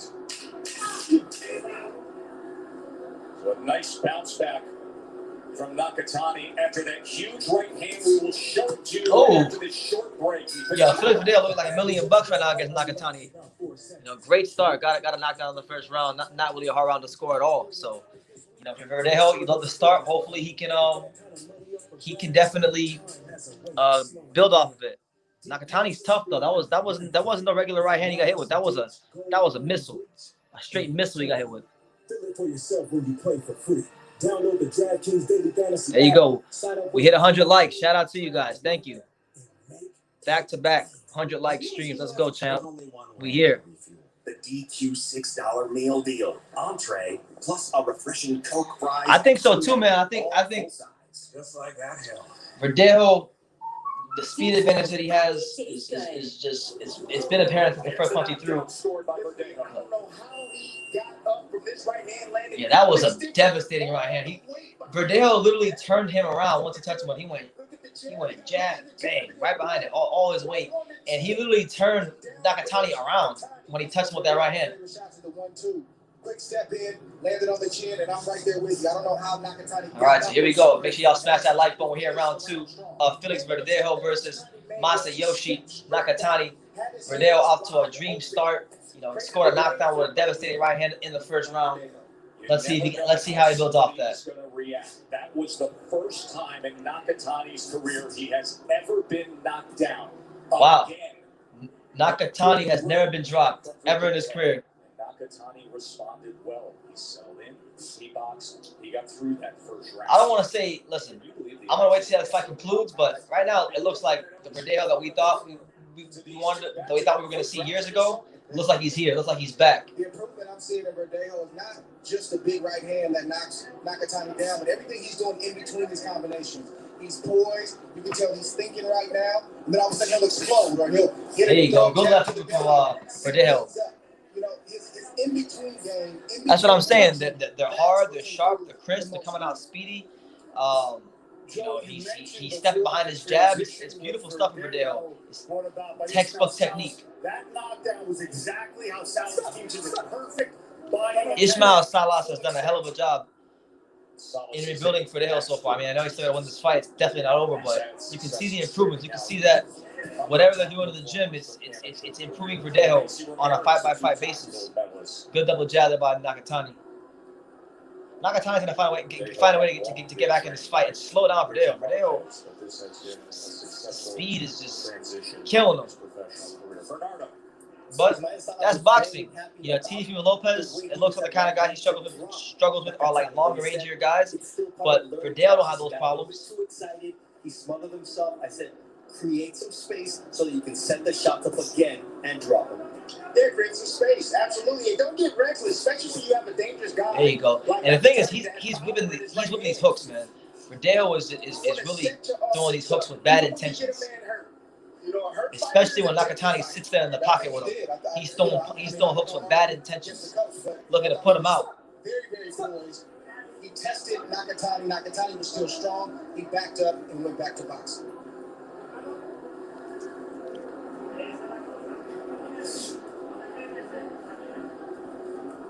That's the kind of patience and poise you're going to need. There you go. Tough 12 Good double jab by Teofimo Lopez. And then look, he stabs him to the stomach that comes up with a hook and just misses.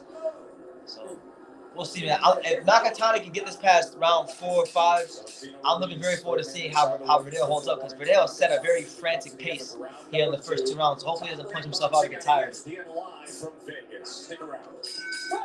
All right, so Verdejo, an easy 2 rounds to nothing.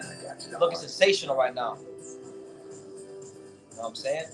It's the untouchable True School Sports Empire. Chris Colbert looks like he's on his way to a win against Jaime Arboleda. He's in the 11th round. Doing his thing. I'm going to have to rewatch that tomorrow. Pops is at work, man. I think Pops is at work. I'm in a different town. I'm in a whole different county than Pops right now. So, Pop's probably going to miss this one. But while Pop's on again soon. Oh shit! Chris Colbert just dropped the hell out of Arboleda. Arbeleda's not getting up.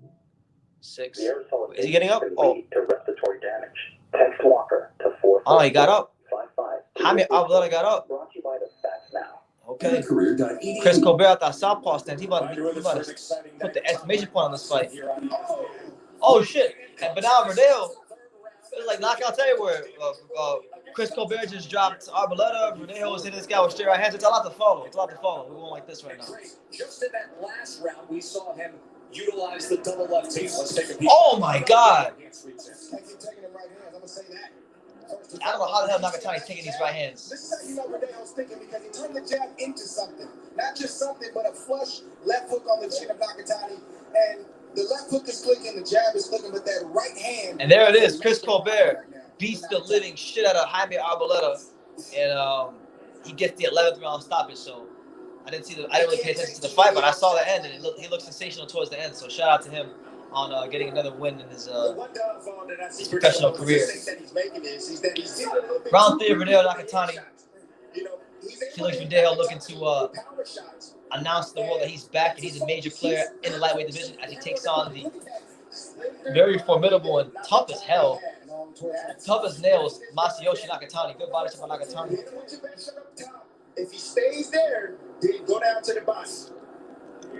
Everyone hates it down to the body.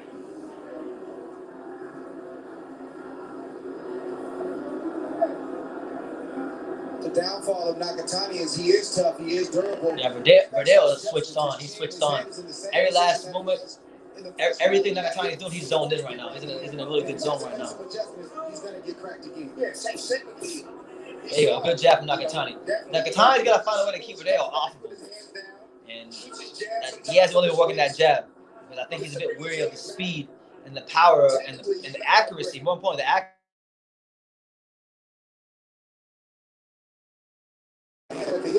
Nakatani in the right spot, he turn the lights up. There's a lead left hook, trying to come back with the right hand. What the hell just happened?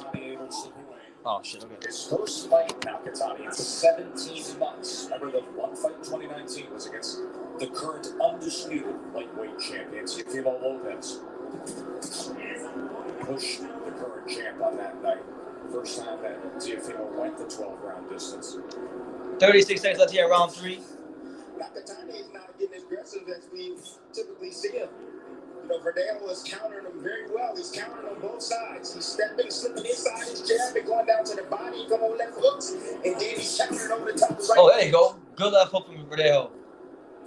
Nakatani's getting hit with shots. 15 seconds left here in round 3. Verdejo is putting on a straight masterclass against Nakatani right now. He keeps this up. He's on his way to a career best performance. And yeah, Shakur's main event, I was wrong. I thought Verdejo was main event for some reason. All right, so I got a 3-0 in favor of El Diamante Felix Verdejo. Someone with a history like mine, but within 3 to 4 days of searching on Indeed, I was offered the job. They gave me an opportunity to make something of myself. Our new house is amazing. Great street, huge yard. So let me know in the comments, all 112 of you. Let me know in the comments, what do you guys think? What do you make of this positive start from Felix Verdejo against Nakatani? For those of you that basically, bundling our home and car insurance easy. I mean, I know there's still a lot of fight to go, but for those of you that picked Nakatani, what do you think of how Verdejo started so far? Go to geico.com. Go ahead. Tank versus Verdejo. He's gotta get to Nakatani. We can't even talk about those fights right now. He's gotta swim in this very important sink or swim fight for him. Use 5 off 20 online or on our app. Round number 4 here in. All right, so round 4 of the 10-rounder between Felix Verdejo and Masayoshi Nakatani. Shout out to you, Bang Bang. Thank you. Welcome to the channel. Make sure y'all subscribe if you're newer on these parts. Go check out all the content, all the great interviews and whatnot. And this one, he went low and then he came up high. And you see Nakatani got some experience. He rolled a little bit to take some of the steam off that right hand of Verdejo. Man, Verdejo's throwing some heavy shots.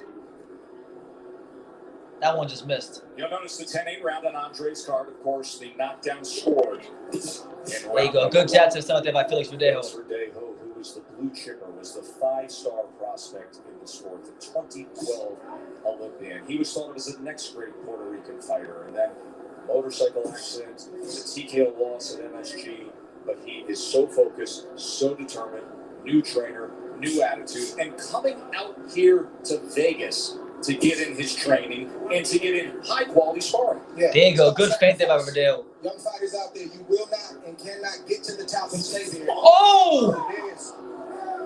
There it is. Felix Verdejo lands a really short, straight right hand on Nakatani, and he puts him on the canvas again. I think it's glove touch the canvas. So 2 knockdowns for Felix Verdejo.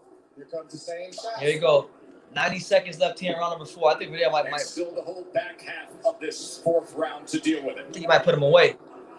Maybe he won't. I think he's going to continue being poised and pick the right shot. The knockout will come. I like it. Verdejo's not forcing the knockout, but he's not staying stagnant either. He's looking for those openings. He's creating those openings via feints, jabs, different combinations. You see where his hands are placed? He shoots his jab from that position. He doesn't bring the jab back to his face to block the right hand of Verdejo. But to my earlier point, Joe, talking about sacrifice, he left his comfort zone on the island of Puerto Rico, and he came 49 seconds left here in round 4. Because he's trying to rebuild his career, get to a championship, and he wants to be one of the greatest. I would love to see that fight, but it's not going to happen. I mean, and again, I reiterate, just because he's doing good right now does not mean about to disrespect Nakatani. Nakatani, he hasn't been knocked out yet, so you can't really say that it's over yet until it's over. But that would be a good fight if this version of Verdejo fought the last version of Tank. That'd be sick. Oh, look at that defense by Verdejo. Look at these punches sail over both his shoulders. It's a lot faster than what he thought. Yo, bro, you'll be a good boxing analyst somewhere or trainer. You're pretty zoned in when it comes to boxing. When did you start liking boxing? Well, the first fight I ever watched was when I was 6, but I wouldn't say I started liking boxing until like maybe like 5 or 6 years, 5, 6, 7 years ago, something like that. And yet, somehow, I mean, I've liked boxing my whole life as a casual fan from like the age of 6 to like 17, 18. I was a casual fan, so I watched fights, but it wasn't until I actually started participating in boxing that I think I got more switched on to the details of the sport and fell in love with it. Yeah, Pops probably is going crazy right now. I wish he was here. And here we go. In a 7th round. Up north, the Bills are in the hunt for their first division title in 25 years. So if you're looking for a clash of AFC contenders, we'll see you Sunday night. Steelers. Yeah, so for those of you just tuning in, Felix Verdejo right now, he's putting on a masterclass performance against Masayoshi Nakatani. 2 knockdowns through 4 rounds, hasn't lost a round yet. Still hasn't lost a round. Masayoshi Nakatani, who went the distance with the current undisputed champion, Teofimo Lopez, has never been knocked down in his career. All right, so round number 5, the midway point of the fight. He's quicker to the punch, Nakatani, plus his power on the shots. Nakatani showing durability, absolutely. Right there. You see the half step back, you see the shift in weight. Shift the weight from the front foot to the back foot. There it is. Boom. Loads up with the right hand. Nakatani falls right into it. Double impact. And I just don't understand how this man keeps continuously getting up from taking those type of punches. It's unreal. Good jab from Nakatani. 31-year-old from Osaka, Japan. His father's an auto mechanic. Had a brother who fought in the amateur. That's what I'm saying. This is the best. So far, this is the best Felix Verdejo I've ever seen in my life. In my entire life, even when he was prospect. When he was prospect, I mean, he had fights where he looked sensational. But I think in this fight, like, he's putting it all together. He's showing boxing IQ, punching power, natural fighting instincts. He's showing everything. Against a credible opponent. You don't want to give him time and let him just think and let him be calculated and think about his attack. You got to stay on top of fighters like Verdejo. Guys that are counter punchers, guys that like the space to create opportunities for themselves and for their offense. There you go. Good jab from Verdejo. That's the problem that Nakatani's making right now. He's going to have to sell out sooner or later, Drake. I remember, I think it was like a fight or two ago, Timothy Bradley was saying that he thinks Verdejo has the best jab at 135. I think right now this fight's lending some validity to that. But he showed it to Verdejo tonight. Nakatani told us the other day he would get rid of Verdejo in the 5th round. See, Nakatani's finding a home for the right hand. Verdejo's dropping his left hand and pulling straight back. Nakatani gets there with his right hand, and he's catching him. He hurt him about 10 seconds ago. Just buzzed him. There you go. Good left hook from Nakatani. Nakatani, while he's losing this fight, he's still in the fight. Verdejo cannot switch off. Verdejo must stay switched on and continue to do what he's been doing so far in the fight.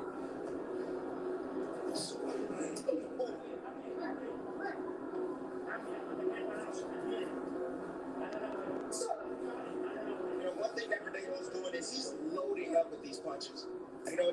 30 seconds left here in round 5. When he shot that left hook and he missed badly, because he's loading up for these shots.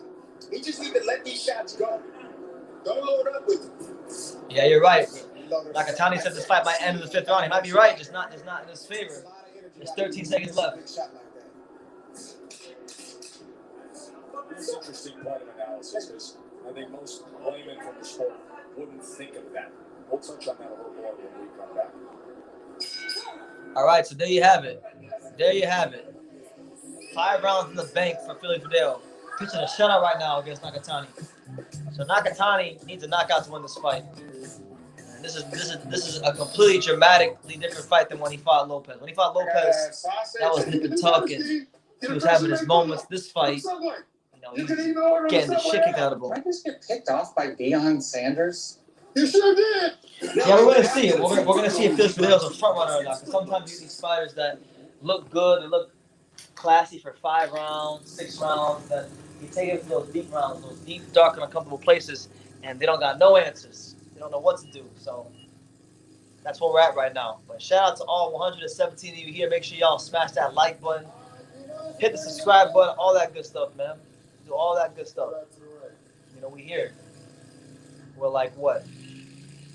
Damn near half a day of live streaming, just chilling, watching boxing. Here in the bubble, the MGM Grand, COVID-free environment, the place where boxing returns. All right, so round number 6. Felix Verdejo versus Masayoshi Nakatani. Verdejo putting on a straight masterclass right now. Best performance of his career thus far. Yeah, still some fight to go. Between Felix Verdejo, who has already scored 2 knockdowns, and Masayoshi. That did not happen, Sergio. It's funny. A bunch of things today. Anthony Joshua with a knockout win against Pulev over in the UK today in the heavyweight division. He's the unified champion. Of course, the #1 heavyweight in the world, the WBC Millennial Champion, Tyson Fury. Absolutely, yeah. Overconfidence would get him hurt badly if he deviates from what he's been doing, you know, like right now. Okay, I was just going to say the punch output dropped, but then he threw a couple punches as Nakatani closed that gap. But, like, do not sit out there at range and lower your punch output, because then that allows Nakatani to fight his fight, which what he did against Lopez. You know, using that jab, using that size. So, you know, when he's hitting Nakatani, it's almost like he's pushing. He's pushing with his punches. You know, he just needs to let these punches. My man Jared Rosario is getting hype. He said, "Bring on Teofimo, Lomachenko, Tank, Haney, all of them. Let's go. Verdejo is back." Yeah, it's always been like that. We'll see, Chill. It looks like it. We got to see how he finishes. Discouraging, you know, it takes less energy, and you feel a lot better when you land the shot. But to Tim's point, when you're facing a guy in Nakatani who takes a good shot, who has a granite chin the way that he does, you can't hit him with shots that he sees, because 9 times out of 10 he's going to take the wheel. You got to hit him with the sharp shot that he doesn't see. That's right. Andre Ward telling you the truth. I had input from both corners, and thanks to Nobu Ikushima, who's translating for Nakatani's corner. 1 minute and 4 seconds left here, round 6. Now. You're timing him, and I think you can get him in this round. That's the instructions they're giving to Nakatani. On the other side, Ismael Salas told him, look, I've told him to be patient. We're winning the round, and that's the most important thing. That's right. Because Nakatani, I know him since he was a kid. He can take a punch. There you go. Another hard, solid jab by Felix Verdejo. Several times he got up, and he's still in the fight right now. It's still coming forward. Two things Verdejo has to do is pick up his jab. What did I think of Berlanga's fight? What do you mean? What? It was sensational. The guy is what he says. He's a monster. There you go. Good left hook by Verdejo. Nakatani still pressing forward, trying to make the fight happen, but Verdejo has answered all the questions that Nakatani's had to ask of him thus far. There you go. Verdejo with a left hook as he steps outside of that corner. There you have it. That's another clear cut Felix Verdejo round. But better stuff from Nakatani in comparison to the previous rounds. But I got Verdejo up. What is that, like 6-0? 7-0? That jab is piercing him up. I spent 9 years in and out of the prison system. Companies didn't want to take a chance on someone with a history like very stiff punches. Absolutely. 3 to 4 days of searching on Indeed, I was offered a job. They gave me an opportunity to make something. What do you guys think? What do you guys make of the performance so far? Let me know in the comments. Make sure you smash that like button, subscribe, do all that good stuff, man. Do all that good stuff. Right now, we're like, I'm half a day into streaming. Shit is insane. I'm gonna sleep very good tomorrow.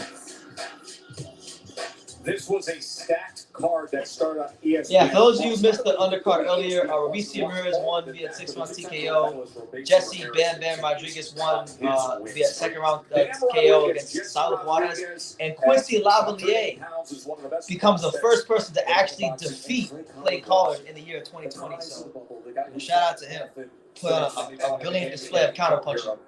He took a loss tonight. Head over to ESPN. All right, so round 7, I got Verdejo up 6-0, putting on that straight masterclass performance against Masayoshi Nakatani. Edgar Berlanga and the 16 straight first-round knockouts. What a way to start the night. Round number 7 scheduled for 10 here. Verdejo has been in control since the start. Scored a knockdown in round 1, scored a knockdown in round 4. Nakatani has the work rate, Verdejo more efficient and has the power punches. What's up, Rap Star? Shout out to Rap Star over there in the UK. Hope you good, champ. I'm all right, man. I'm on staycation right now. I'm on a mini staycation over here. Just live for the fights. Been live almost 5 hours for this live, or live 7 hours for the last one. So if he's successful tonight. Just glad I got this. Keep me awake.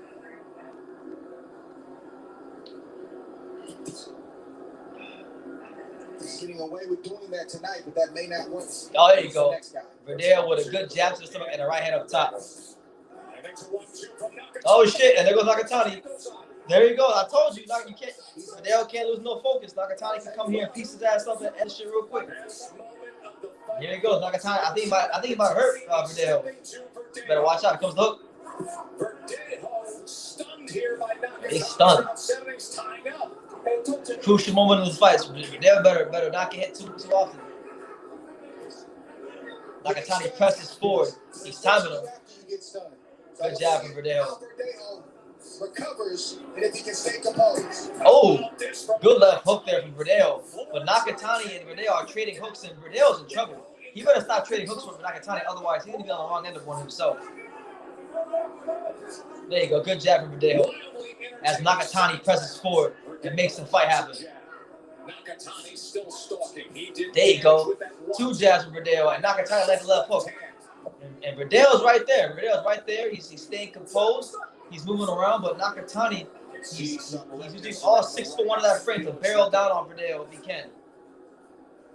Verdejo's doing the right thing. When you get hurt, go back to the fundamentals. Left jab, hands up, move your legs so you can clear your heads. Yeah, he's doing the right thing, but at the same time, he can be doing a little bit more. He can tie up Nakatani. Stop that. 22 seconds here left of round 7. Oh, that was blocked. Nakatani threw a big right hand that was blocked by Verdejo. You better be careful. Nakatani is not going to go quietly these next couple rounds. He's going to come on strong, and Verdejo's got to be ready for that second win. But a big round. Good right hand from Nakatani, which is answered with a good right hand and some left hooks from Verdejo. So I got Nakatani. That's the first.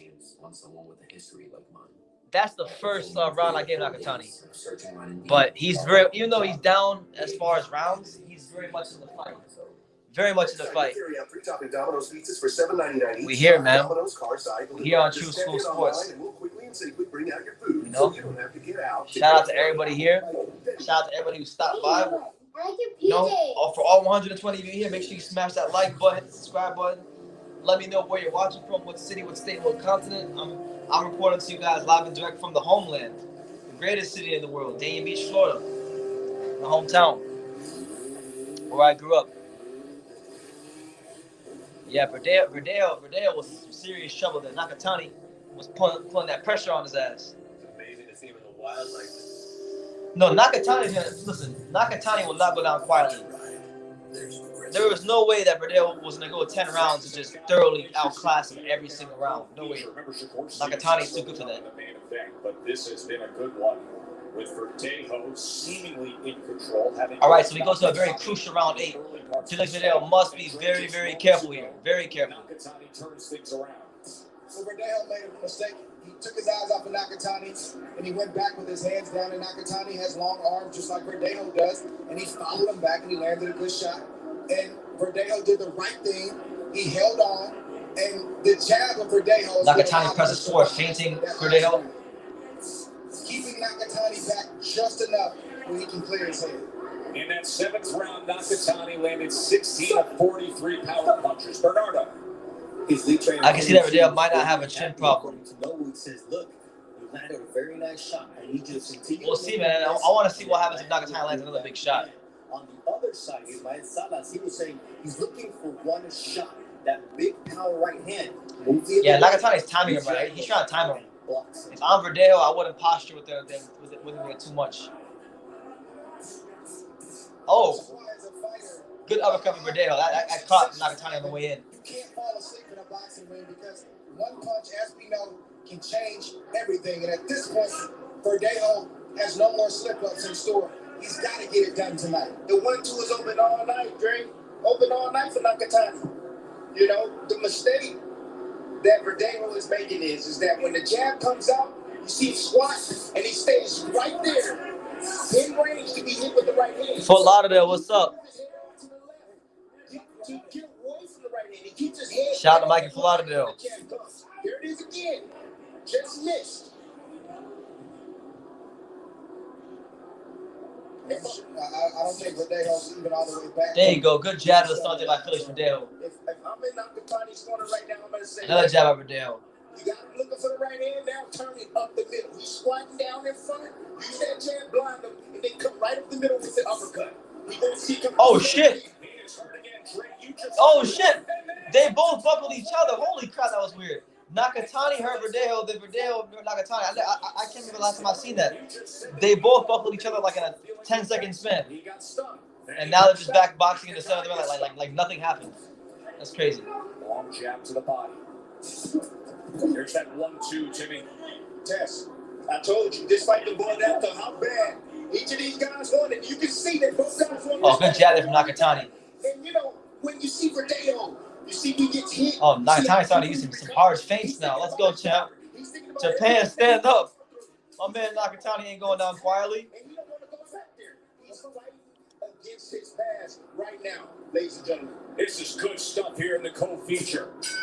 And we have a heavyweight championship fight over in the UK. So here's some highlights of the Anthony Joshua fight from earlier today. Joshua putting his 3 belts on the line against Kubrat Pulev, and he got to him early. He did damage in the 3rd round. The uppercut scoring the knockdown. Pulev had been absolutely stunned. At one point, he turned his back. And he was taking a lot of damage from Joshua. He settled in. Yeah, I don't know, man. He's winning right now, but I do question his punch resistance. I think if he were to get a fight with like Lopez, he'd be he might get caught with something he don't ever want to see again and get folded up for him. But he got one of the best jabs. I gotta give that to him. So the push in all places but the camp of Deontay Wilder will be for a true unification. So apparently, Top Rank Boxing and Matchroom Boxing on Monday are going to start working on putting a fight together between Anthony Joshua and Tyson Fury. So fingers crossed, God willing, that fight gets done. Mike Cotto says, shout out to Dania. Yeah, shout out to Dania Beach, the greatest city in the world. to call My for home place I grew up in. arbitration. But if there is All right, so oh shit, Verdejo's hurt. Oh, is he? So that is His legs buckled. undisputed heavyweight championship fight in the middle. Yo, Nakatani is barreling right down on top of Verdejo. Verdejo better hold on for dear life. 2021. Verdejo is buzzed by a right hand that he got hit with. Oh shit. Left hand that comes in. Nakatani is like left hooks and Shaky legs right now. yeah, he's very much on shaky legs. That will of Verdejo right now, the biggest I've seen. It's some time from him. We're only a minute in round 9, so hopefully Verdejo don't take too many big shots like that. Otherwise, he's gonna be in some big trouble. 4 rounds. But then in the 7th round, things change. Nakatani with a 1-2, with a thunderous. There you go, good step over by Felix Verdejo. Stable, if not valiant, game and fiery. They have traded, but Nakatani has gotten by far the best of it in the last 3 rounds. Oh shit! Yo, Verdejo's hurt. He just got dropped with a jab. Oh man, he's in trouble. I think this might be it. Verdejo looks like he's gassed. He's in bad shape. I can see it in his eyes. It don't even look like it looked like he had a concussion. And there it is again. Another right hand from Nakatani. Oh shit, that's it. Oh my god. Masayoshi Nakatani just flipped the script. He just flipped the script. 9th round stoppage. Jesus. Oh, that sucks. That really sucks. It's a wrap. Nakatani. Hey, so all of y'all that were talking shit about Teofimo Lopez last year about Nakatani being a bum and all that stuff, put some perspective on Nakatani and put some perspective on Teofimo Lopez. This guy just went in there and just beat the shit out of Verdejo. He was losing the whole fight. Verdejo out here outclassing him, putting on a career best performance. The dude has not fought since last July, and he gets knocked out Verdejo. So I don't know where the hell Verdejo goes from here. But great win for Nakatani. Felix Verdejo. What a performance on the back half of this. Shout out to you, Chase. You made some money. Fight Scout says he's the poor man's Juan Lopez. It's tough to see Verdejo go out like this. Unbelievable, man. He was boxing so well, but he don't got no punch resistance. Nakatani gonna fuck around and force a Teofimo rematch. So he gave Teofimo a harder fight than Lomachenko did, in my opinion. Japan, I'm telling you, these Japanese fighters, I don't give a damn what weight class it is. No matter how many rounds you win against them, you're not gonna put them away that easily. Whatever he hits me with, I don't care if I go down, I'm gonna get up and I'm gonna get stronger. And that's what Nakatani. Damn. That was a great fight. That was a great fight. I'm not gonna lie, man. So look, Nakatani, he comes, boom, power jab. That knocks Verdejo all the way back. Damn near knocks him out the damn ropes. I don't know what it is. These last couple weeks, the jab's been killing everyone. The jab killed Joe Joyce. The jab killed Anthony. Now it's killing Felix Verdejo. Now it's coming to the States. Killed Jason Rosario. Landing in that same spot right there. And you see the reaction. Nakatani not playing, man. He's not acting. That's real. And then you see Nakatani just following up. He knew he had his man hurt. Landing a clinching shot right on top of the head. Boom. Right hand, right on the top. That was kind of reminiscent of like the Jamel Charlo, Eric Shalubin knockdown. You know? That sucks, man. Nakatani's a soldier. I gotta give it to him. A lot of fighters that were getting hit with what he was getting hit with in the first couple of rounds would have folded, but not Nakatani. Nakatani different. Cheers, Nakatani. So I called the round of the fight right as for a knockout. I picked the wrong fighter. 45 seconds of round number 9, declaring your winner by technical knockout. And now the WBO Teofimo Lopez is somewhere saying, "Damn."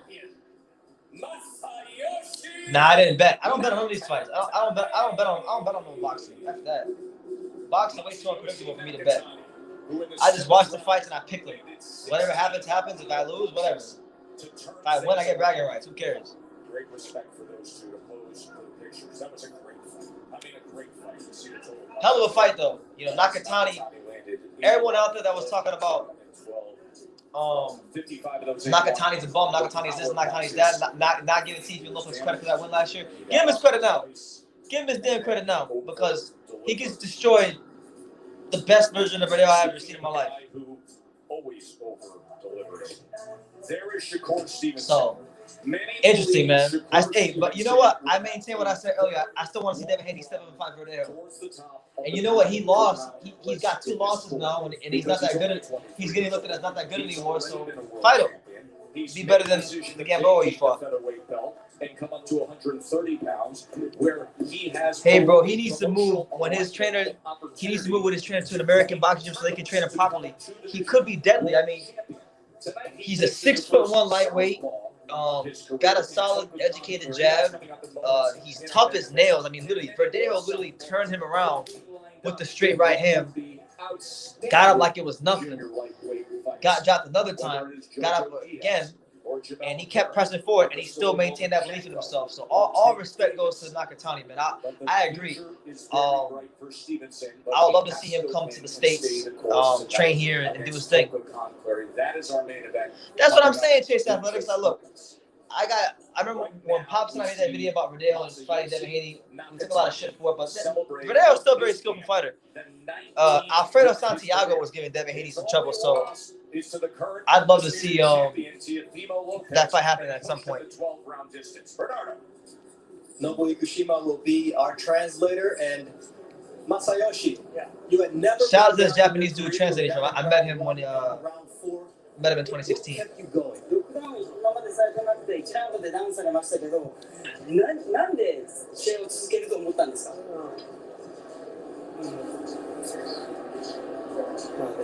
まあロペスとやってもう一回ロペスにチャレンジしたいから。I fought Lopez and I wanted to fight him again. That's why I kept going.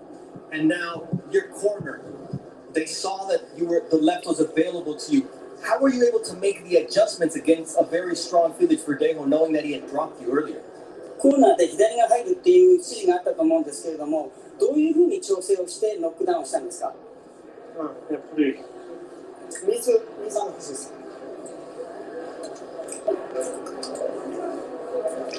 Nakatani not playing. He got like no punch resistance. It's ridiculous.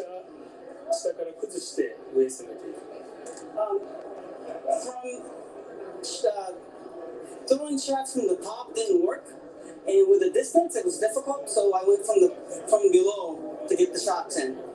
You did take the undisputed champion the distance.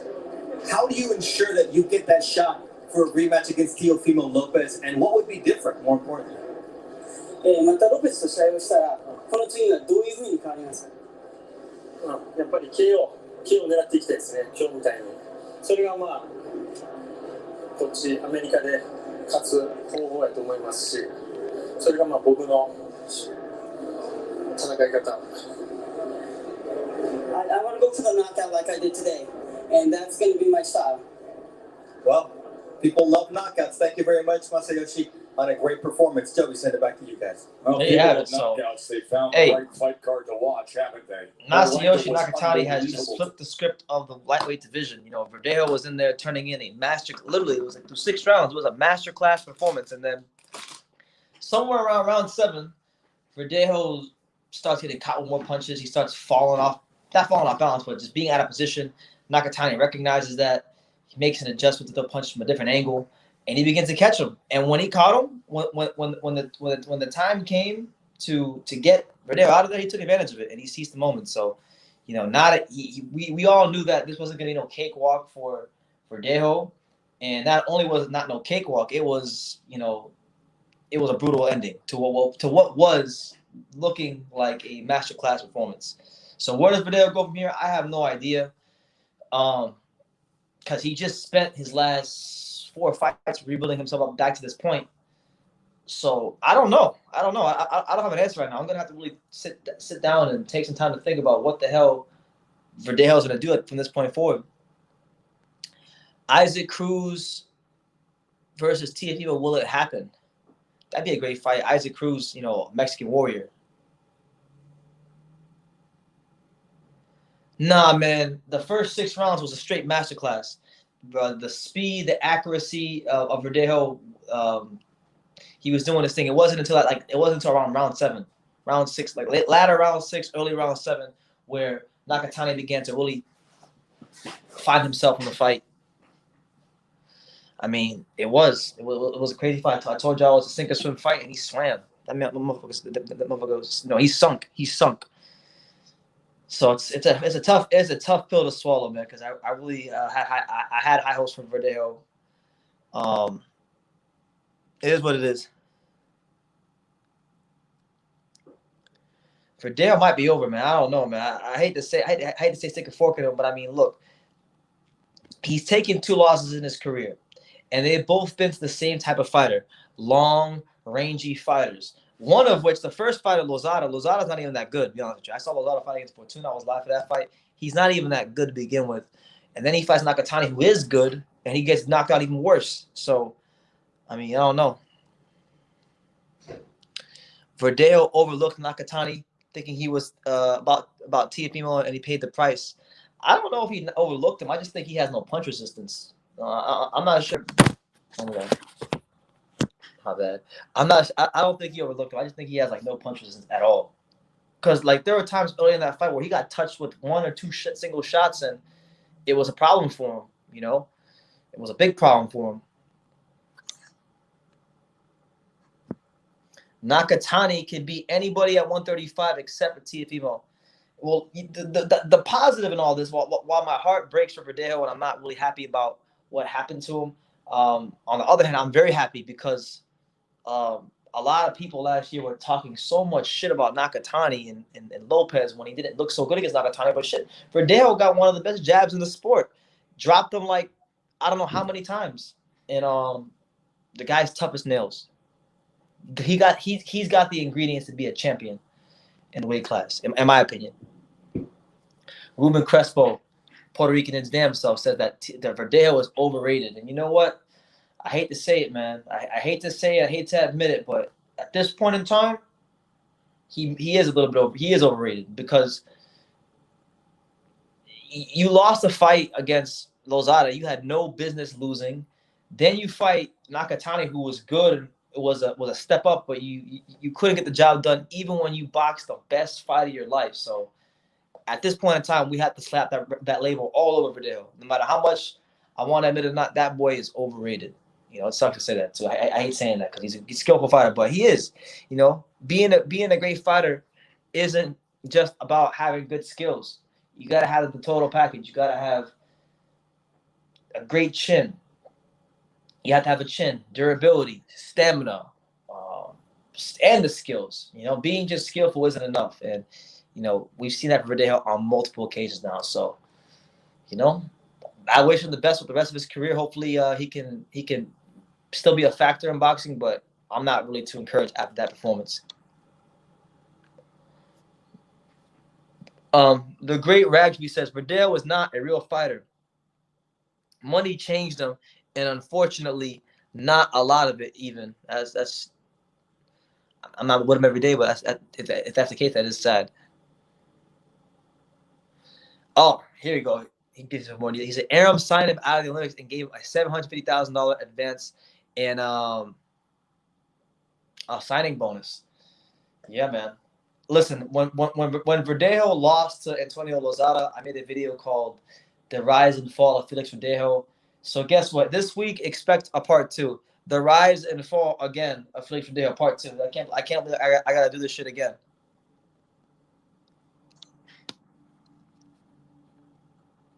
But hey, Everton won today, so I ain't mad about nothing. Everton somehow a miracle happened. Everton actually beat Chelsea today, so I'm happy about that. Damn, BT changed his mind. He saw the truth. Respect about Verdejo. Yeah, man, Nakatani beat the shit out of him. Beat the brakes out of him. But I'm doing good. Everton won, so I'm good. Nakatani would be better if he had better coaching. Verdejo was feeling himself too early and gassed himself out. That's what I was saying. I was worried about him early on because he set such a frantic pace, and I've seen Verdejo fight enough to know that like that pace he was setting was to maintain it was going to be a difficult challenge, especially against a fighter like Nakatani. Shit, who was game.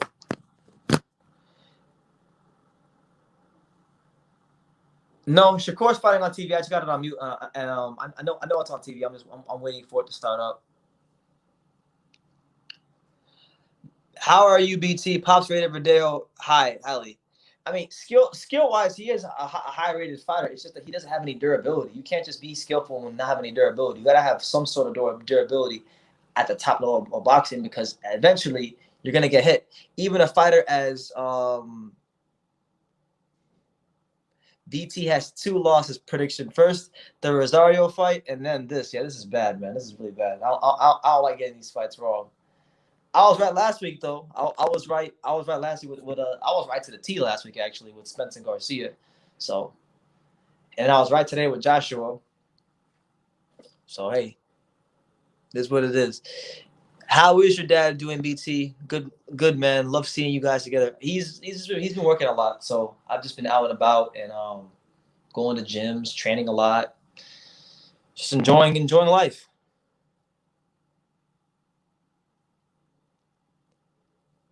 Nah, I'm happy about Berlanga. I'm happy Puerto Rico has someone that could potentially be a pay-per-view star. We'll see how he develops, though. Because at one point in time, we got to remember Verdejo was what Berlanga is right now. Not with the 16 knockouts, but he was looked at as that next guy. But let's see what Shakur Stevenson saying on TV. I think people build Berchelt up to be this big bad monster and crazy punching power, and guys can't handle him. So I think that Berchelt is like the fight I would want the most, because I want to prove that he's not a monster, and I just feel like I'm on a whole nother level. My boy Paul, he came by after work. He's just tired, so he's sleeping. What's around your waist? I got the WBO strap and I got the WBC. Promise? For sure. I promise. Okay, just to spell it out. We here, man. So now we're waiting for the real main event, the fight that I thought was co-main event. That's actually the main event. Shakur Stevenson versus Toka Clary. So a lot of people have been gassing this fight up. Shakur Stevenson, one of the best and most exciting. Well, I don't know about exciting, but he's one of the best and most talented fighters in boxing. Absolutely. Thank you, Fluffy Ducks. I appreciate you, champ. If you're new to the channel, go subscribe. Got a lot of good content on the channel. A lot of professional debut. You take that out, and he's been hit less than 4 times a round. The average for a fighter of his weight is about 17 times a round. Fellas? Yeah, it's remarkable what he does with his statistics and his defensive prowess. Now, Dre, obviously, we know your past relationship with Shakur Stevenson. Formerly, you would recuse yourself of broadcast with Shakur because you were acting as his co-manager. That professional relationship has changed, and we get to have you with us. Oh, damn. Andre Ward is not his co-manager no more? For Shakur, for me, I feel like I can be a better asset and better help for him along his journey, being a big brother and being a mentor, and that's never going to change. That's family to me.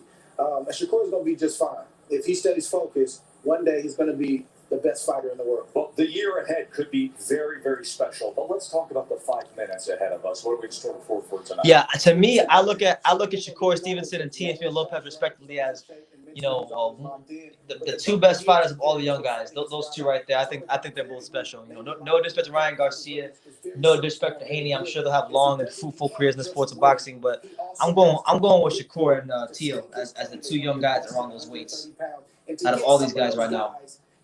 We're here, man. It's your boy BT. We're heading into we're 5 hours into this live stream. We did 7 our last live stream. So by the time this is all done, we're looking at 13 hours of being live today. Been live for a long ass time today. These are the 3 things that makes Shakur Stevenson a beast. Well, it's about concentration. Supreme concentration. He can concentrate for 36 minutes. He still be in the eye of the storm and the laying kill shots like this down to the body of his opponents. Gervonta Davis and Shakur taking over boxing. Maybe, perhaps so. Perhaps so, man. And he can't hit you. Shakur Stevenson gets his lead foot outside his opponent's lead foot to set up his offensive attack. Yeah, I've seen that video of Shakur Stevenson in the parking lot, man.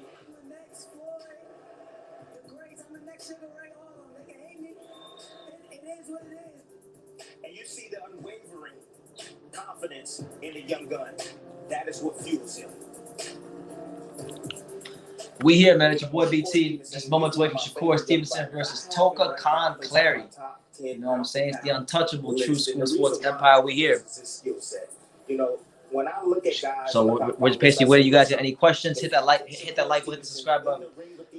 We'll stay live in the Shakur fight, and then we'll have to wrap up what's been a very, very long, fun, and eventful day of covering boxing here on YouTube. If you're new to the channel, subscribe, smash the like button, super chat, all that good stuff. You know, let me know where you're watching from. I'm over here in the greatest city in the world, Dania Beach, Florida, drinking a freaking coconut water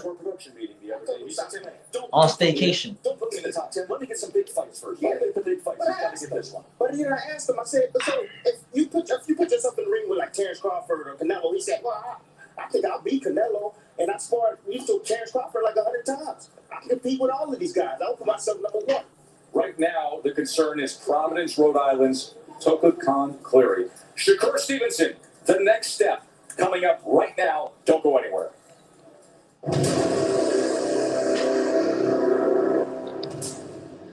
Gary Russell killed Shakur Stevenson?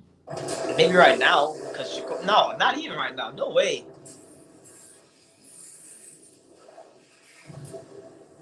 Thank you, Sam. I appreciate that. Sam So from Manchester says he likes the blue lights in my glasses. I appreciate that, Sam. Thank you so much. I'm glad we got people like yourself to recognize the greatness. When you compete in our daily fantasy contest for free for $1 million this week, it sure doesn't feel that way. With that kind of money up for grabs, time has a way of slowing down. Deep passes feel like a lifetime. That last ditch goal line reach, an eternity.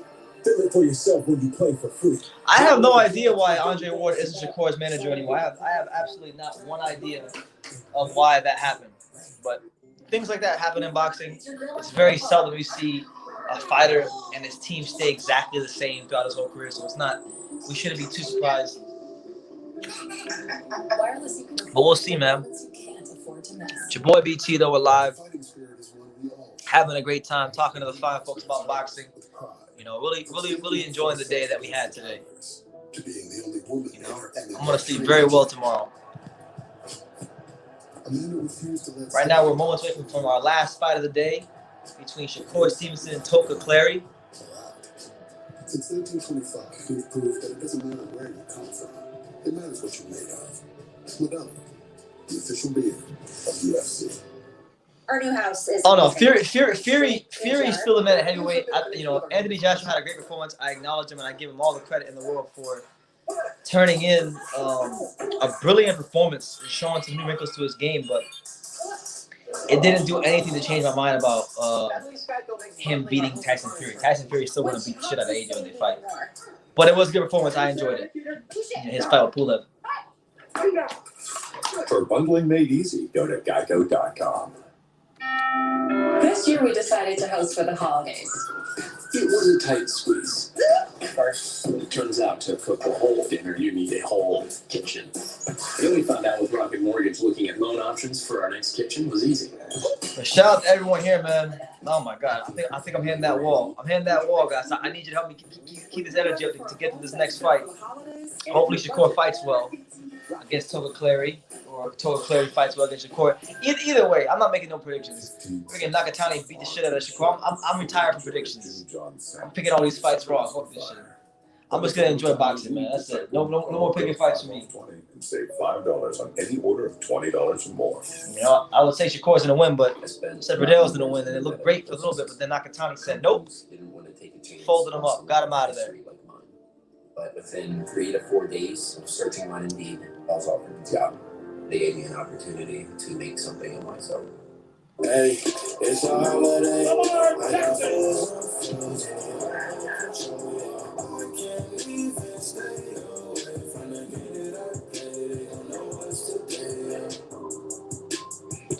Damn, Paul.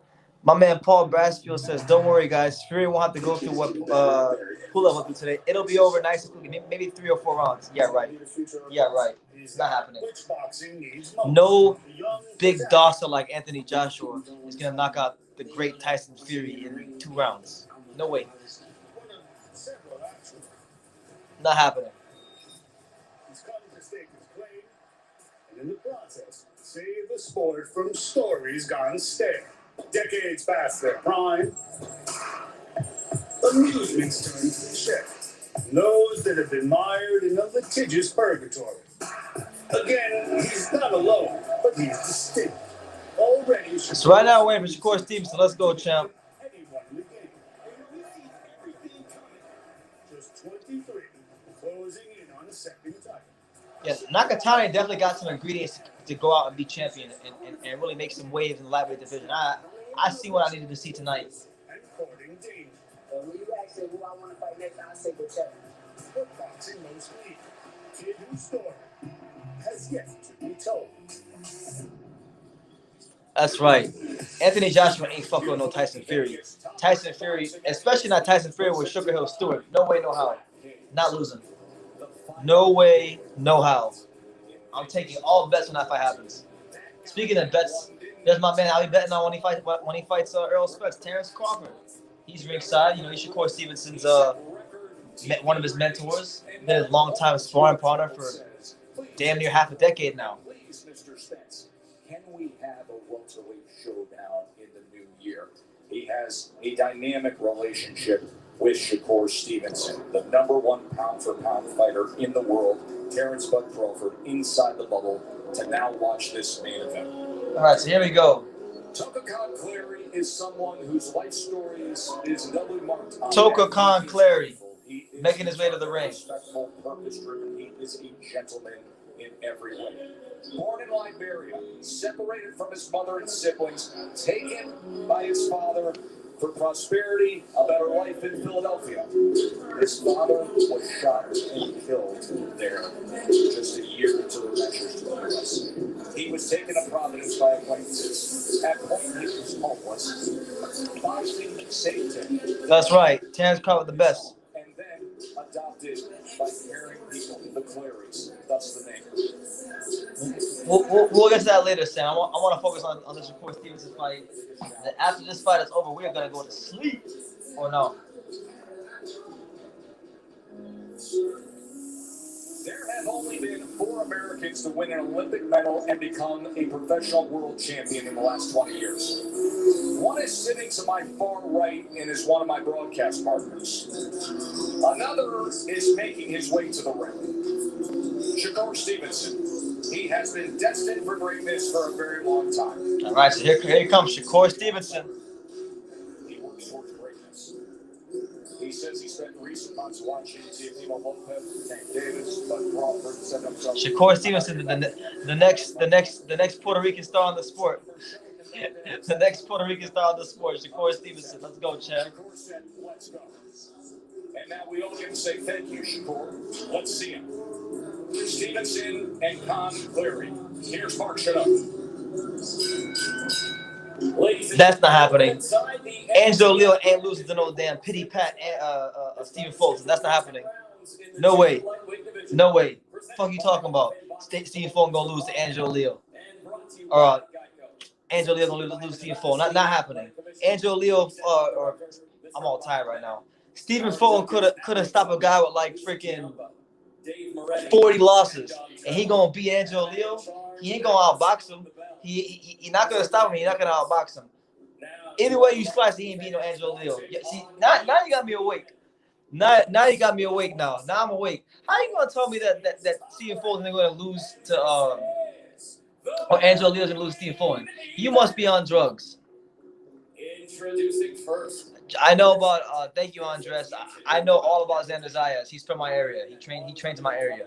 I know all about him. Thank you, though. I'll check him out some more. Just on your recommendation. 28 wins, only 2 losses. So we got my man Clary. 19 victories coming by way of knockout. From If you're just tuning in, Masayoshi Nakatani beat the brakes off Verdejo. Verdejo was boxing very well through the first 6.5 rounds, and then Nakatani began to figure him out, and he stopped him in the 9th round. So Nakatani hands Verdejo the 2nd loss of his professional career.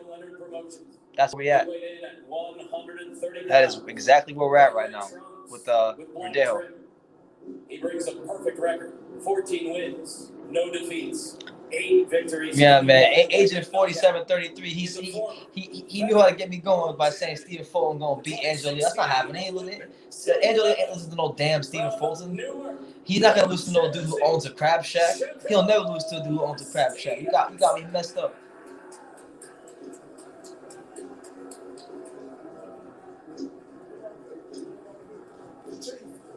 2 seconds.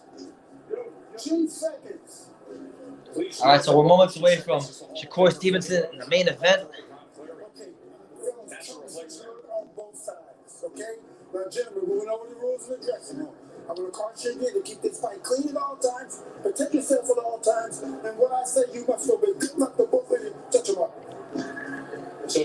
So it's 12:35 Eastern Standard Time here, and we finally get to the main event of this card. I've been live since like 11 a.m.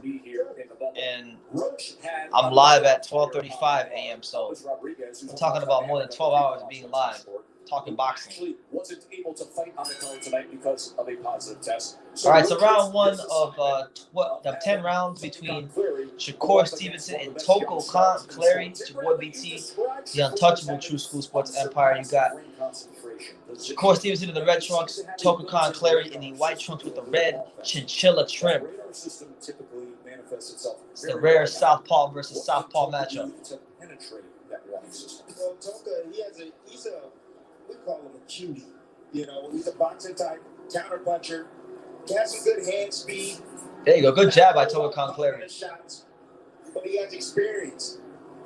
He can make things difficult for Shakur. He gives different looks in their front. You see, he got a little good defense. He can make Shakur tentative at times to kind of limit his offense.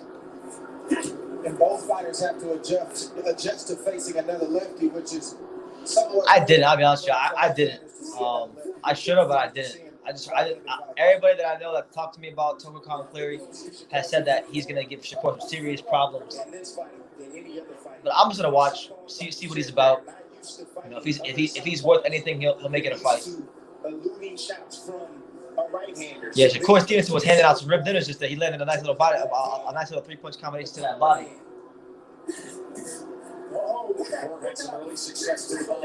There you go.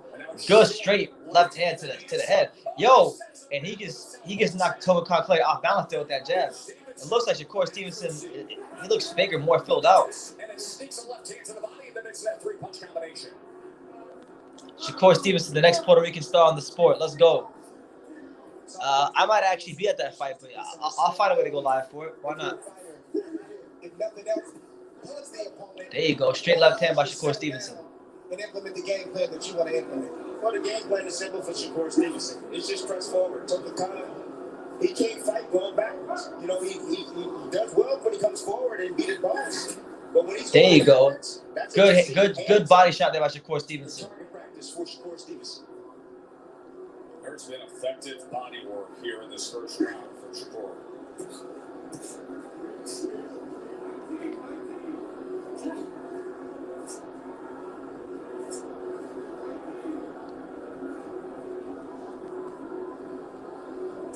There you go. Good jab by Toko Khan Clary. Shakur Stevenson's having us here right now. He's definitely the ring general. He's doing whatever the hell he wants to do, when he wants to do it, and how he wants to do it right now.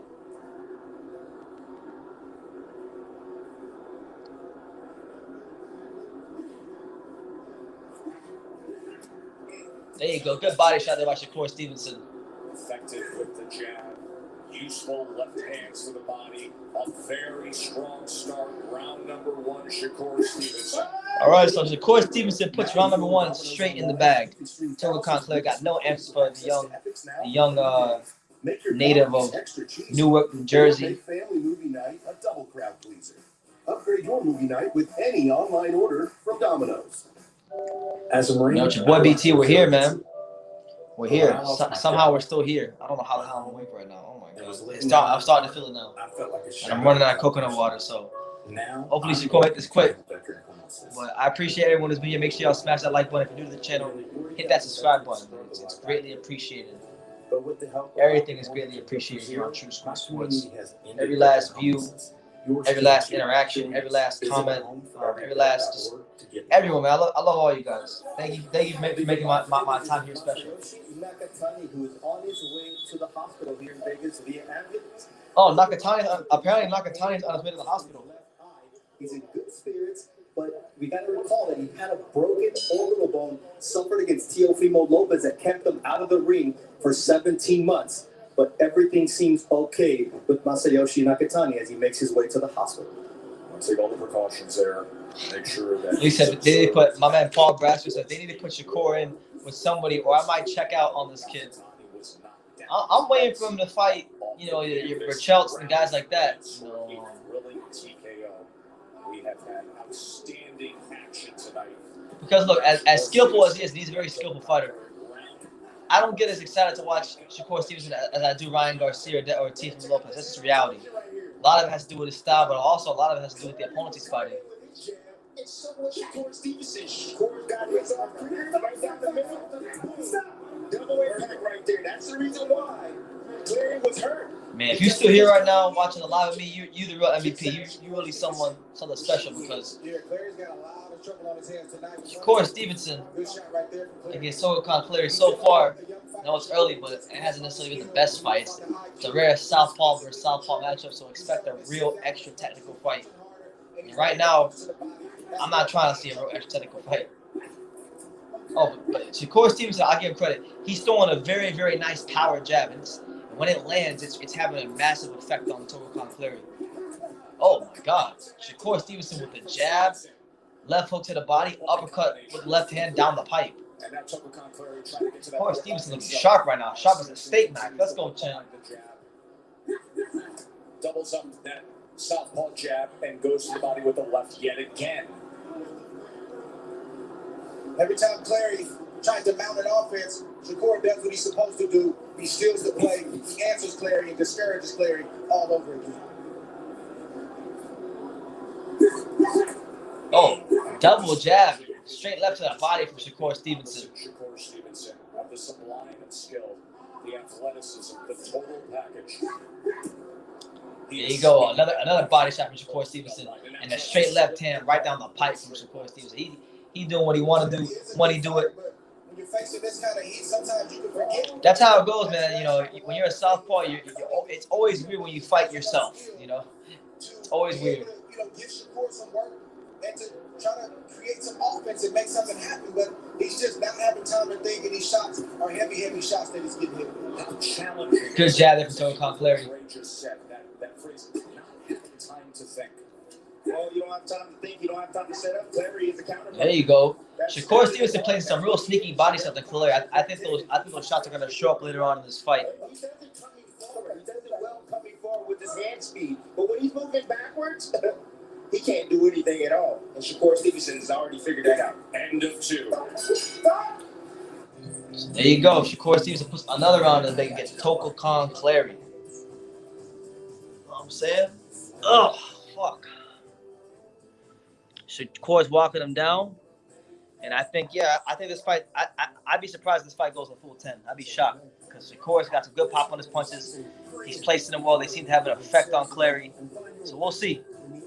We will definitely see. Your South Florida BMW centers today for exceptional offers. But if you're here right now, smash that like button, hit the subscribe button, do all that good stuff. Right now, we're here on True School Sports, enjoying the last fight of the day. The last fight of the day. That's right, champ.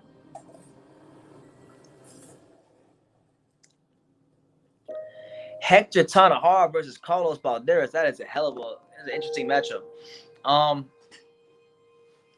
What's his name? Valdez had a tough loss to I forgot the guy's name, but he lost to that one guy. Career.edu.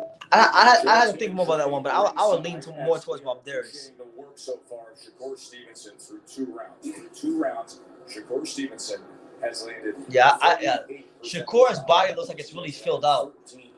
Like, and the punches, I can hear the power of the punches. It seems like Shakur is starting to gain some of that man strength, and when he gains his man strength, he's going to be even more dangerous than he already is because he can win around in so many different ways. That's the punch that Clary has to continue to throw, is a right jab. But he starts to become enamored with Shakur Stevenson's offense instead of trying to focus on his. He's got to keep that jab going. That jab will allow him to land some other shots. And then he needs to counterpunch it more often. You know, Clary, he saw There you go. Good body shot for Shakur. You know, when you get hit with shots, man, you gotta hit the man back. Hit him back. Just don't take it. Bernardo, what is Freddie Roach saying in the corner of Tokukan Clary? Exactly what you would expect from the Freddie Roach. My man, Rapstar says, wow, only 10 likes all day. True school deserves more respect. Come on, man. I'm disappointed. 10 likes. I got, bro, Rapstar, what are you talking about, bro?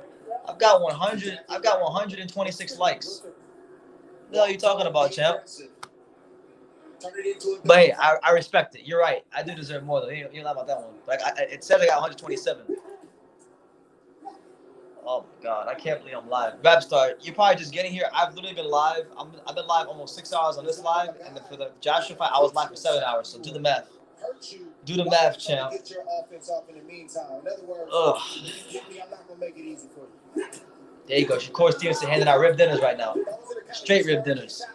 That keep Clary with his hands in his pockets and discourages him from throwing because he gets disciplined every time he gets off. Round 3, Shakur Stevenson versus Tokukan Clary. 1 minute left.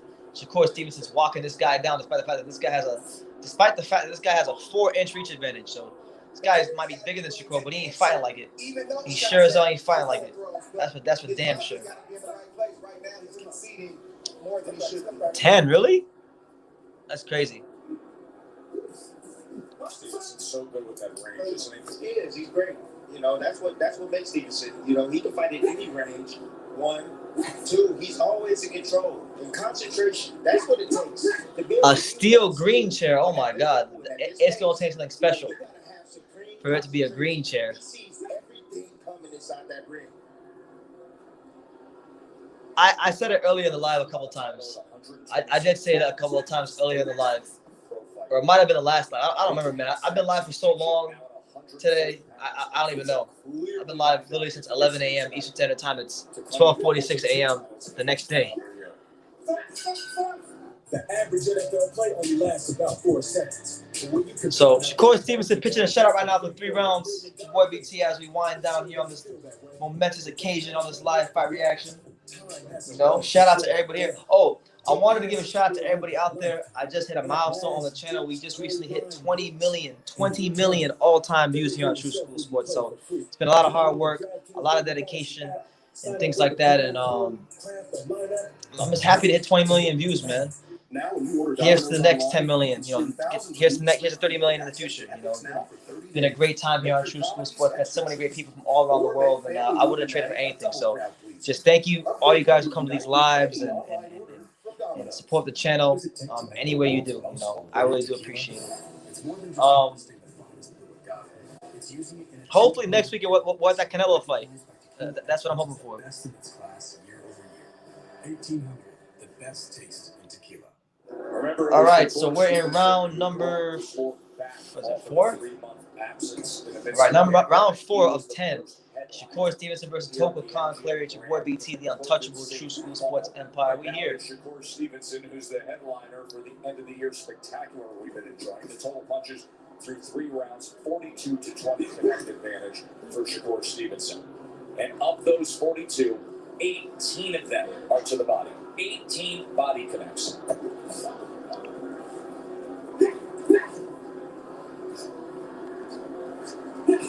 There you go. Good job by Shakur Stevenson. Corner, I'm telling him, forget about the head, son. You're not going to hit his head. Go down to the man's body. That's what you need to do. Attack his body. Hit something. Hit him on the arms. There you go. Good job by Tokukan Clary. Let your hands go. So that combination moments ago from Stevenson. Clary covers up for a moment. Stevenson lets the hands go. Only problem with that body attack too. There you go. Good straight left to the body by Shakur Stevenson. And the minute that landed, Tokukan Clary wrapped him up immediately. I hope so, man. I hope Shakur Stevenson sleeps this guy soon because I need to go to sleep. I'm tired. I'm bad tired. I'll knock out some videos tomorrow. There you go. Good body shot by Shakur Stevenson. You got to remember what your motivation is, and sometimes that'll be the difference. Shout out to my man. Let's talk about it now with the $9.99 super chat. He says a little something for the hours put in, brother. Keep up the good work. Appreciate you, champ. all these super chats, any super chat I get really is very appreciated. You know, that keeps the channel going. That keeps me. That helps keep me going. Obviously, I'm not doing this strictly for just money. You know, I love boxing, and I dedicated my life to covering it. I'm even training now. I'm fucking sparring 5-6 rounds a day at certain days a week. So, you know, it's all appreciated, man. And thank you for joining the stream. You know, shout out to everybody here. Thank you. You know, straight left to the body test. Those are deposits. My man Shakur Stevenson, he's here, trying to make a statement to the world that, hey, I am the most skilled young American fighter around these weights. And so far, you know, Tokukan Clary is a whatever opponent. As far as I'm concerned, everybody says he's a great opponent. I mean, to me, he's a whatever opponent. He's putting these rounds in the bank like it's nothing. Like it's nothing. You know, no resistance being offered by Tokukan Clary at all.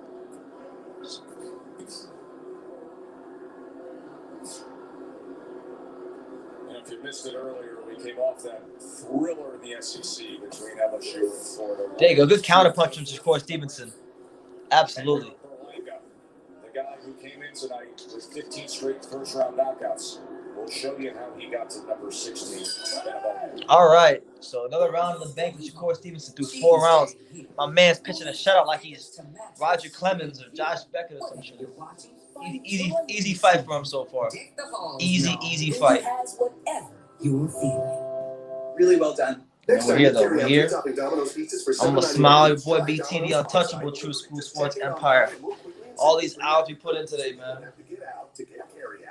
Toko looks mad intimidated. I don't know what's going on with him, man. I think the moment is just too big for him. Punch of the Night is brought to you by DraftKings.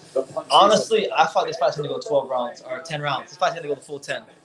16 straight first round. But man, Edgar Berlanga, I still can't believe he did it again. Another first-round knockout. When Nakatani get Tio to fight the rematch and Isaac Cruz would give Tio? Yes. I don't know. That's a good question. Because the thing is, Cruz is going to come right at him, and that plays right into what Tio does. And Nakatani has a style and is a taller, rangier fighter, which is what I think Teofimo Lopez will struggle with more. But Teofimo has already seen him, so I don't know. I will go with Nakatani. I will slightly go with a Nakatani over a Cruz, just because I think Cruz and his style play into what Tio wants to do a bit more. But you know, Isaac Cruz, shout out to him. Defense coming from Clary. What do? You come around the guard, you come underneath it. That's what the young man is doing. He's taking every opportunity that Clary is giving him. Standing in front, okay, well, I'm going to beat on you.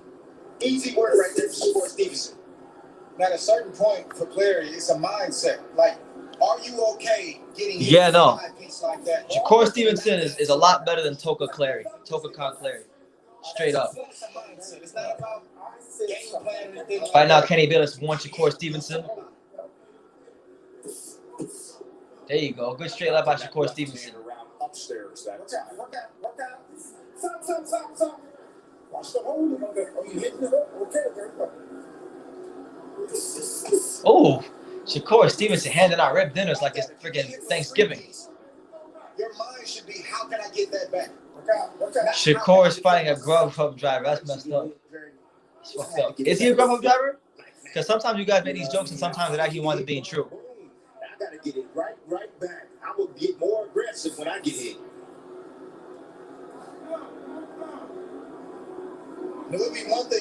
There you go. Good left hand to the stomach there by Shakur Stevenson. He's got a good skill set. He's got good offense. He just has to let his hands go. Shakur Stevenson is not only outskilling him, but he's also outwilling him right now. There you go. Good body shot on the inside by Shakur Stevenson. 1 minute left in the fifth round, not the final round. He's a lift driver? Oh, Lord. God help us. God help us. My favorite promotional company, I don't have one anymore. I used to have one at one point in time, but I don't have any anymore. At one point, it was I liked Master Boxing a lot. Then it was Top Rank, but now I just hate all. I hate all of them equally. The WBC championship at 130 pounds. I don't have a favorite promotional company. To be honest with you. You keep going down the list. You keep asking for more names. He'll tell you. JoJo Diaz. Whoever puts on good fights, they get credit from me. It is going to be a fascinating next few years for Shakur Stevenson. If it all lines up. Shakur Stevenson punching around the guard, punching down to the stomach, do whatever he wants to do against Togokan Clary. Clary offering not even one hint of resistance at all. Like, not one. It's more than just harvesting the finest of agave. Yeah, like I'm not into the whole because I know some people on YouTube, they love PBC or they love Top Rank or they love Matchroom Boxing. I hate all of them equally. Screw all of them. Because they all have their own agendas. They all have, it's a business. The monster Angus Bickhurter at Carl's Jr. and Hardy. At the end of the day, it's all a business. Donald Cowboy Cerrone is an interesting guy, to say the least. From this to that to whatever he's doing here. Shout out to everybody here. Make sure y'all smash that like button, hit the subscribe button. We're here. We are here.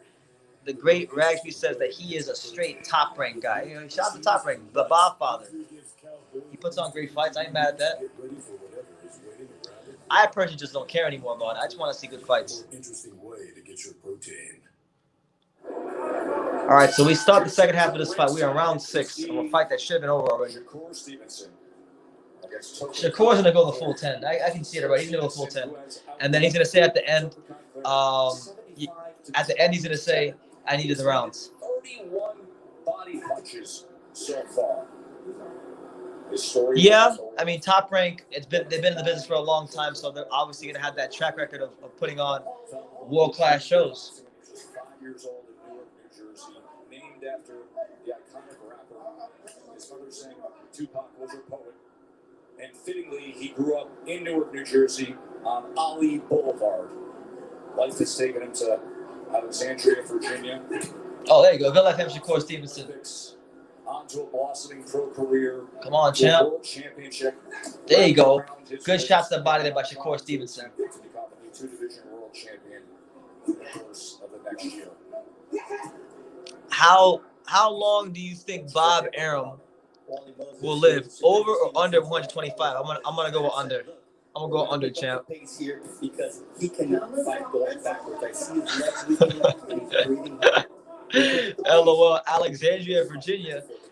Toko Khan been living nice. I live close to there. Is it poppin'? Is it nice over there in Alexandria, Virginia? It's nice. Is it everything they say it is? But when you have guys like this, it's paradise. Okay, he don't have devastating one-punch knockout power, Shakur Stevenson, but he is placing his shots, over and over and over. It's so diminishing if you're the other fighter. Drake, he's landing 53% of his power punches. 53% of his power punches. Yeah, he doesn't like to throw unless he feels like he's gonna. Come on, bro. There you go, Shakur. Get him out of there. Some guys have the ability to turn your lights out with one shot. Other guys have the ability to beat you up. Yep. That thudding power. That's the kind of power that Shakur has right now. Oh, it's a white suburb? Okay. It's a white suburb, apparently. Well, the accumulation of punches over time. There you go. Good double jab by Shakur Stevenson. Shakur Stevenson in firm control of the fight right now. If you're just tuning in, it's been a long, eventful day of boxing here on True School Sports. So eventful. I'm just going to rest all day tomorrow. I'll probably turn my phone off because I'm tired. Discouraging systems.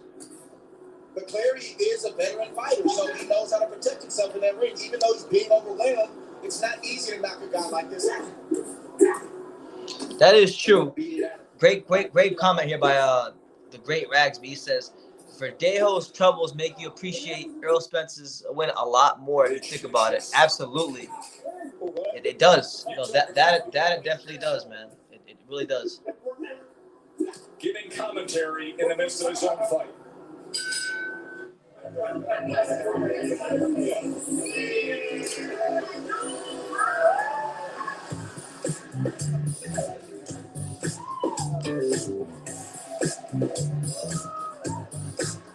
Let's talk about it. Says that I should go rest. Well, the fight's almost over, so I'll rest soon. We got about 10, 20 more minutes, then we'll go rest. Make your comedies extra cheesy, or make family movie night a double crowd pleaser. Upgrade your movie night with any. Ruben says my guy Paul is out cold. Damn right he is. My man's a hibernation. Verdejo gets into a motorcycle accident and loses his superpowers entirely. Errol crashes his Ferrari and comes back spotless. I guess God had a plan for him. I don't know. Shout out to Errol, man. To do what he did was nothing short of spectacular. When you need cash out of your home, Pops is at home. In a whole, I'm in Dania Beach. He's in North Miami, so we're a bit of time from each other. Actually, in the midst of fighting Clary, talk to Kenny Bayless, yell out to Where are you, True? What's the address? I can't tell you that, champ. Never tell nobody that. Here, and he does so, doubling up that jab and then going with the left hand to the body. All right, so round seven of Shakur Stevenson versus Clary. He has outlanded Clary 93-34. A reminder that Sports Center is coming up next. Once we get done with this main event, they will wrap up the entire wild day in college football. What a night it was down That's in the right. swamp. And of course, if you want any coverage of what we have had here in Vegas, we invite you. There you go. Good job there by Shakur Stevenson. Shakur Stevenson here in the 7th round, pitching a shutout. Pitching a straight shutout against Clary. Easy work for him right now. Shout out to everyone who's still here. You know, if you're here, I appreciate you. What I don't appreciate is Shakur Stevenson carrying this dude and getting all these rounds in. It's 1 in the morning, champ.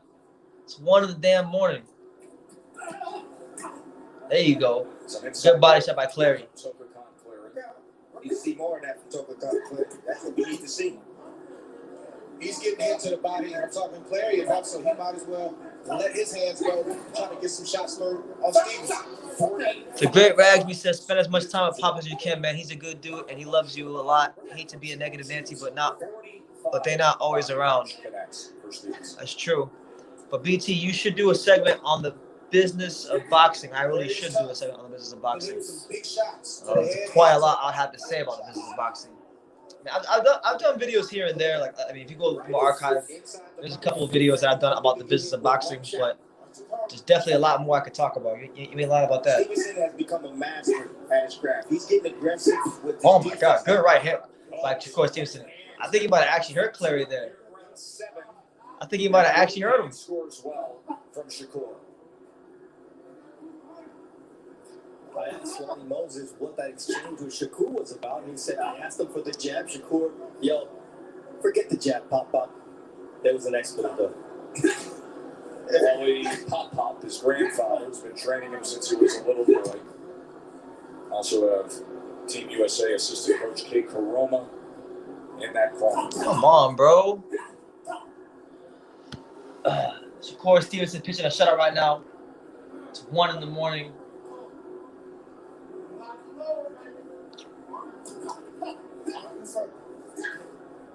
Back short.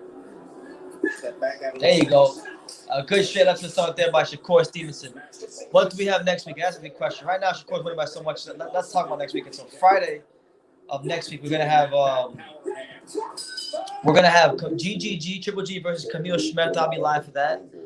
And then Saturday we have Canelo versus Callum Smith. And I'm not sure where I'm gonna be. I'm not sure if I'll be in Florida or Texas yet. But I'm gonna do something for that fight. I don't know what yet. If it's not the live fight reaction, then you'll get a vlog, or maybe you'll get a live of me at the actual fight. We just don't know. We just don't know, champ. But yeah, those are our fights for next week. Let's double check and see if there's anything else next week on the boxing schedule. Let's see. Boxing. Christmas on Hallmark Channel, the best destination for all new original holiday movie premieres every Saturday and Sunday night at 8. Oh man, he's gonna destroy him. People who don't know anything about boxing are gonna see that fight with Shmeta, and they're gonna say that Triple G is back. He's been reborn. So Tim Zhu fights Boyan Morgan on Wednesday. Charles Conwell fights on Ring City, USA on Thursday. Golovkin is Friday. Emmanuel Rodriguez fights Raymar Caballo Saturday. Canelo fights Keanu Smith Saturday. Then we have 12 days of no boxing, and then we have the very, very last live fight reaction of the year, the last major fight of the year, December 31st, as Kazuto Ioka takes on Kosai Tanaka in a Japanese super fight. I agree with Andres. Andres says, can niggas give Clary a check and call tonight already? I agree. Clary is not coming to fight at all. This will round out our coverage of boxing in 2020, and then, as has been discussed, we should be in store for mega fights in 21, including Anthony Joshua and Tyson Fury. There you go. Negotiations underway to have an undisputed. Shakur Stevenson throws his punches at the same speed. Vary the speed of your punches, champ. Come on, man. Another problem for Clary is Shakur is not slowing down. He's picking up steam. He's got Clary time. He's gauged the distance. Oh, that's right. Jerron Ennis. Thank you. Jerron Ennis is fighting the 19th. It's not the 21st. It's the 19th. I think he's fighting Chris Van Heerden. But Andres Ramos calls it the ice cream driver. It's fucked up, man. Calling another professional fighter an ice cream driver. This is just so beautiful to watch, honestly. Oh my God. No, it's not. Speed the fight up, champ. Shorten his shots when he get in the inside. Not pulling straight back like we see most fighters do. No wasted movement from Shakur Stevenson. Everything had the purpose. This is literally a sparring session for Shakur Stevenson. They put a sparring session on at 1 in the morning on the East Coast. Do something. Clary would love to do something if he could. There you go. Good straight left hand by Shakur Stevenson.